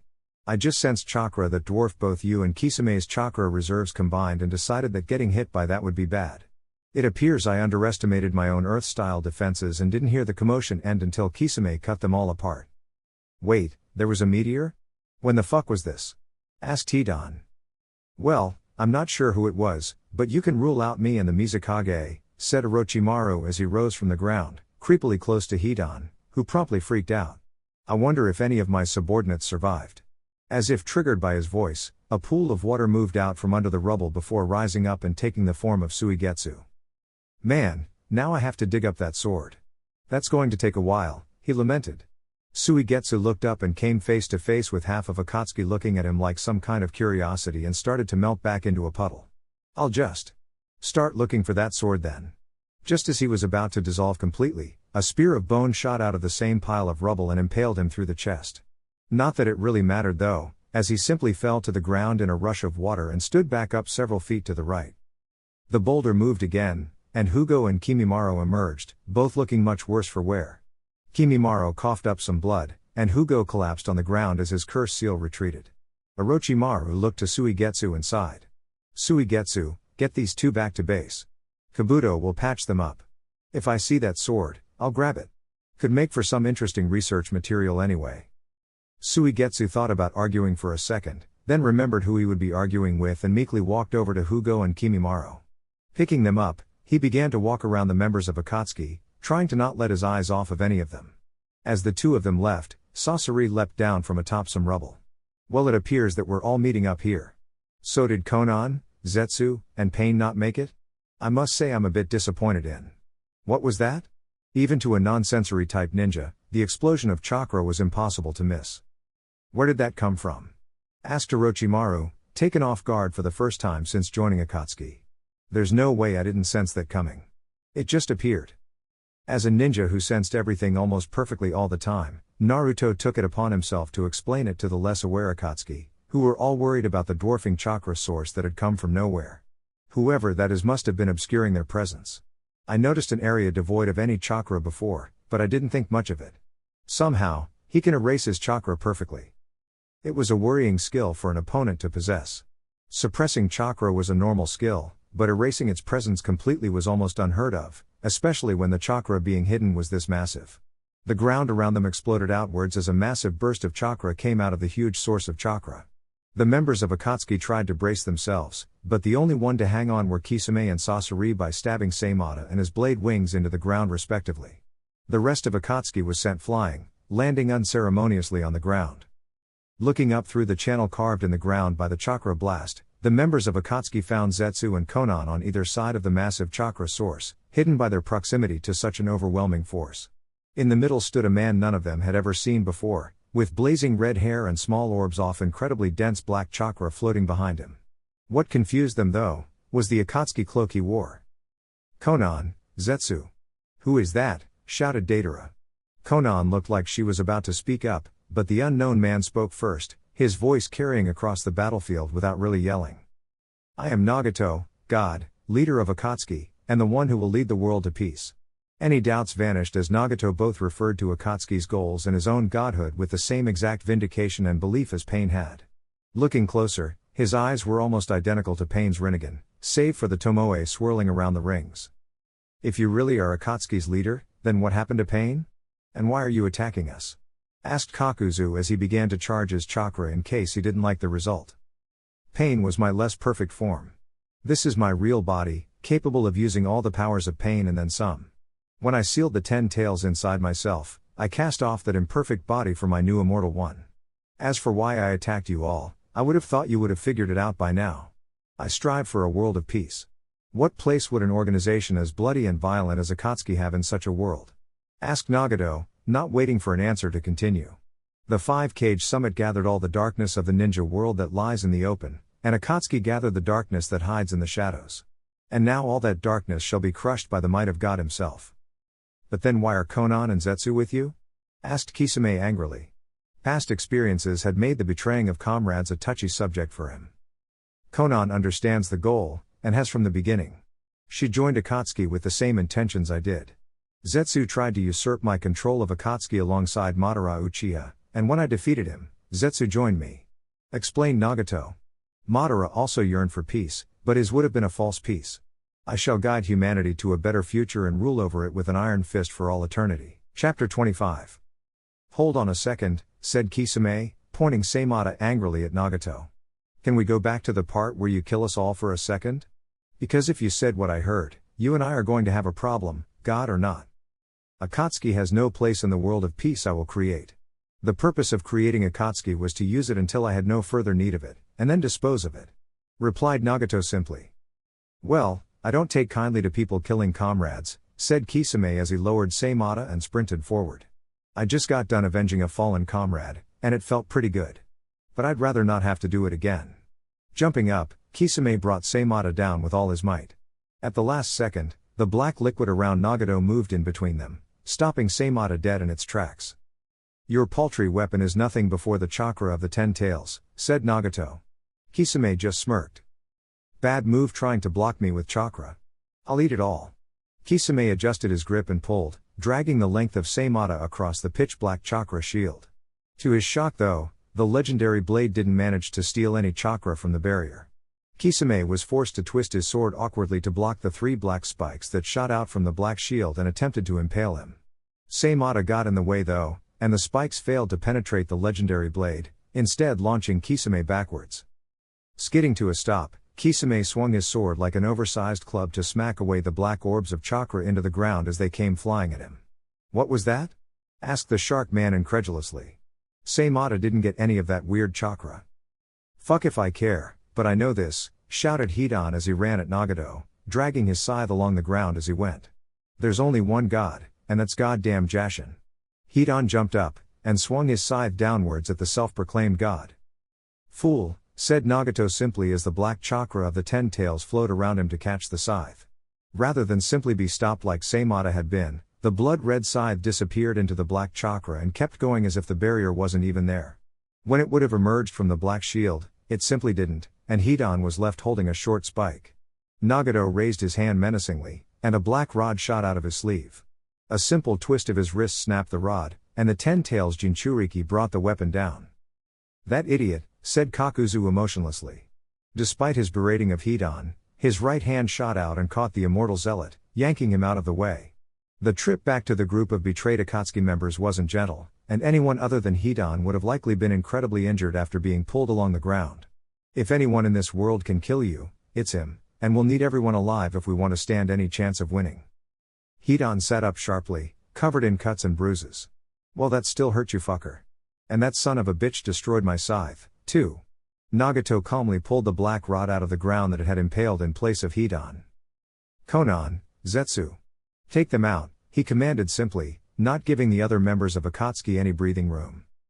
Konan took to the skies silently, looking a bit sad, and Zetsu saluted happily, or at least half of him did. Aye, sir. Will do, said the bicolored man as he slid into the ground. We need a plan if we don't want to all die here and now, growled Kisame as he prepared Seimata to block any incoming attacks. One thing's for sure, we'll need as many of us as we can spare to take on pain. 2 of us need to keep Zetsu and Konan at bay in the meantime. I'll take care of the angel, said Deidara as her clay creation began to hover above the ground. That stupid paper crap isn't anything even resembling art. Besides, I'm the only one who can fly. No one objected, and Deidara took to the skies to confront the only other female in Akatsuki in a battle for aerial supremacy. Naruto reacted suddenly, shattering the ground with a single punch and taking the others off guard. Zetsu in particular was surprised by the attack and barely managed to get out of the way before sinking back into the ground. I can see through Aloe Vera's hiding techniques. He isn't a frontline fighter, so I should be able to help you out once I'm done. Fine by me, but there won't be much left for you, replied Kisame tersely as he spun Seimata around a bit. I'm not going to go easy on this traitor. Blue spikes emerged from Seimata's hilt as the blade slowly began to merge with its owner. Kakuzu discarded his Akatsuki cloak in a single fluid movement as the threads that lurked under his skin burst out, segmenting his arms and placing the remaining lightning-style mask over his shoulder. Kakuzu's speak was surprisingly understandable as he spoke around the mass of black threads fanning out of his mouth. I wonder, how much a god is worth? Hidan stood up and wheeled his arm to loosen it up. Well, this poser isn't a damn god, so don't get your hopes up too much, Kakuzu. I suppose the leader of Akatsuki should be worth a bit though. To Jashin, shouted Hidan as he raised his ruined scythe to the skies. My art is eternal, said Sasori as he pulled out the scrolls that contained his 2 Kazekage puppets. The sand would make the movements of his favorite puppets jerky, but without the 5th Kazekage controlling the sand, it would likely fall out during the course of battle. Its perseverance in the face of you trying to destroy it will prove the worth of my art. In dual clouds of smoke, the S-ranked puppeteer was flanked by the weaponized corpses of 2 other S-ranked ninja. As long as I can have those eyes for my research, said Orochimaru as he bit his thumb and ran through the hand seals that made him a snake summoner. Besides, I haven't accomplished my goals yet, so I'm afraid you'll have to be the one who has to die. When the smoke cleared, Orochimaru was standing atop a giant purple snake with 4 large horns. I don't see 100 sacrifices here, Orochimaru, complained Manda loudly. Give me one good reason not to eat you right here and now.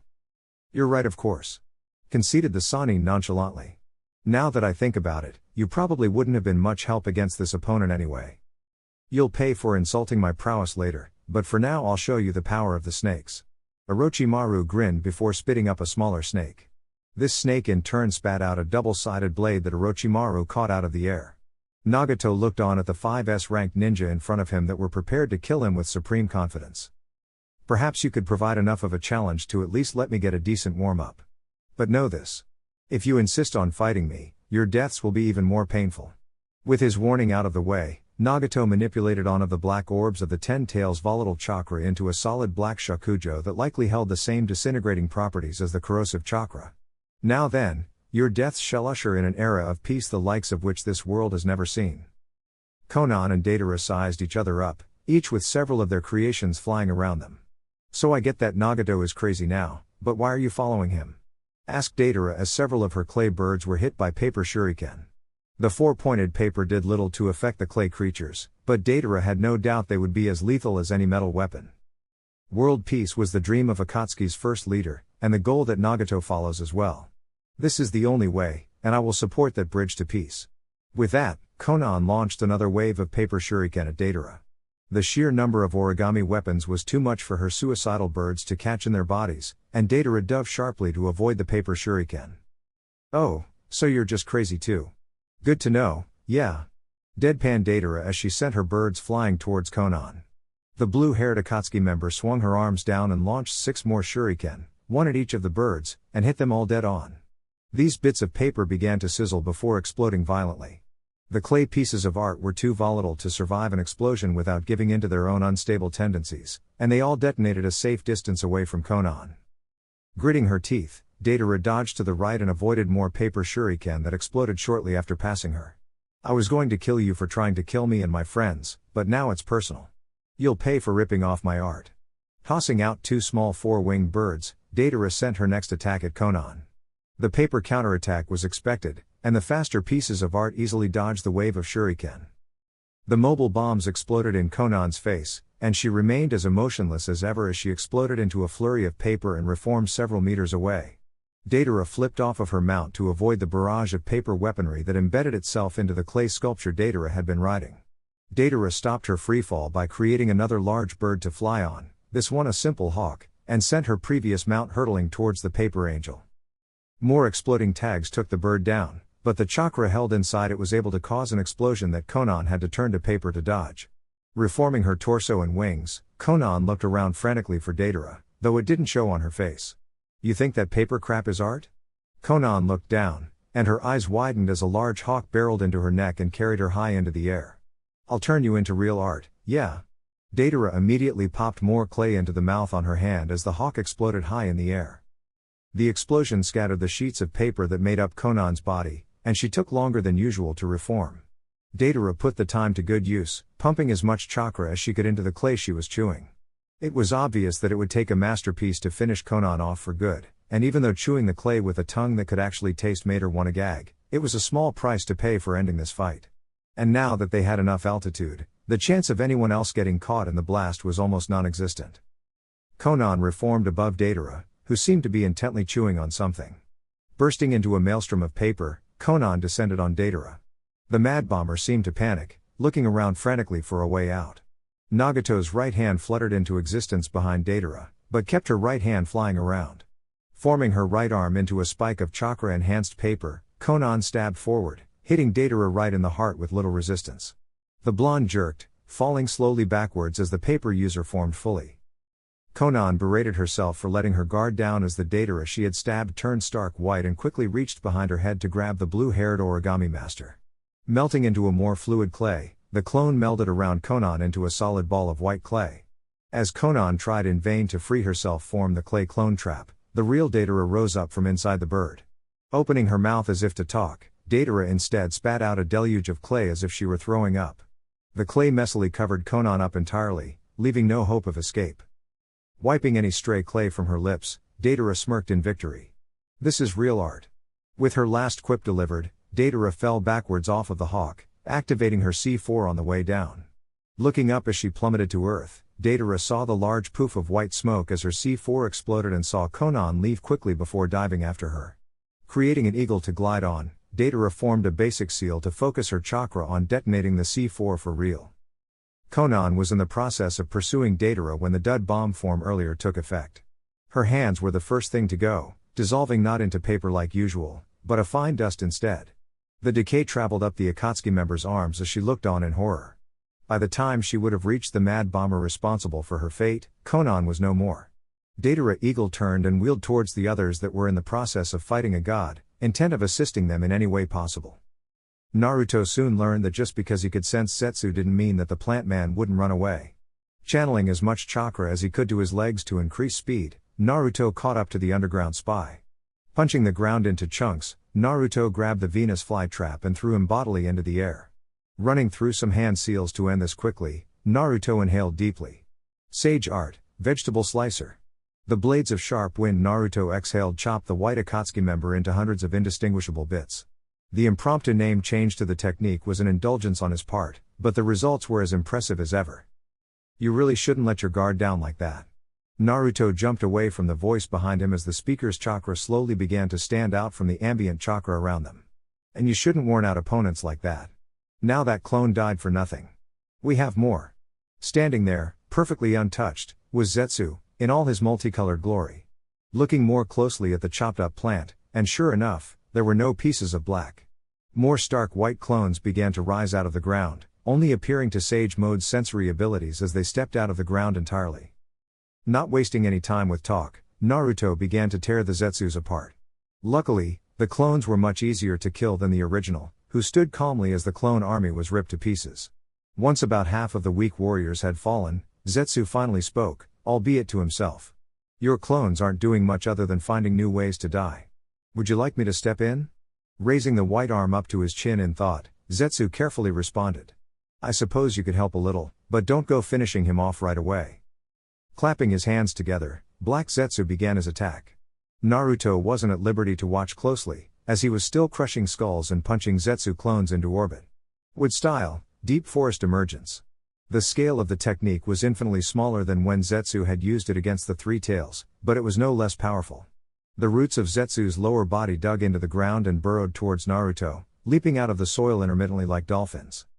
Naruto threw a Zetsu clone at the tree roots to gauge their power and eliminate another clone. The white Zetsu clone was mowed down and pinned to the ground by a root thicker around than he was.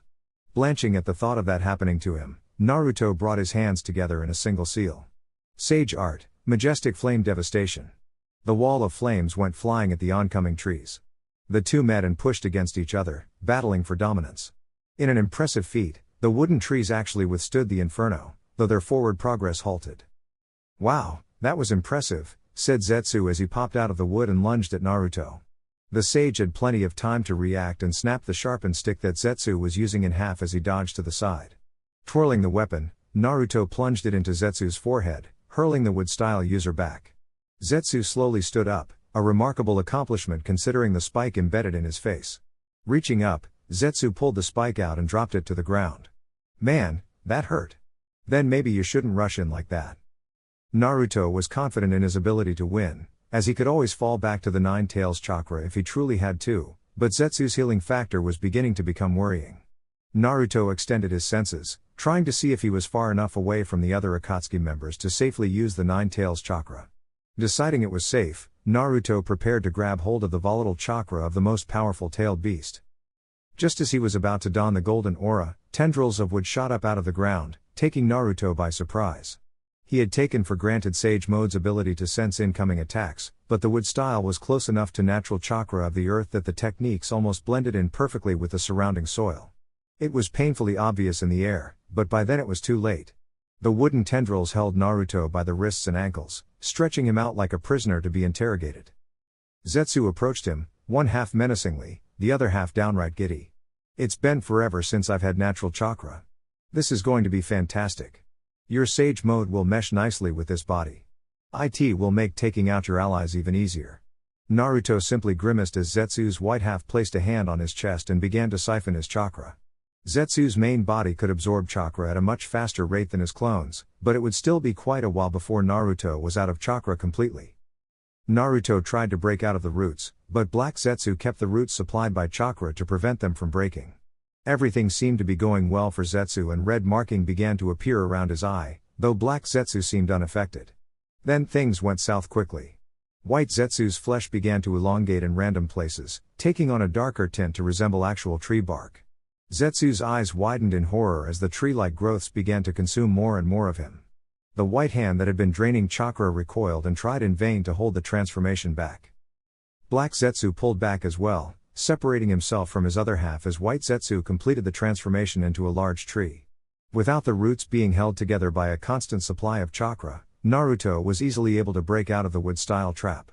"I suppose in the end, you can't even depend on yourself," muttered Black Zetsu as he looked at the tree that used to be his left side. Black Zetsu turned to Naruto, who was trying to regain the chakra that White Zetsu had stolen. "I'll only warn you once, don't underestimate me." Black Zetsu made a single hand seal, and his lower body transformed into tree roots that began to attack Naruto. Naruto flipped his way through the roots, dodging the tendrils that tried to grab a hold of him. He was largely successful, though one root did manage to nab his ankle. Taking advantage of the grip, Black Zetsu smashed Naruto into the ground again and again. Sage Mode was easily able to withstand the attack, and Naruto whipped out a kunai in between hits to cut the root. Naruto landed on one hand, flinging himself to the side to avoid any more wood-style trees. Skidding to a stop, Naruto decided to end it here. Black Zetsu stared ahead as Naruto formed a single hand seal, and his roots closed in on their prey. A split second later though, and Naruto was gone in a flash of gold. In addition to his biological limitations, Black Zetsu didn't have time to widen his eyes before Naruto reappeared directly in front of him, apparently on fire and holding an orb of pure black chakra that seemed more massive than it actually was. "Impossible. We sealed the tailed beasts," exclaimed Black Zetsu before Naruto rammed the miniature tailed beast ball into his gut. Black Zetsu could feel the wood-style body that he was inhabiting begin to fall apart, and even the will of Madara that was his very essence started to fade. "Guess you missed one. Don't worry, it'll be our little secret," said Naruto before releasing the chakra. Instead of slowly grinding away, the tailed beast chakra was channeled in a massive beam that vaporized Zetsu entirely. Naruto let the Nine Tails chakra mode fade, and looked down at his tattered Akatsuki cloak. Throwing it off, Naruto donned his red and black sage's cloak before running off to try and kill a god. Kakuzu ran through some seals as the mouth on the mask over his shoulder opened with a sharp crack. Lightning style, false darkness. Kakuzu had no hope of this actually killing Nagato, that would be too easy, but it was intended to size up the god before him. With hardly any effort, Nagato swept the black chakra of the 10 tails in front of the beam of lightning, which hit the chakra and didn't emerge. "That's a stupid name for a technique," grumbled Sasori, before launching a wave of fire out of his palms. The flames disappeared the moment they touched the corrosive chakra as well, but it did keep Nagato in place. The best thing about having the flamethrowers on his palms was that Sasori's fingers were still free to control his puppets, albeit with less control than normal. Secret red technique, golden darkness. The sand of the two Tsuchikage puppets he had wove together and flew towards the former leader of Akatsuki, both black as pitch and as bright as the sun at the same time. The stream of mixed sand came in from both sides, aiming to take advantage of the flames that were keeping the Ten Tails chakra busy in the front. Unfortunately, the massive attack that would have sent armies running in fear was defeated by Nagato simply raising his hand, stopping the sand for a split second before it was sent flying away. Sasori had to cease the onslaught of flames in order to better control his Tsuchikage puppets. The alternative was not having the control over the gold dust and iron sand he needed to prevent accidentally poisoning his allies as they moved into attack. Kisame and Orochimaru came in from the right and the left as the stream of sand parted around them without leaving so much as a scratch. Kisame had fused with Seimata, and the chakra-eating properties that protected the legendary sword from being destroyed by the liquid black hole around Nagato before protected him now as he battered away at the shield with his forearms. Orochimaru meanwhile, tried to hit Nagato through the deadly chakra with his own legendary sword. Kusanagi was able to cut anything, and it was covered by a poison deadlier than anything even Sasori had ever created. Unfortunately, the liquid nature of the chakra mean that the cuts left by Kusanagi were about as permanent as a cut in the ocean. This also left the sword unable to really defend against much, and Orochimaru was constantly backpedaling in an attempt to not be erased from existence. "Fucking die already," shouted Hidan as he threw what remained of his scythe's handle like a spear. Hidan pulled on the cord attached to the spike as the black chakra came up to eat the rest of the Jashinist's weapon, stopping the spike less than an inch away from its demise and yanking it back to his hand. Hidan kept running though, taking advantage of the window presented by the window Nagato opened to retain some visibility. Kakuzu was impressed by the thought that had apparently gone into Hidan's plan, and the bounty hunter was downright floored when it worked. The scratch healed almost instantly and Hidan got his arm cut off for his troubles, but the immortal zealot had managed to procure a drop or two of blood. The cord to his weapon had been severed by the black chakra closing in along with Hidan's right arm, but he had apparently even thought that out as well, and Hidan whipped the severed cord to wrap around his arm and pull it back with him as he retreated. Orochimaru and Kisame did likewise, not eager to remain in the line of fire for longer than needed. The former hidden waterfall ninja felt the need to congratulate his partner for once. That was surprising well thought out. "End it now though, we don't have time for your rituals." Hidan grinned at the praise and raised the spike high into the air, still held by his severed arm. "Praise to Jashin, for allowing me to strike down this blasphemer in his name." Just as he was about to bring down the bloodied weapon and ingest the blood for his ritual, a laser of pure chakra enveloped the detached limb and weapon. When the beam faded, any blood on the weapon was gone, and the scythe handle itself was melted down slag. The Akatsuki members looked up to see Nagato's hand reverting back to the 5 digits and a palm that they all had from a small cannon that had no doubt been responsible for destroying the blood.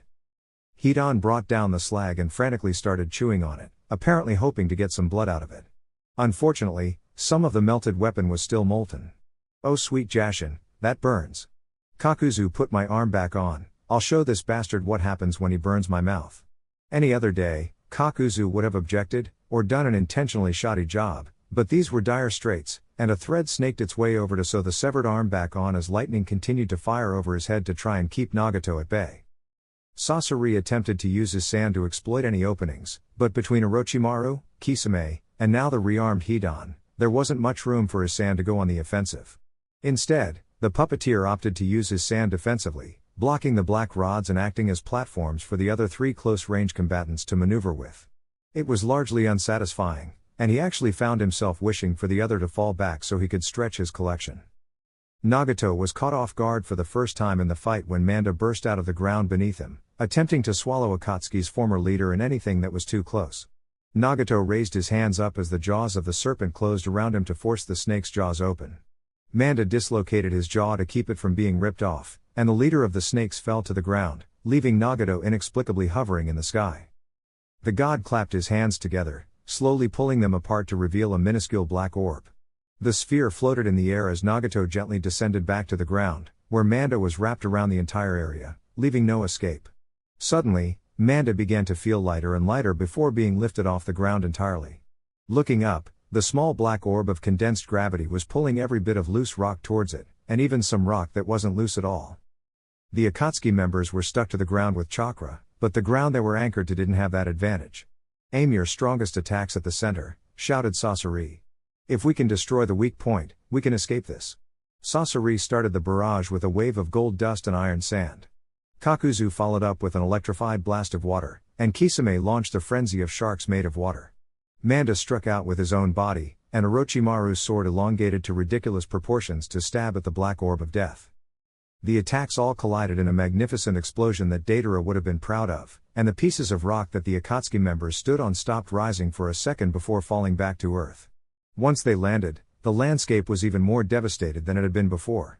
Nagato seemed mildly amused at the destruction of his technique. He ran through some familiar hand seals and slammed his palms on the ground, summoning a giant two-headed dog and an equally enormous rhino in a cloud of smoke. The rhino barreled towards the recovering Akatsuki members, who were trying to catch their breath and their chakra after escaping the miniature moon. The rhino was dispersed in a cloud of smoke before it could reach them, however, by a massive purple viper falling from the sky. Manda broke his fall with the other massive summoned, and began to square off against the dog, a little singed and sore, but otherwise no worse for wear. The dog went in biting, but Manda slithered around the straightforward attack and wrapped himself around the dog, holding it in place. Manda's mouth opened wide as he sunk his fangs into the creature, injecting it with his deadly venom. The poison was deadly to anything, even when diluted, and would have no doubt killed any regular summon. The two-headed hound had a trick though, and the attack caused it to simply grow another head and split into 3 separate dogs. The added mass stretched Manda's coils thin, but he managed to hold onto the dogs, who continued to nip at any part of him they could reach. The leader of the snakes could feel himself being pulled back to Ryuchi Cave as the injuries sustained by diving into a barrage of high-leveled ninjutsu began to take effect. At this point it was only stubborn pride keeping him on the battlefield. Kisame noticed the struggle, and rode towards the struggling summons on a wave of water. The smaller wave was the product of a technique designed to increase the mobility of his fused form and keep the even fishier ninja hydrated. Nearing the Battle of Giants, Kisame ran his rough skin against each of the dogs, draining them of all the chakra that had been used to summon them. His blue skin bulked up slightly with the massive quantities of chakra he had absorbed, and Nagato's puppies disappeared in a cloud of smoke. Sensing his battle was over as well, Manda returned to his home as well. The Akatsuki members faced off against the man who had led them for years, back to square one in this fight. Just as they were about to recommit themselves to the offensive, Nagato's black chakra moved to block an incoming wave of water. They all looked up to find the attacker, and were greeted by the sight of an exhausted red toad. The most interesting thing though, was the fact that unlike everything else in existence, the black 10 tails chakra seemed unable to absorb the water bullet, instead blocking it like any other shield. Orochimaru's golden snake eyes widened at the sight, realizing that they might have a way to actually harm him other than Kusanagi and Seimata, which hadn't been doing much so far. A hand seal had him body flickering to the toad's location while the other Akatsuki members kept on the offensive. Kakuzu and Sasori provided ranged support for Hidan and Kisame, and pulled the close-range combatants out of the way with sand and threads whenever things got too close. "Tell me, little froggy, was that technique just now fueled by natural chakra? And where is Jiraiya?" asked Orochimaru, dispensing of any urge to mess with his former teammates' summons given the urgency of the situation. "Wait, Jiraiya's here?" asked Gamukichi in surprise. "That jerk still owes me candy from last time." Gamukichi looked up into Orochimaru's glare, and decided to just answer the questions. "Why yeah, that was natural chakra. It ain't sage mode or anything, but I'm pretty good at drawing it in real quick for a water bullet and stuff." Orochimaru's grin was downright disturbing, and Gamukichi nervously spoke up again. "That was the last of my chakra though, so I'll just be going now." Orochimaru ignored the puff of smoke behind him as he turned to survey the battlefield. The Sannin wasn't able to handle sage mode in a stolen body, a fact he had discovered only after taking a new body to prolong his life. Luckily, the mad scientist in him had discovered a way around the limitations of his body. Hugo's bloodline allowed him to do something impossible, gather natural chakra constantly. It wasn't great enough in volume or mixed correctly to enter sage mode, but he was far more in touch with nature than anyone else in the world. Unfortunately for him, when the natural chakra stored became too great, it was released, giving Hugo great strength and reverting him to a more violent personality to better empty his reserves of natural chakra. By utilizing Hugo's blood, Orochimaru was able to create his cursed seal. Any body he took from then on was still unable to use actual sage mode, but Hugo's slightly less powerful transformation was easily accessible. He had never really had reason to care that it was run off of natural chakra until now, but the ability to make his techniques immune to the liquid black hole surrounding Nagato was worth it. Concentrating on the black mark hidden beneath his most recent body's skin, Orochimaru allowed the transformation to take over. "Let's see how the god deals with a technique that transcends snakes to become a dragon god," mumbled Orochimaru. Nagato's battle paused as the combatants looked up to where the toad had been a second ago to see the massive 8-headed white snake that dwarfed even Manda. Kisame and Hidan wisely got out of the way as the snake barreled down on Nagato with a speed that a creature that size should not possess. All of the black orbs around Nagato fused together to form a massive sword of deadly chakra shaped like a double helix. The pitch-black sword swung horizontally in an attempt to cut off all of the snake's heads in one go, but the white serpent reeled back to dodge. One of the mouths near the middle opened wide to reveal Orochimaru fused to the bottom of the snake's mouth. His cursed seal was ridiculous compared to the others, even Hugo's, but Orochimaru never was one to give the best toys to others. Orochimaru brought an elongated sword of Kusanagi down at Nagato, who simply moved to the side to avoid the downward swing. The black blade stabbed outwards to sever one of the snake's heads, and Orochimaru winced in pain as the feeling came towards him. The loss wouldn't translate to losing any parts of his body when he transformed back, but it still hurt. Two of the mouths next to him opened wide and launched a massive fireball enhanced by a wave of wind. The collaboration technique roared past the 10 tails chakra that tried to block it, intent on incinerating Nagato. The red head was obscured by the inferno, which died down far more quickly than it should have.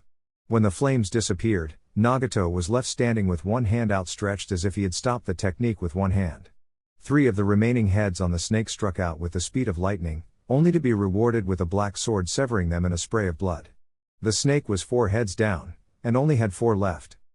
Orochimaru grit his teeth and prepared the best technique he could under the conditions. The 3 remaining heads that wouldn't kill him if they launched a technique fired off blasts of water, lightning, and wind so massive that they put Kakuzu's attacks to shame. The 3 combined into a fast-moving wave of paralyzing death, and was quickly absorbed into Nagato's hand once more. This time though, Kisame and Hidan took advantage of the fact that such a devastating technique was only a temporary distraction. Hidan lost his other arm this time as Nagato attempted to react in time, but both he and Kisame landed solid blows against the self-proclaimed god that would have ended the fight against any normal opponent, draining chakra and gaining precious blood that Hidan promptly licked off of his black spike. Unfortunately, Nagato was not a normal opponent. Hidan stood up to start drawing the ritual circle in his own blood so he could just stab himself and end this. Before either he or Kisame could react though, Nagato had recovered from his injury and moved incredibly fast right behind Hidan. Placing his hand solemnly on Hidan's head, Nagato inhaled deeply before yanking something out. It appeared to be an outline of Hidan made entirely of chakra, and the Jashinist fell to the ground immediately upon its removal. Orochimaru noticed this and struck out with all 4 remaining head of the 8 branches technique, trying to end the fight while Hidan before Nagato could return any attention to the snake Sanin.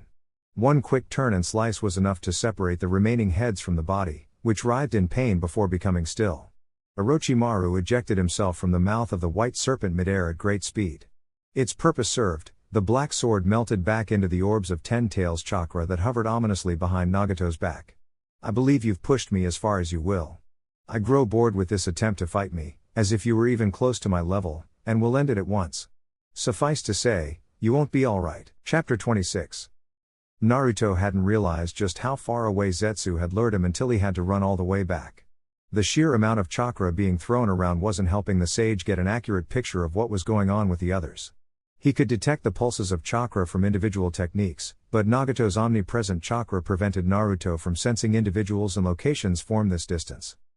Sensing a familiar and volatile chakra coming towards him quickly, Naruto held up his hand. Deidara grabbed a hold of him and swung him onto the clay bird that continued towards Nagato's location without missing a beat. "Can you sense anything? Obviously they didn't kill Nagato, even I can feel the chakra, but how are they doing, yeah? I really can't tell. Nagato's chakra is still there and I can sense the others are still alive, but not much." Naruto's eyes widened in shock and his mouth dropped open slightly. "Hurry. What just happened?" asked Deidara frantically as her clay mount began to go even faster than its previous breakneck pace. "Hidan's chakra signature just vanished," said Naruto. "I don't know how, but it's gone." "No way. Hidan's immortal, yeah?" asked Deidara. "There's just no way he's dead." "Either way, we have to get there now," said Naruto as the color drained from his face. He hoped that they could stop Nagato without having to pull out all the stops, But he was beginning to fear that Akatsuki couldn't stop their former leader even if he used the Nine Tails chakra that had so easily dominated his fight with Zetsu. After all, if he could kill Hidan, Nagato might not be cocky in his power, but rightfully confident. Kakuzu was shocked to see Hidan dead. It was such a strange and alien concept that the swearing Jashinist could be killed that he figured the closest thing to an immortal in the world would be the last of them to go down, and even then only being incapacitated. On a positive note, now Kakuzu knew not to let Nagato touch him at all. That wasn't much of a consolation prize though. He found himself glad that he had comrades on the way to assist them in fighting this monster, and wondered when Naruto and Deidara would be getting here. Kakuzu found it odd that he didn't consider the very real possibility of them abandoning the members of Akatsuki that had stayed to fight Nagato for even a second. Nor did he think that Zetsu and Konan would win, despite his views on experience prevailing above all.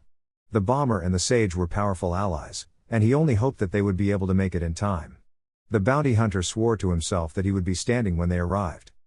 "You came close, but none can stand before the might of a god for long," said Nagato calmly as he blasted his former subordinates away simply by narrowing his ringed eyes. The 4 Akatsuki members were sent flying head over heels by the raw power that collided with them, and not even Orochimaru could slither around the attack. The force subsided, and Orochimaru skidded to a halt some distance away. He observed Nagato grow another limb, similar to before when he destroyed the remains of Hidan's scythe. Orochimaru's eye widened as he spit out a spare body just as the previous one was incinerated in a beam of light he couldn't even follow. The Sannin didn't even bother to predict where the blast would hit, and slithered along the ground in random directions as fast as he could. Not looking where he was going, however, had an unfortunate side effect. When the blast stopped, Orochimaru stood up, only to come face to face with Nagato, who quickly reached out with his right hand. Reacting with the speed of a striking viper, Orochimaru grabbed a hold of Nagato's wrist with both hands in an attempt to prevent his soul form being ripped out. He absent-mindedly wondered if Nagato could rip his soul via his arms, maybe even taking just the arms, but decided that would just be stupid, not to mention weird. Nagato tried to raise his left hand, but Orochimaru opened his mouth wider than should be biologically possible and mentally commanded Tsunade to extend out. The legendary blade impaled the god's wrist and continued on to stick deeply into the ground.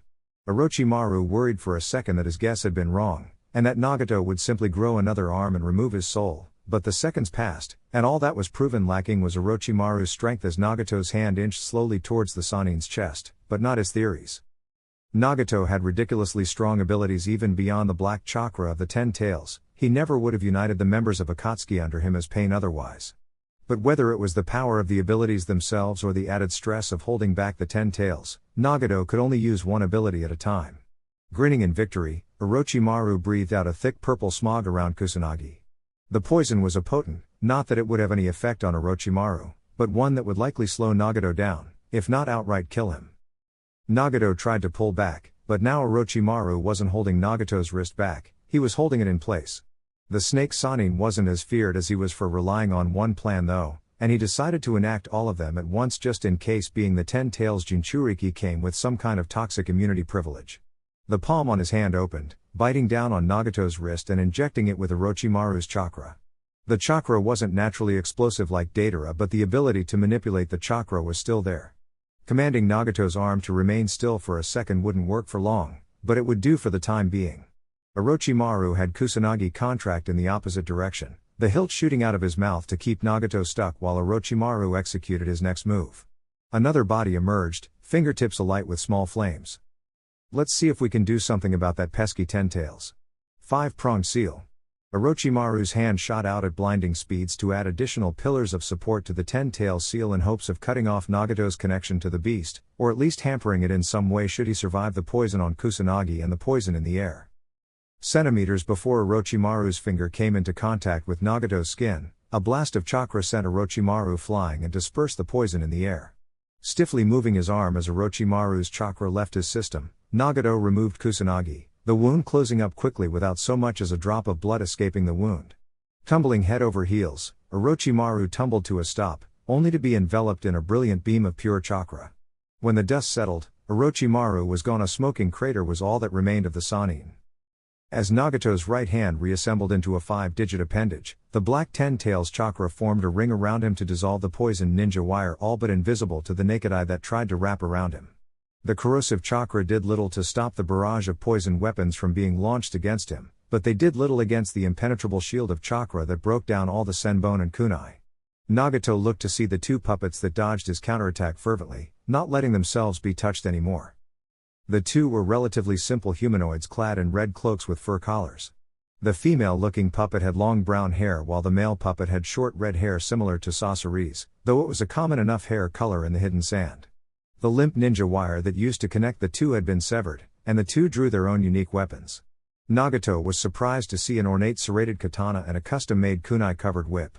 These two puppets showed more care put into them than even the Kazekage puppets that Sasori had been using, which made Nagato wary of what powerful abilities they had, and why they hadn't used them yet. I suspect you gathered information on our abilities via Zetsu. Unfortunately for you, I have plenty of secrets. Though I don't really want to see mother and father destroyed, so I'll just bring my best against you. It took a lot of work to get these out of the hidden sand, I'll have you know, said Sasori, as he removed a scroll and unfurled it. The 10 seals exploded in a cloud of smoke. The name might seem strange, but I didn't feel like doing away with tradition. White Secret Art, Chikamatsu Collection. I've yet to make any puppet this powerful. Each one could elevate a lesser puppeteer to S rank. In the hands of a master. They'll spell you doom. Clad in bright white cloaks, the puppets stood out against Sasori's usual red. Each one was unique, and Nagato was now outnumbered as Kisame joined the puppets, hefting Seimata menacingly. Twitching his fingers like a conductor, Sasori had 5 of the puppets, joined by Kisame, rushed the self-proclaimed god. A puppet with long black hair shot its own hand off, connected via a cable, and grabbed a hold of an orb that a red-faced puppet spat out. 4 giant chakra blades began to rotate quickly around the sphere, which was swung at Nagato. Raising his hand casually, Nagato drained the chakra from the deadly blades, and caught the orb before yanking the black-haired puppet towards him. Before Nagato's victim could reach him, however, a bald puppet with several holes in its head burst forth under Nagato's outstretched arm. The purpose of the holes quickly became apparent when spiked cord shot out, aiming to impale Nagato multiple times. He could easily survive the hit, but Nagato wasn't one to tolerate an image of weakness, especially now that he was a god. Shinra Tensei. The spiked cord bounced off the protective barrier before it burst out, launching the puppet and smashing it into dozens of pieces. A single twitch of Sasori's left thumb was enough to snap the whole puppet back together in a heartbeat. A heartbeat that Nagato used to snap off his hand at the wrist and reveal a rack of small missiles.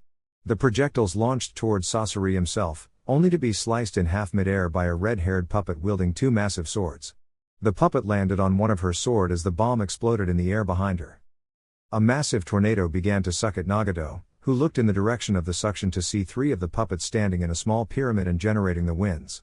Anchoring himself to the ground with chakra, Nagato fought the suction, and barely had time to react to the threads that burst out of the ground beneath him. Nagato jumped to prevent Kakuzu from grabbing a hold of him and ripping out his heart, and had to channel the Pretapath to absorb the electrified water that came shooting towards him. Morphing the 10 tails chakra into a long spear, Nagato impales Kakuzu, who coughed up blood around his threads as his second-to-last heart was destroyed. The inverted tornado grabbed hold of Nagato before he could recover from jumping, and he began to hurtle towards the 3 puppets. Nagato prepared the 10 tails chakra to destroy the puppets, but they broke apart right as Nagato was about to reach them. The momentum kept carrying him forwards though, heading towards Kisame, who swung Seimata down sideways to maximize the surface area of his blow. Forced to use the black chakra defensively, Nagato stopped Kisame's strike dead in its tracks. Kisame merely smirked as the hilt of his blade extended, growing spikes and aiming to strike Nagato under his guard. The red head leaned to one side, and gained nothing more than a cut on his stomach that healed almost immediately. Kisame jumped back before the dissolving chakra could strike around Seimata in a similar fashion. Before the 10 tails chakra could retreat to its standard position as 10 orbs hovering behind him, 2 puppets with massive fists came in from either side to try and smash Nagato's face in. The punches were stopped by Nagato's outstretched palms, and 2 more hands that sprouted shot the puppets with a powerful blast of chakra. One of the puppets grew another hand before it died and grabbed hold of Nagato's 2 hands, while the other puppet had to be satisfied with restraining only one arm. Nagato's ringed eyes widened as he looked up to see a blanket of lava descending upon him. Growing 2 more hands, he blasted the lava with missiles until the blanket of fiery rock broke into a rain of hot globules. Freeing his hands from the puppets, Nagato began to drain the chakra from the mist that began to surround him as it started to eat away at his skin. As the mist faded, Nagato looked up to see the Mizukage looking back at him with her golden eyes, ringed by purple mascara. You truly did a number on my previous body, and I had to jump into this one before I could make the modifications I wanted to. Now I'll be spending the next 3 years as a woman. Granted, you'll be spending eternity in a shallow grave. You'll need to do better if you want to kill a Sannin. Kukaku, said the person who was most certainly not the Mizukage. My mistake, said Nagato calmly. I'll be sure to bring my best to the table this time. Well, the best that you deserve anyway. Nagato rushed forward, swinging the black chakra down to bisect the now female Sannin. Orochimaru brought his hand to the side in a sweeping motion, and the Kusanagi blade levitated up from its previous position to intercept the chakra and knock it off course. Grabbing the hilt of the legendary sword, Orochimaru swung it across Nagato's body, and Akatsuki's former leader was forced to jump back or risk being bisected. Orochimaru would have shot his tongue out to grab Nagato and drag him back into the blow, or spat out a wave of 1,000 snakes to chase him down, but neither was possible at the moment with his new unaugmented body, so he settled for a ball of lava that Nagato quickly drained the chakra from.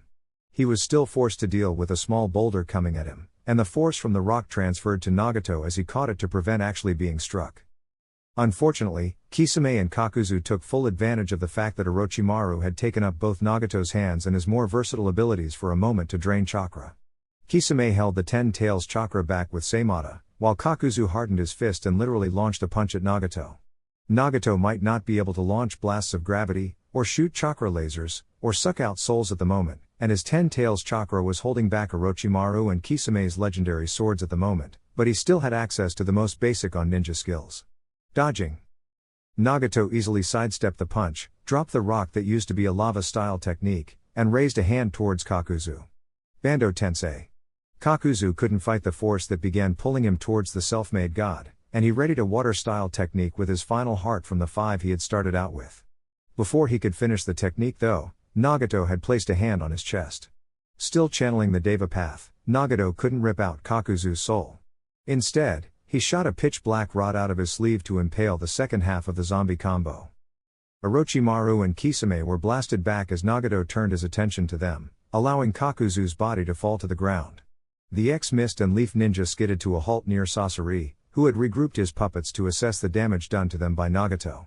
Orochimaru began to sprint back towards Nagato, who simply scoffed at the Sannin's recklessness. Sasori's eyes widened at Orochimaru's actions, and Kisame was the first to find his voice as he ran after Orochimaru to provide backup. Damn it, Orochimaru. We need a plan. Rushing in will only get you killed. As Orochimaru drew nearer, reaching back with the sword of Kusanagi to strike off Nagato's head, Nagato maneuvered his black chakra to block the blow. Then the chakra faltered as a sharp pain arose from his back. Turning his head, he saw Kakuzu with his fist buried in the former Akatsuki leader's back, skin hardened and very much alive. Thanks for the extra heart, Orochimaru, said Kakuzu quietly, more to let Nagato know how he had been tricked than to actually thank the Sannin. Orochimaru's sword found its target, and separated Nagato's head from his body in a spray of blood. Think nothing of it. The old thing was failing me anyway, said the Sannin cheekily. Kisame and Sasori were both impressed that Orochimaru had a plan that worked so well, and furious that he hadn't told them. Any good ninja kept his guard up at all times, and the practice saved Orochimaru's life, though he still lost an arm. Looking at the god he had presumed dead for a second, Orochimaru found his neck connected to his head by the majority of the black chakra. A small amount had remained to slice off the Sannin's limb, an injury usually inconsequential, but far more severe without the ability to reattach limbs with the snakes kept in his body. Limb reattachment was apparently a skill Nagato had in spades, and he addressed them all as he had rejoined the body it had shortly left. A valiant effort that would have certainly killed any ninja of any skill level. Even my old self would have been done in. But I'm no longer a ninja. You face a god, and to even harm a god is something you cannot hope to accomplish in a million years, said Nagato as he glared down the 4 Akatsuki members. Then Nagato put the final nail in the coffin by flaring his chakra and killing intent. Even Orochimaru was paralyzed by the sheer chakra and malice he possessed. Nagato dashed in with a black blade in each arm to finish off Kakuzu and Orochimaru, when his black chakra was reallocated to stop the barrage of small birds that flew down on him and attempted to explode. They faded into the liquid black hole that surrounded Nagato protectively, but the human missile didn't. With gravity augmenting his speed, Naruto hit the black shield like a freight train, and it buckled under the force of a Sage Mode enhanced blow. Naruto finally broke through, though greatly slowed, with his red and black sage cloak billowing behind him. "Sorry, but don't heroes always arrive fashionably late?" said Naruto while exploiting the element of surprise for all it was worth, hitting Nagato in the face while he was still stunned by the fact that someone had broken through his defenses. It was so surreal, Nagato forgot that he had fallbacks like the Deva path for a moment, and was sent flying for his momentary empty-headedness. Deidara flew down to just a few feet over the ground next to Naruto. "None of you have personal beef with Jinchuriki, yeah?" she asked, addressing the members of Akatsuki. "I killed the Three Tails Jinchuriki, but that was mostly because he was a tyrant and had me killing my comrades. That was a personal fight with Yagura, had nothing to do with him being a Jinchuriki, though I'm not a big fan of the 10 Tails Jinchuriki." "Why the hell are you asking now?" said Kisame, annoyed that Deidara seemed to be ignoring the more imminent problem as Nagato slowly got to his feet. Orochimaru shrugged his shoulders, and Deidara was noticeably freaked out by the snake Sanin's raspy voice coming out of the young Mizukage's feminine mouth. "I've never once killed a Jinchuriki. Except for my research that one time. My reason for killing Jinchuriki was that it was either orders or it meant a new puppet. I'm in the same boat as Kisame," said Sasori flippantly, more interested in doing some battlefield repairs on the two puppets that Nagato had destroyed during the fight. Kakuzu grunted noncommittally. "They make good money, but they're usually not worth the trouble." Deidara turned to Naruto and gave him a thumbs up as he faced down Nagato, who was looking at Naruto with a look of pure rage on his face. "You dare strike me? I am the reincarnation of the Sage of the Six Paths, created of all ninjutsu. I am a god," shouted Nagato, obviously agitated by the fact that Naruto had inflicted an injury that created lasting pain. Even being decapitated only hurt for a split second, but the simple punch from Sage Mode was capable of treating Nagato like a normal human.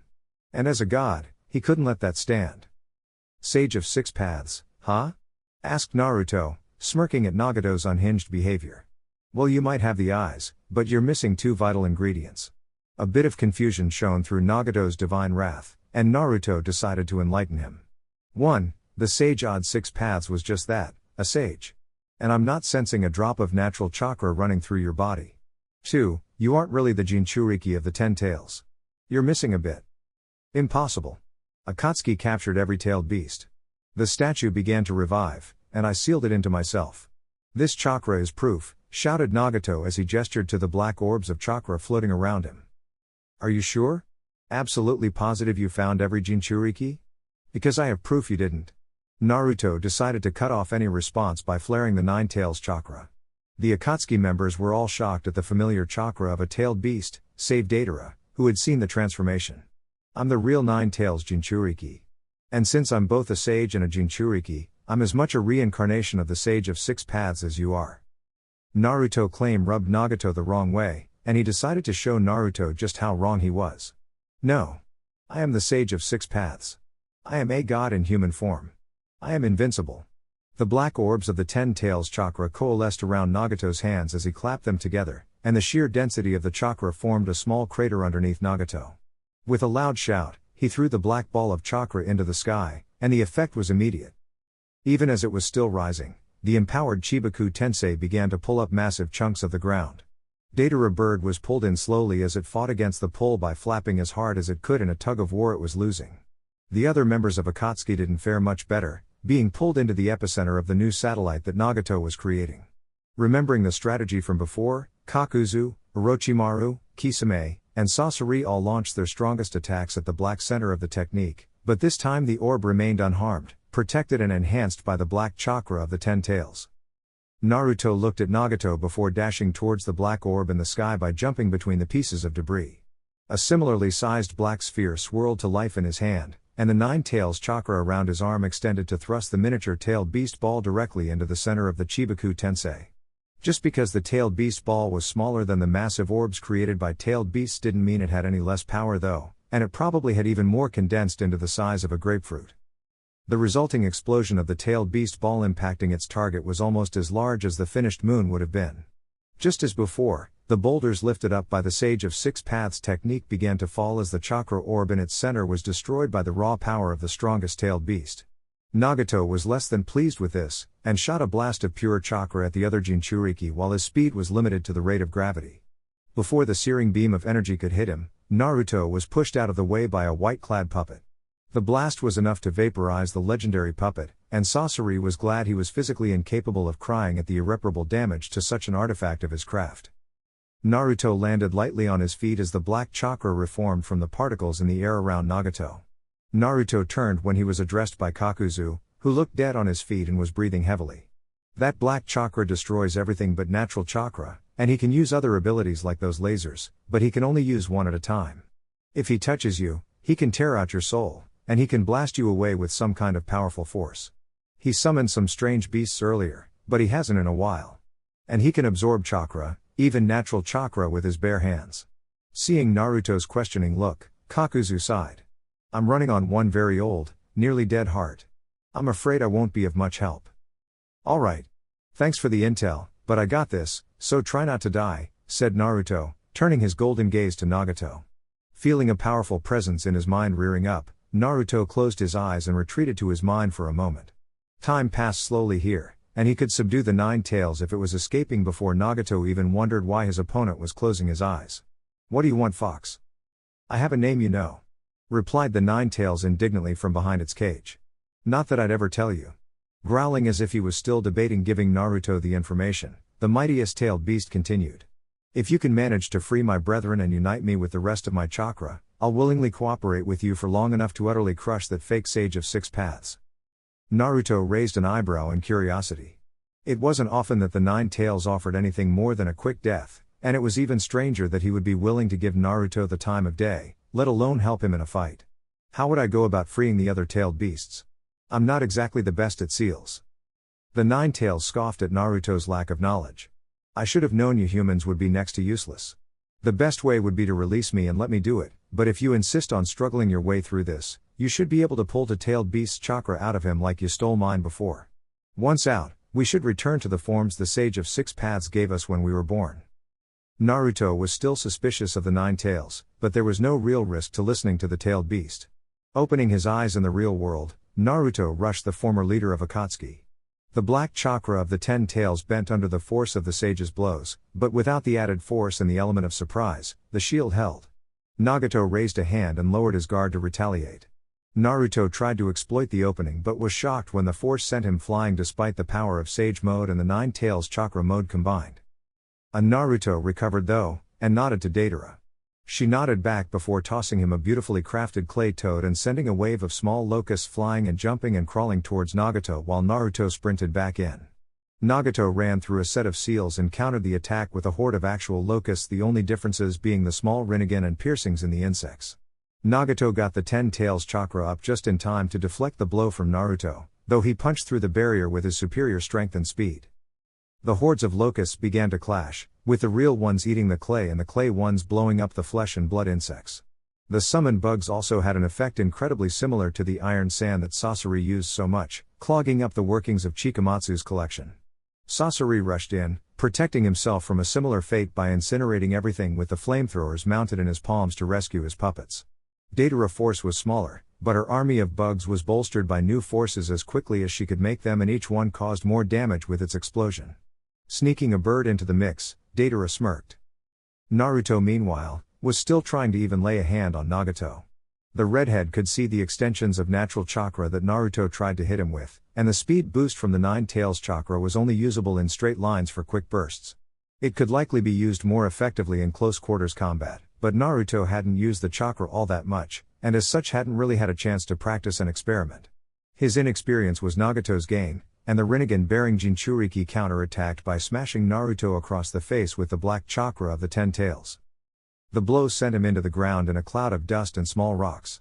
Nagato raised his hand to absorb the chakra, form the jinchuriki and complete the 10 tails within him, but was forced to wheel around and drain the chakra of the clay bird that came diving down. Drained of the chakra that allowed it to move and explode, the eagle fell to the ground and shattered. Naruto used the time to recover though, and used his speed to smash Nagato across the face and send him flying. Nagato halted his flight path by stabbing the ground with a black rod and pulling himself down. Glaring at Naruto, he almost missed the incoming attack. Water style, shark geyser. The black chakra absorbed the eruption of water from below as Nagato jumped up to stand on a floating disc of it, and Kisame's strike with Seimata was stopped with a blast of gravity that sent the shark flying. Kisame would have lost his weapon from the power of the blast, but Minato refused to be separated from its master and dug spikes from the hilt into Kisame's hand. Kisame grinned with his sharpened teeth as he landed on top of Minato's hilt after digging it into the ground to stop his momentum. Naruto noticed what Kisame had done, and took advantage of it. With the black chakra still holding back the seemingly limitless amount of water gushing forth from the ground and Nagato unable to absorb chakra while using his force manipulation abilities, there was no defense and Naruto rushed in a golden blur and slammed his palm into Nagato's chest.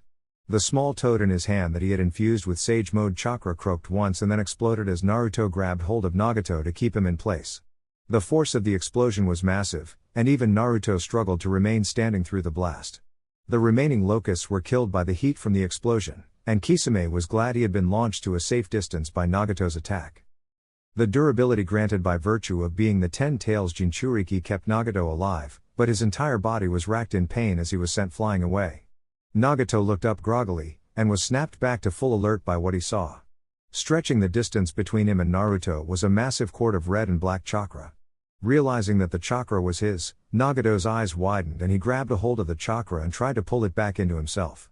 Naruto had created extra hands with the 9 tails chakra to help extract the ridiculous amount of chakra, and Nagato returned the favor by sprouting 4 more arms and trying to pull it back in. Kisame, now! Nagato looked up at Naruto's shout, and saw Kisame descending with Minato raised above his head, ready to sever Nagato's connection to the chakra. Nagato willed the black chakra orbs around him to intercept the swordsman, but found them gone, absorbed into the chakra being stolen. Minato cut through the chakra cord near Nagato's hands, severing 2 of them, and Naruto pulled the chakra away with one last great heave.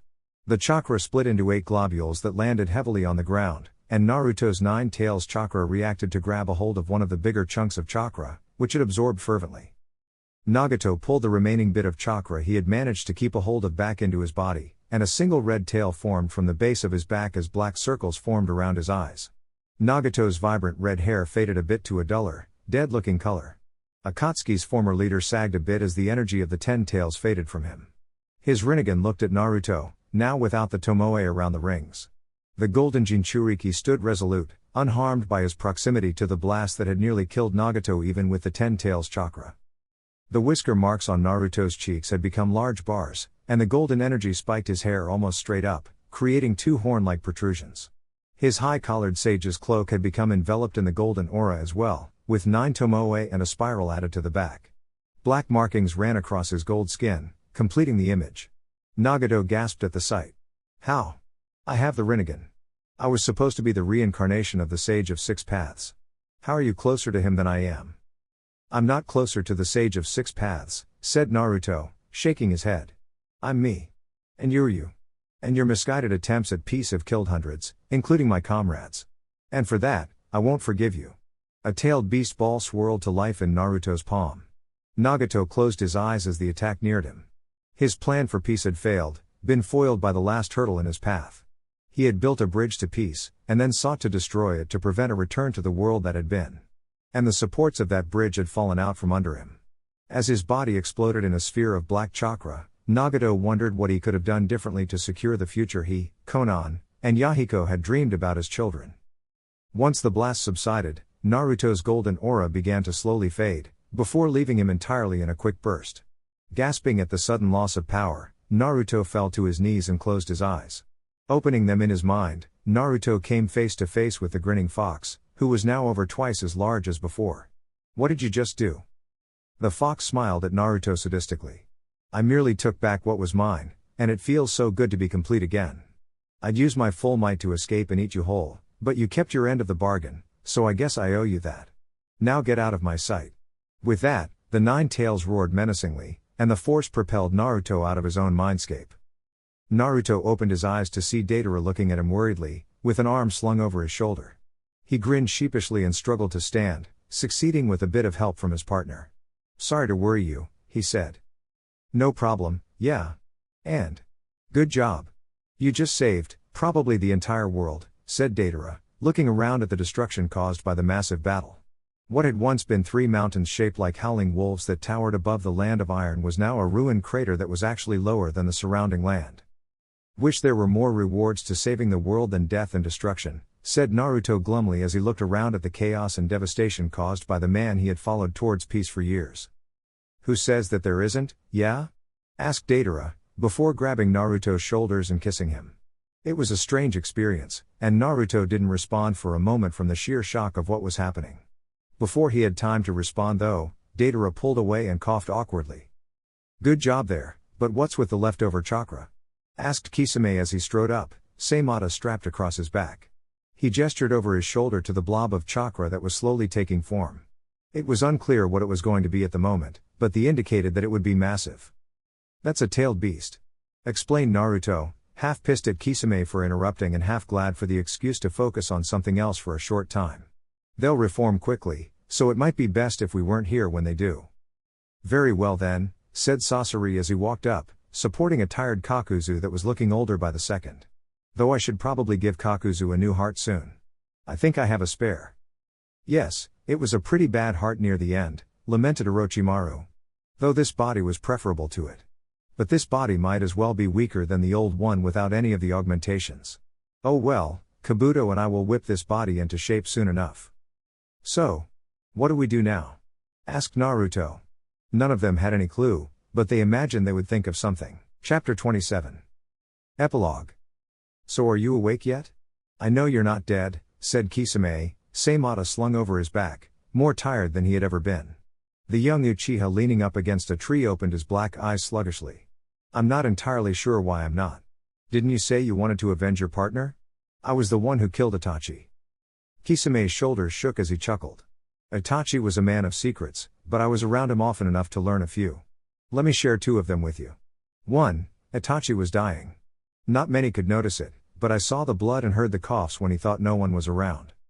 The information shocked Sasuke, but the lack of chakra beyond maintaining life prevented him from moving. There's no way Itachi was, began Sasuke, but then he thought back to the final moments of his fight with Itachi. He had been a little too distracted to notice properly at the time, but the Susanoo had been having some adverse effect on Itachi. Sasuke had written it off as some kind of side effect of the Sharingan's ultimate technique, but now that he thought about it, he had never coughed up blood due to using the Susanoo.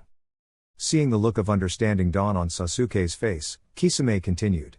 The second thing I knew about Itachi is that there was no way he could lose against you then if it came down to raw skill and power. Itachi let you win that fight, God knows why. And I'll pay you back blow for blow, but Itachi's blood isn't on your hands. It's on his own. So I'll let you live this time, don't waste it. We'll meet again. With that, Kisame walked away, leaving Sasuke to struggle to his feet. The last Uchiha managed to stand upright, and headed towards the site where the Three Wolves Mountains had been. As he staggered towards the site, it became apparent that that land had gone from high mountains to a large crater in the ground. Sasuke's half-closed eyes fought off exhaustion to widen at the sight of 8 massive clumps of chakra slowly taking shape into various beasts. Akatsuki was long gone, and Sasuke began to limp over to the wreckage to look for any survivors of whatever had happened here. Ha! Found it! Sasuke whirled around at the shout, wincing at the pain and realizing that he was incapable of producing enough fire to light a candle in his current state. The Uchiha grimaced as he pulled a kunai out of his leg pouch, hoping surprise would be enough to give him an easy victory. Unfortunately, Suigetsu wasn't a complete idiot, and reacted to the familiar sound of a drawn kunai as any half-decent academy student would, with violence. Let's test this baby out, shouted Suigetsu as his new sword was wreathed in a blue aura. The blade was encased in a massive blade of pure chakra that swung horizontally at Sasuke, who barely managed to duck under the swing, though it was more like a controlled collapse. The legendary sword sliced through the rocks behind Sasuke with worrying ease, and the Uchiha was scared for a moment that he had survived Kisame only to be killed by some random swordsman. Note to self, that uses a lot of chakra, mumbled Suigetsu as he staggered around like the town drunk before collapsing across from Sasuke. Who are you anyway? Someone who's lucky to have survived this. Who are you, and what are you doing here? Countered Sasuke, hoping that his chakra would recover faster than his opponents. Suigetsu Hozuki, future leader of the 7 ninja swordsmen of the Hidden Mist. I came back to get this sword, though. I don't exactly know how to use it all that well. The white-haired teen admitted sheepishly. Whatever, I don't have time to waste here, there are tailed beasts. Hold on a second, do you know what happened here? Asked Sasuke as Suigetsu got up to his feet unsteadily and started to walk away. From what Master Oro I mean Mistress Orochimaru. Corrected Suigetsu, giggling to himself at some joke Sasuke didn't get. Anyway, Orochimaru just said Akatsuki had a falling out with their leader. This is what's left when 10s rankers go at it full force. And it won't be getting any prettier once those beasts come to their senses. Almost as if Suigetsu's words were the cue it had been waiting for, the nearest lump of malevolent chakra swung out an elongated chunk of what Sasuke imagined would become a tail eventually. The two ninja easily dodged the haphazard swipe even in their depleted state. "Alright, this is getting dangerous," said a pale Suigetsu. "I don't know who you are, I don't care who you are. I'm getting out while the getting's good." "Wait a second," shouted Sasuke. Suigetsu turned around, obviously annoyed at being held up again. "You said you work for Orochimaru. What is Akatsuki doing now?"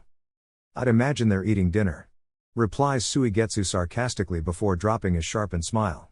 "Seriously though, you're thinking too highly of me. All I've heard is we're going somewhere wet, whatever that means. Personally, I look forward to a little moisture, and not getting killed by a half-formed slug. See ya." With that, Suigetsu placed the large sword on his back and took off. Sasuke grimaced as he began the long limp back to the Hidden Leaf Village. The ninja world had been shaken to its very core by the death of the Five-Cage and the desolation of the Land of Iron. The place had become synonymous with suicide, as venturing there risked angering the 8 demons that had taken up residence in the land. Thanks to the tailed beasts, climates ranged from active volcanoes to deep forests to vast deserts where once there had only been harsh snow and fierce winds. The remaining villages were dealt another blow when only months later, the village hidden in the rain fell, not to any of the other villages seeking to fill the power vacuum as was expected, but a group of 6 powerful S-ranked ninjas in black and red cloaks.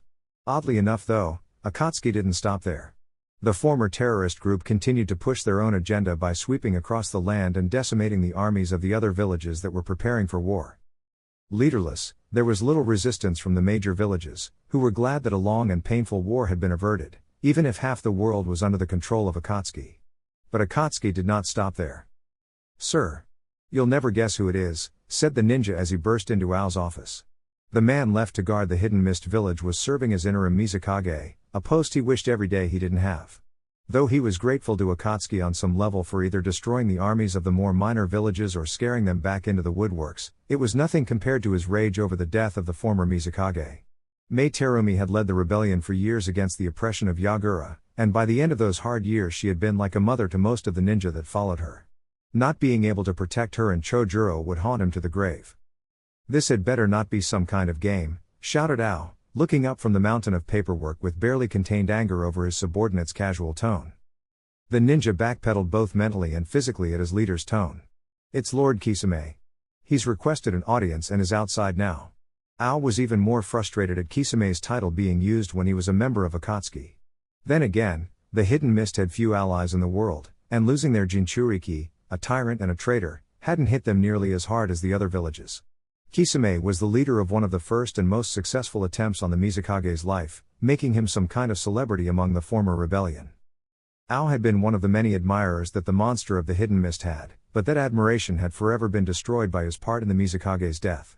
Ao looked out his office's windows to see that the blue-skinned swordsman was indeed standing outside the building, clad in the black and red cloak of Akatsuki and smiling with the sharpened teeth of a member of the 7 ninja swordsmen. By the time Ao had stormed down to the entrance of the building, a small crowd had gathered around Kisame, full of excitable young people who had heard of his exploits and respectful elderly who remembered watching him grow up. Ao shocked them all out of the past with his harsh tone. "What are you doing here, Akatsuki?" "Business, I'm afraid, though I may treat myself to some crabs later. Local delicacy, you know," said Kisame as his grin grew a bit more before fading as he grew serious. "Really though, I just need a little promise from the Hidden Mist. You guys don't go to war. Ever, and Akatsuki doesn't end any attempts to go to war. Simple, huh? Just think of Akatsuki as the army that stops armies." The deal seemed good to the older folks in the crowd. Akatsuki had demonstrated what they could do, and those who had lived through wars had no wish to repeat it. The younger members of the crowd were too caught up in actually seeing a living legend right in front of them to grasp the changing of the world order. Ao's skepticism and hate made him the only one to object. A hidden village's strength is based off of its performance in war. You wish to take that away and expect us to give all our power to the Akatsuki? Kisame chuckled. Not at all. Every other village is being offered the same thing. You should feel lucky I volunteered to come. We could have sent Kakuzu. This was followed by another laugh, which drew in the crowd, despite them not really knowing what they were laughing at. This will bring peace. My job is to get you to agree to that. Or make sure nobody is left to disagree. This is still my home though, so I'm trying to be lenient here, but there is a line. Don't cross it for your own pride. Ao's scowl deepened. We will never bow down to traitors like you, who allies himself with those who killed the Mizukage. Kisame had the gall to throw back his head in laughter. I thought the whole goal of your movement for years was to kill the Mizukage. Don't hate me just because I did what you couldn't. Yagura was a tyrant, but Mei Terumi was a fantastic leader, killed before her time by Akatsuki. Ao pulled out a scroll with 7 seals, though all but 2 are empty. I'll die before I surrender the future to scum like you. Kisame's laughter stopped abruptly. Does anyone else agree with him? Any supporters were silenced by Seimata breaking the ground as Kisame hefted it off his back. Noticing the lack of supporters, Kisame grunted in satisfaction. But you'd all be fine if things stayed the same, wouldn't you? How about this then? If you can beat me Ao, Akatsuki will back off for good. The hidden mist will be beyond our influence. If I win, the village falls into line peacefully and embraces the way the world will be. Deal? There was a puff of smoke, and Ao was wielding a long needle with a length of wire thread at the base. Kisame smirked at the sight. To beat a legendary blade you need to use a legendary blade, eh? Sorry, but Kushimaru was never able to beat me. Ao silently made a hand seal, and a deep mist began to settle over the area. And now you want to beat me at silent killing? I'm no Zabuza, but you just keep digging your grave deeper. Kisame trailed off slowly as he faded into silence and began to reach out with his other senses to find Ao and kill him, knowing that Ao would be doing the same. Unfortunately, their chosen field of battle was right next to the village proper, and the ambient noise was distracting. Still, Kisame was alert enough to lean his head to the side as the Nuabari whisked by. A slight gash appeared on his arm as the sword shot right back almost immediately from behind.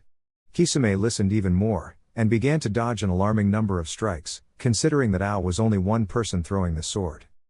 Ao meanwhile, was patting himself on the back for creating so many water clones to pass the sword between. He knew he had no hope against Kisame in a fair fight, which was why he hadn't used the blast sword Shibuki. A sword that used chakra was useless against Seimata. Kisame's attempts at hiding in the mist were commendable, but ultimately useless to the stolen Byakugan that resided under his eye patch. Kisame growled to himself at how rusty he had become with the signature technique of the 7 ninja swordsmen, and his home village even. He hadn't used it against a serious opponent since he had gotten Seimata. Looking down at his sword with a brilliant idea, Kisame grinned and rose his sword into the air. Ao almost gasped and gave away his position as the hidden mist technique began to drain his chakra incredibly quickly compared to usual as the mist began to swirl. His Byakugan saw the chakra flow out of the mist into Seimata, and he grunted in frustration as he ended the technique. Kisame grinned as Ao came into view. Now I remember why I never got as good as Zabuza at silent killing. I never needed to. Clever use of the clones by the way. Longsword ninja art, razor ensnarement, shouted Ao as he pulled suddenly on the wire attached to his sword. Kisame became aware of the razor-sharp, almost invisible wire that had been trailing the sword all this time and was now all around him. A sharper sword like the Thunder Sword's Kiba or the Sever Sword Kubakirabocho would have been able to cut through the thread of the Nuabari, but Seimata was probably the sword least aimed at actually cutting through things.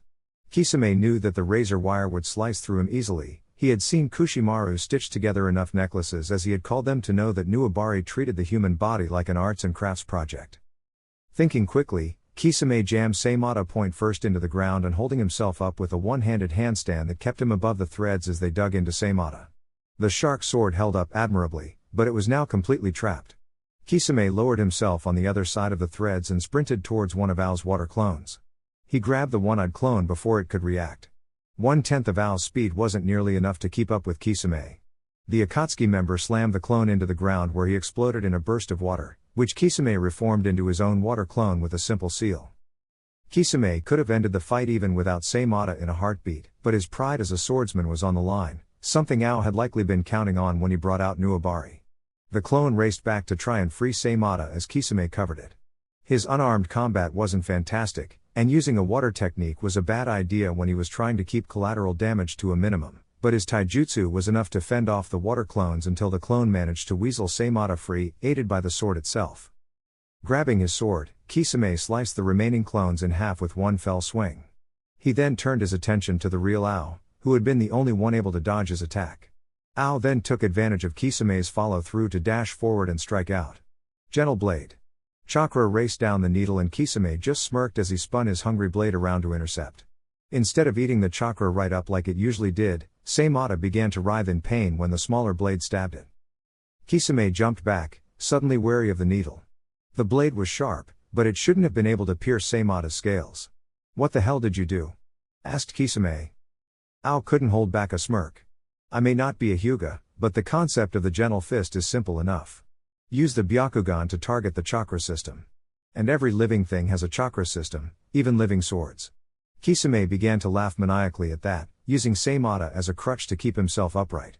"What's so funny?" demanded Ao. "You've been waiting for me to eat your chakra or turn the battlefield into an ocean, and you've prepared all these countermeasures. But you forgot the basics. Water prison."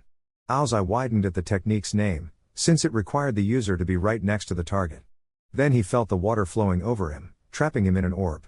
Turning around, Ao saw what Kisame had meant. Smiling back at him, hands converted to the water for the technique, was Kisame's water clone. Kisame walked up to his captive and raised Tsunade aloft. "Game, set, match. This is Akatsuki territory now." Tsunade came down, and the water prison was dyed red by the time it hit the ground. "I must say, your security is shockingly lacking. Not nearly as tight as when I killed the 8 tails jinchuriki," said Orochimaru as he rose up out of the floor. "Ah, but where are my manners? I'm Orochimaru of the legendary Sannin, here to secure your village's future as a core member of Akatsuki." She whirled around at the sound, turning away from the paperwork that he had to deal with as the new Raikage after the deaths of both A and B. "And how would Akatsuki secure our village's future?" he asked, voice laced with sarcasm and loathing. "By not finishing the job you started? You've already doomed our village." "Harsh words," chastised Orochimaru. "But true. We did kill the Raikage, though that was under our old leader. Akatsuki has new management. All we'll do now is destroy any armies that are mobilized. You won't even have to stop taking missions. Protection from every other army as long as you don't raise your own. Akatsuki will enforce peace. I'm interested to see where this goes, aren't you?" She responded with a flurry of hand seals. Lightning illusion, flash of lightning pillar. A bright light emanated from his body, blinding Orochimaru. She acted quickly, drawing a kunai and extending its reach with lightning chakra and chopping off Orochimaru's head. She held his breath for a brief moment until the body didn't turn into a log or collapse into mud before smiling at the success of the element of surprise. "Or not. Perhaps your successor will be more understanding." She whirled around to see the body of the Sannin jerkily getting up, a long snake extended out of its neck. Following the serpent along, she saw it attached to Orochimaru's head, which was wearing a victorious smirk and joining the body once more. "Really now, don't look so surprised. Did you think I could be on the same team as the best medic in the world, strive for immortality, create hundreds of forbidden techniques, and be done in by a kunai and the element of surprise?" She brought his hands together in another seal, but Orochimaru's hand shot out like a snake and grabbed him by the fingers, holding him in the seal. "That's the other thing. We'll be around for about forever," said Orochimaru after faking a moment to think about it. "One last chance to agree before this office explodes." She grimaced once before spitting in Orochimaru's face. "The hidden cloud will never follow Akatsuki. Shame you won't live to see how wrong you are. Lava style, volcanic creation."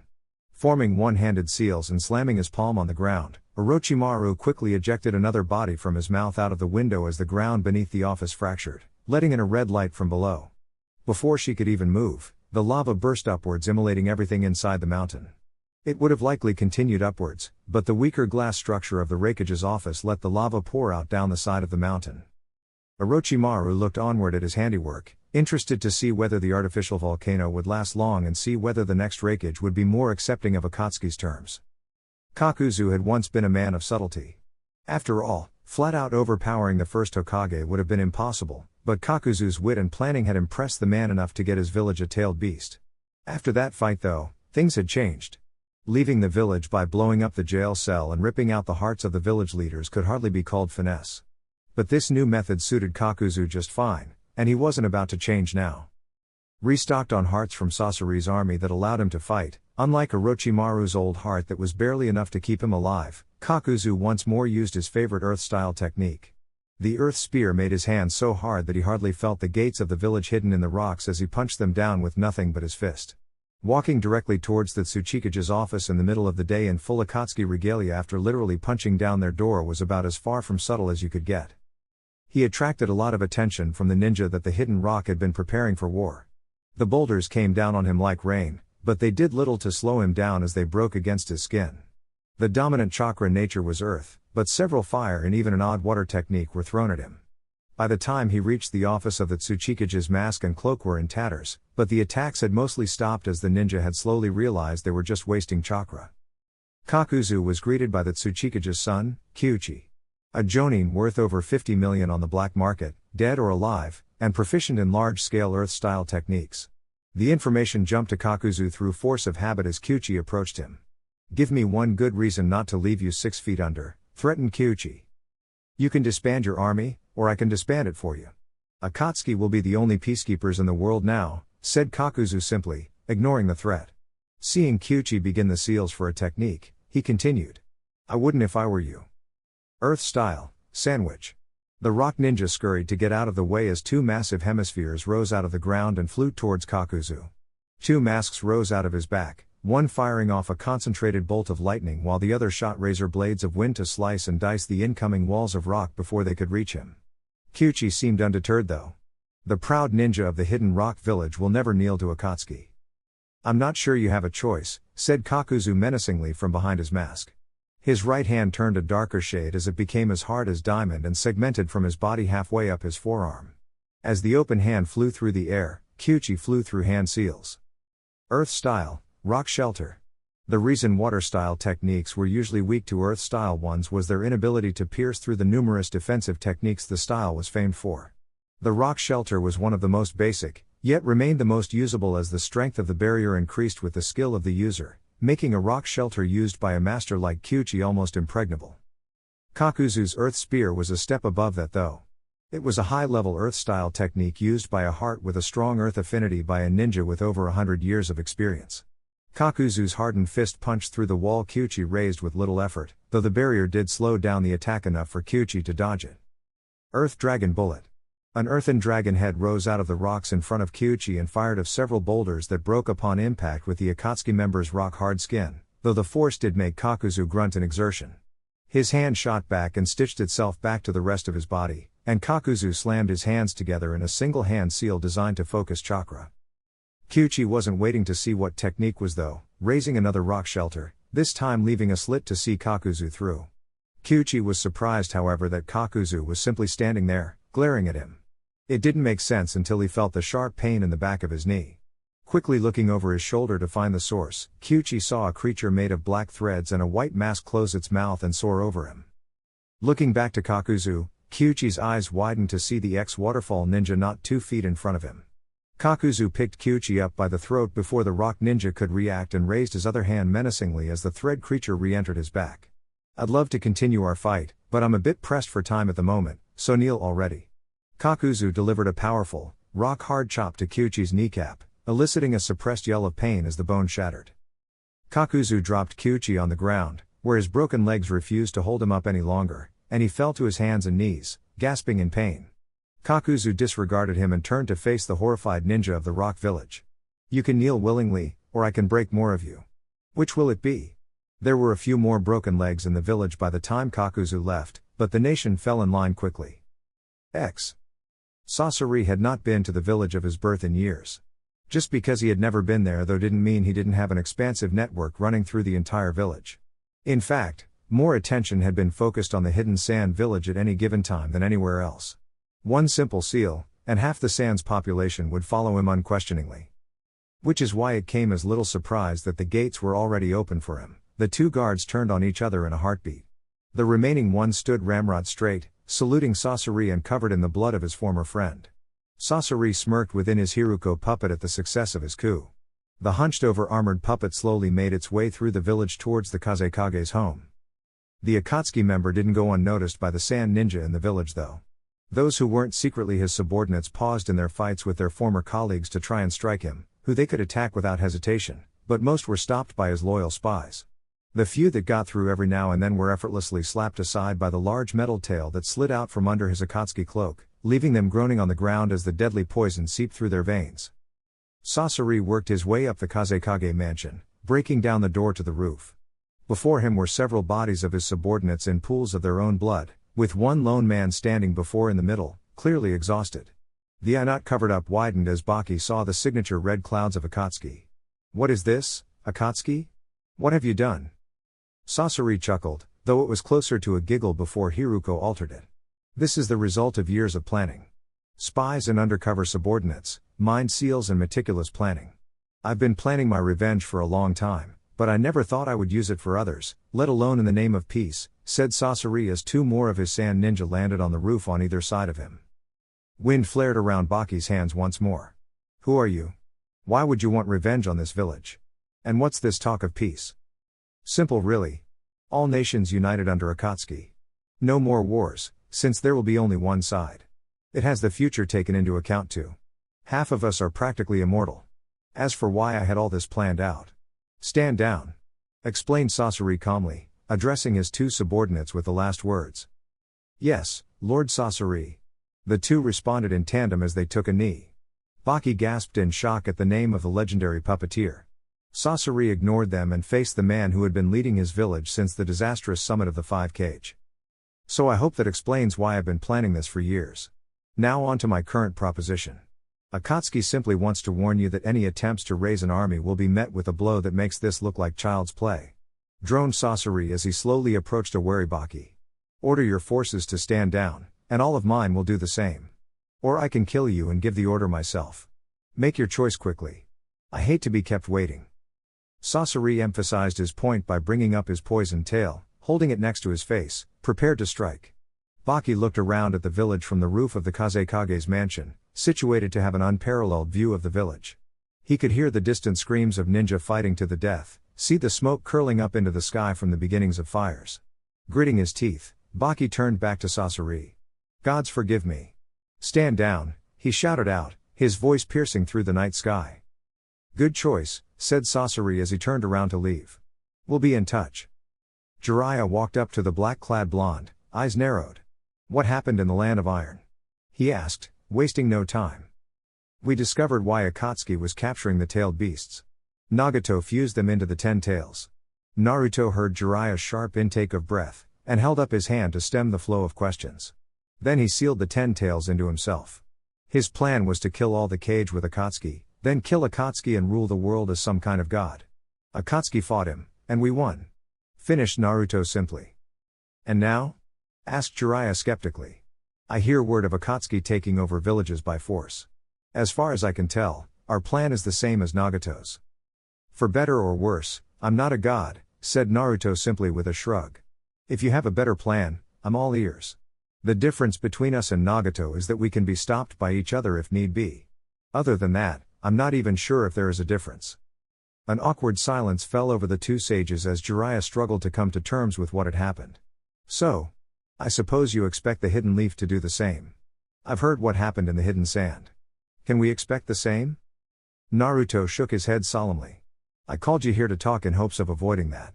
Sasori was a little heavy-handed, but if people are going to respect Akatsuki's terms, they do need to be shown that we have the strength to back up our words.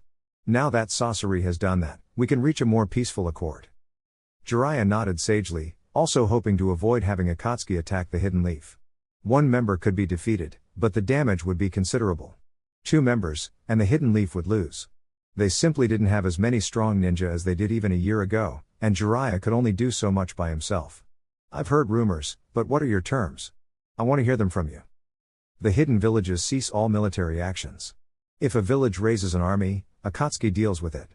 Regular missions can continue with no interference," explained Naruto simply, before a sad grin spread across his face. "We create 2 sides, and our side has no one else. As long as we win, the cycle of war and hate stops moving forward. If we lose, the cycle breaks apart." Jiraiya was shocked that Naruto was prepared to go that far for the goal of peace, but one thing still bothered him. "And are the other members of Akatsuki aware of this plan?" Naruto smirked knowingly. "Do they need to be? Once this plan is in motion, those are the only 2 outcomes. Peace brought about by Akatsuki, or peace brought about by their downfall. So this is your plan? It's good, but I'm not sure if I'm willing to entrust the future to a group of murdering criminals," said Jiraiya as he began to absorb natural chakra. Naruto turned around slowly, eyes closed. Then feel free to test my resolve. Deidara knows the plan. I'm not needed.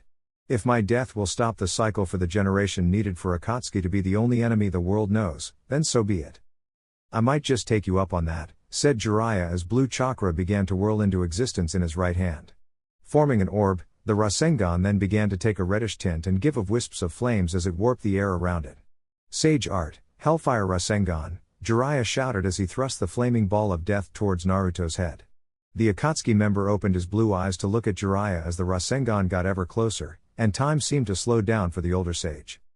The Hellfire Rasengan dispersed centimeters from Naruto's face, preventing the technique from incinerating his body and the surrounding 100 feet, though Jiraiya's momentum kept him moving forward to deliver a powerful and heated slap to the middle of Naruto's face.